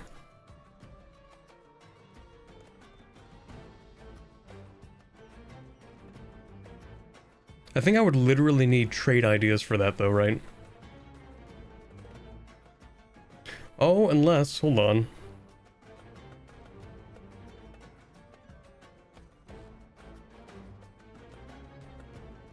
I should move my trade capital to the Domandrod, I think. And then have them funnel everything into the Domandrod. At least for these here. And then also, I do want to own this just because it has so much money in it. It's like, what, 50 ducats? A lot of it's leaving the node, but that's a lot of money.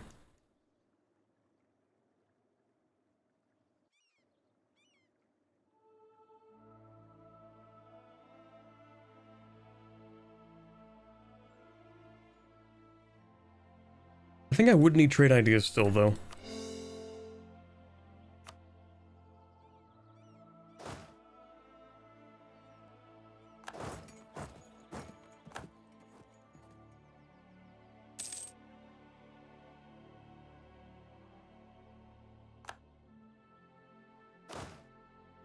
Oh, that's a lot of unrest, huh? What do you know? I was gonna say, oh, maybe I need to improve or increase the autonomy, and then I look back over and everybody's angry, huh? It's crazy how that works. Okay, I think we should start with admin efficiency, then go with absolute government, and then harsh treatment maybe. But we start with admin efficiency, always.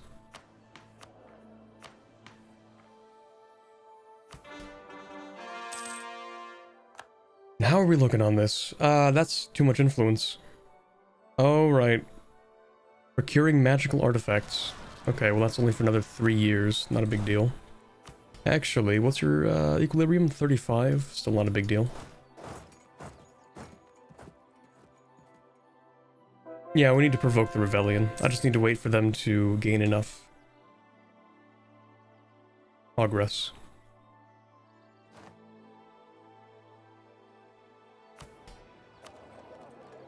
Suffering from success? Okay, I guess I will just bump up mercantilism, why not?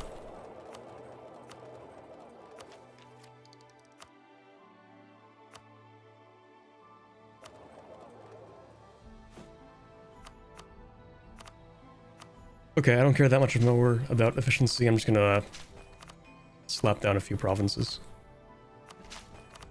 Put down a bit of dev, because who cares?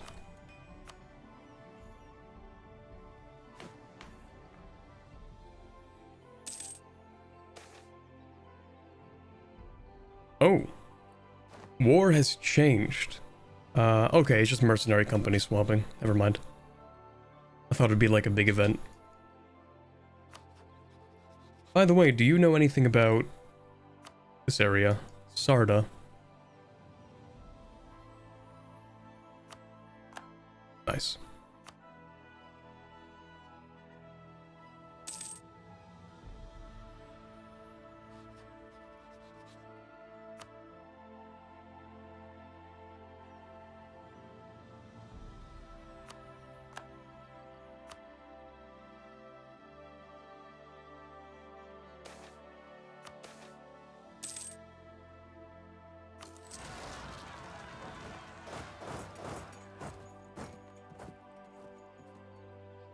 What's the rebellion at? 40%. Okay, give it like another 5 months on average.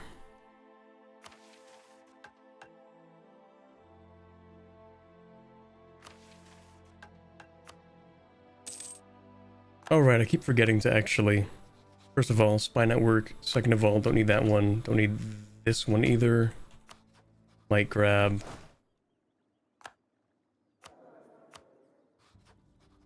I grab a spy network for that one.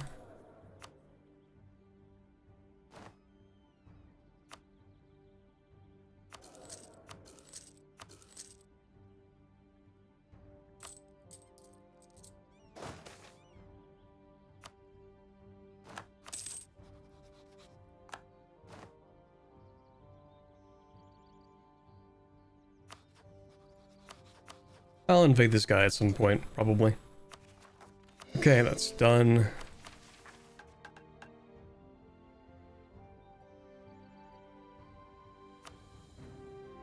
So all of these provinces would need 10 development, or a workshop, or gold in a barracks. Yeah. I don't know if I want to start the war with Lauren today. Like, maybe that's a next stream thing. Maybe there'll be a part 5. Maybe even a part 6. But let's be honest, probably a part 5. Probably not a part 6, only because there's not actually that much left for us to do, I think. I am going through this at like a snail's pace, though. How many years did I play today, chat? Like 20? Part 5, let's go. Still need to wait 35 years for artificers? Wait. What do you mean by that?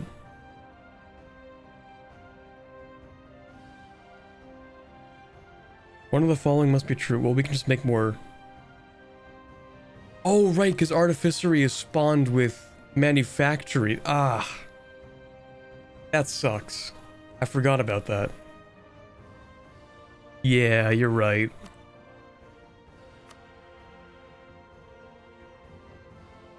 Maybe I just have to, like, fully speed 5 this.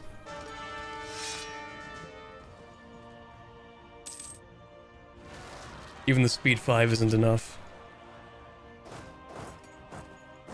This is Anbennar.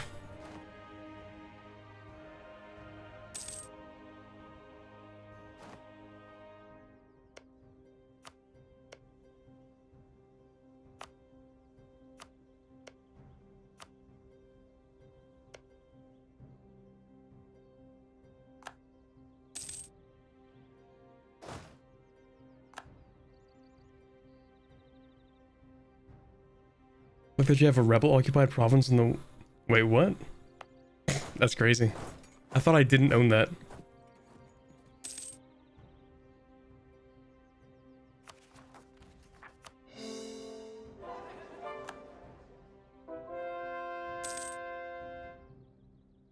Still have the rest of the quest to do, so things might line up perfect. That's possible, true.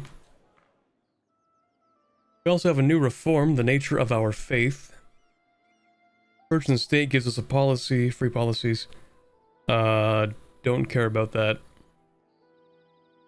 Missionary, tolerance of the true faith, faith and power. Morale damage received. We don't care because we're zombies, we have no morale. Religious unity, max promoted cultures.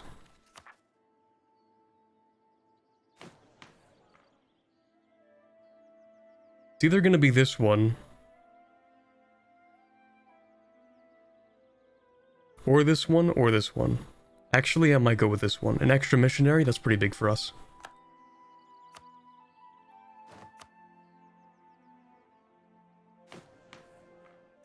Also, tolerance to the true faith is pretty decent.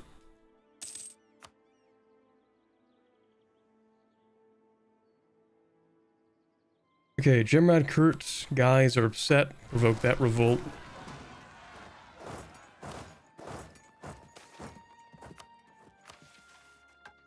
Okay, we have finished this because we provoked the revolt. I guess we might as well just go ahead and read it.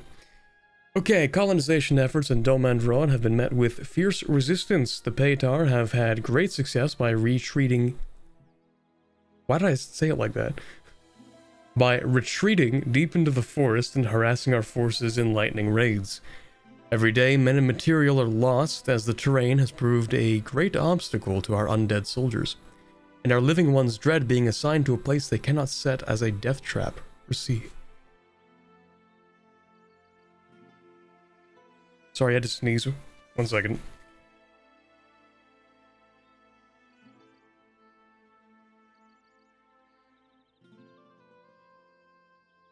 Alright, living ones dread being assigned to a place they see as a death trap, but this cannot last. Despite the obstacles, our settlements in the forest push ever inward, and it is only a matter of time before we secure our rule in the Domandrod for good.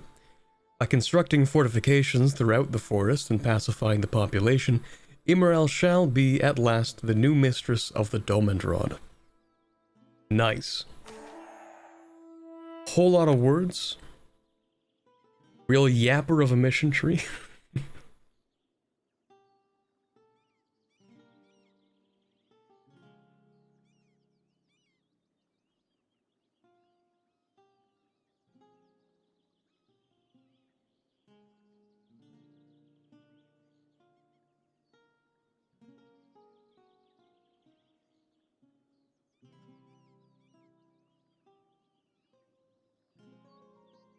So what actually was this? Wait a second.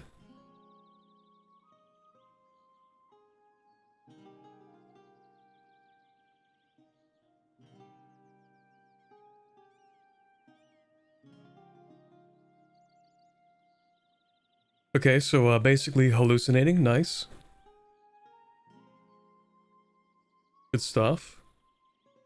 But at least the Dolmed route is ours. Ooh, okay. Though she does not admit her weakness, Immorel fears the forest at the heart of Eordan and is unable to approach the depths of the Dolmand Rod without experiencing debilitating panic attacks.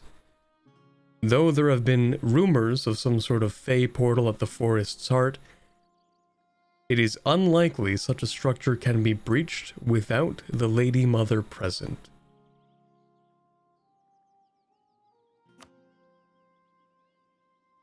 So what does that mean exactly? What does that actually mean? Because this is another province that is, in theory, colonizable.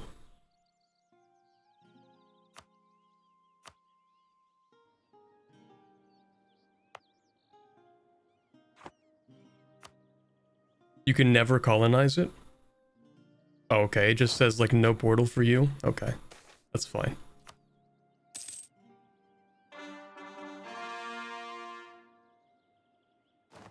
Only if you're playing Eordan you can open it, right?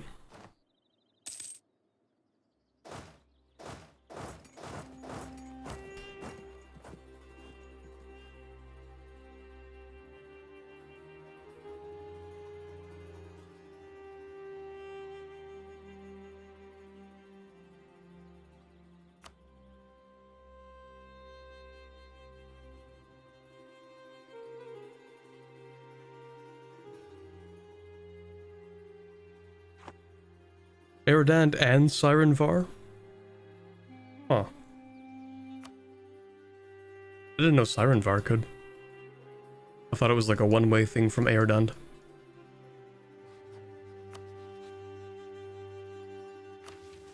Okay, is there anything else we could wrap up for the time being? Well, we do need to technically improve relations with some of these countries that despise me, but we don't really need to improve relations. I don't really need any of that either.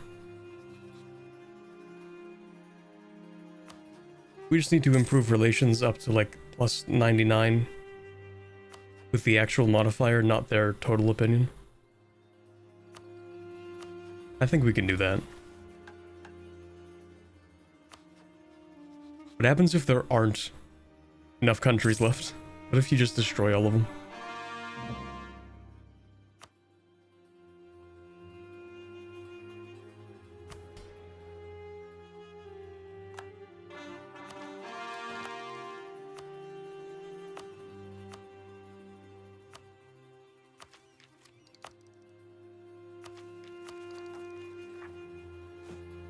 Not a lot of governing capacity. I think I'm actually going to stop stating things, to be honest.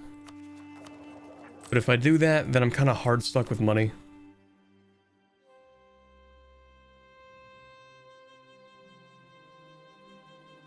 Wait a second. I can get money from here up into here. I kind of want trade ideas, but I also kind of want religious ideas. I want both. I guess when I'm done colonizing, I could probably just get rid of exploration ideas.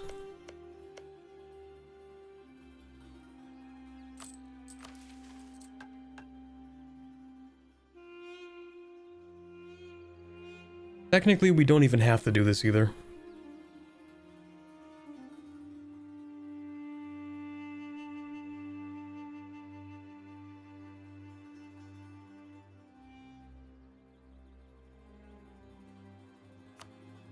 So what is this? We need to build manufactories and improve the production development of a bunch of provinces. Okay. What if I bring these guys over to start building more Hearthwards? Usually there are bypasses. Yeah, that makes sense. Okay, I said I had to stop. like half an hour ago. So maybe this would be a good, pretty natural place to finish off today's stream, actually. Unfortunately, the name has become smaller somehow, so I'm no longer winning. Which means I'm gonna have to come back for another stream to make sure I'm still winning. That's how it works. Disgusting name placement, to be honest. I don't even know how this happened. That's okay, we can just invade people. It'll fix it. But yeah, I guess in the end there is going to be a 5th part of this. I didn't think I was going to have it in me to do a 5th part. But I do have it in me to do another 5th part. Or, you know, another part. All we have to do is, like, invade these guys, build a few things, invade these guys, build a few things, build a few more things, build a few more things, press a few buttons, and boom, we're done. Yeah, it would be nice seeing the end of the mission tree. I kind of rarely do that in Anbennar. I start a lot of games, but I don't finish a lot of games. So part of the motivation for me is like, yeah, you know what? I kind of do want to finish this. Just a little bit. I don't know if it'll be done in the next part. It is still a lot to do. But we'll see. Yeah, we'll see. Anyway, we're gonna have other things to do in the next stream. Let me do that real quick. Let me, whoop. There we go. I have to hide my saves when I save the game, otherwise it'll be spoilers.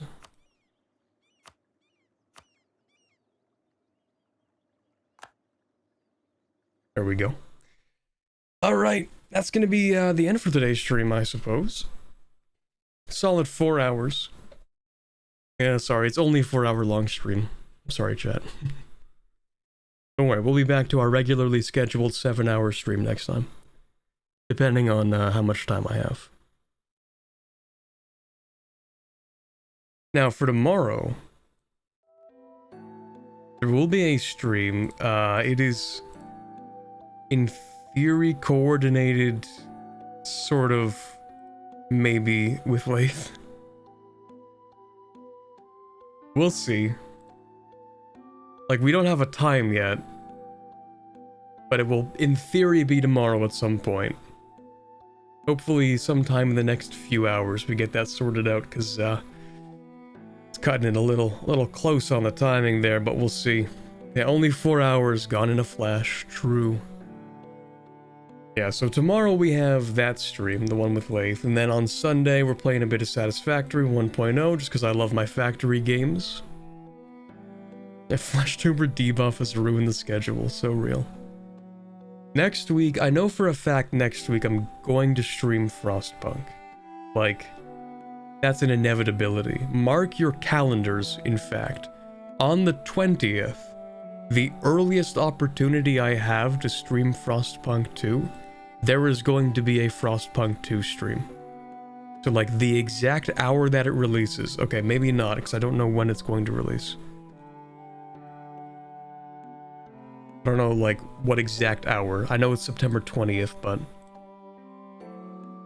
in a certain number of hours, in theory, whenever it's going to release, I will be there, no matter what. There will be a Frostpunk stream. Prepare for it. You know, if you think about it, this is just the prelude to the Frostpunk stream, because we're just playing Anbennar Frostpunk before playing actual Frostpunk. Other than that, I can probably fit in another stream next week. I can probably fit in like part 5 for this. Maybe even a part 6. I don't know if I would plan for a part 6, maybe. But chances are we're going to be looking at probably Friday, Saturday, Sunday again. Same with this week. I don't actually need to, you know, hash it all out right now. We can talk more about it later. But for now, yeah, that's going to be it. I hope you guys have a wonderful rest of your Friday. I will see you tomorrow in chat. You better be there. Be there or be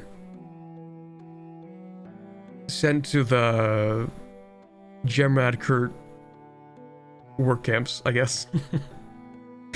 Anyway, chat. I'll see you guys later. Bye, bit.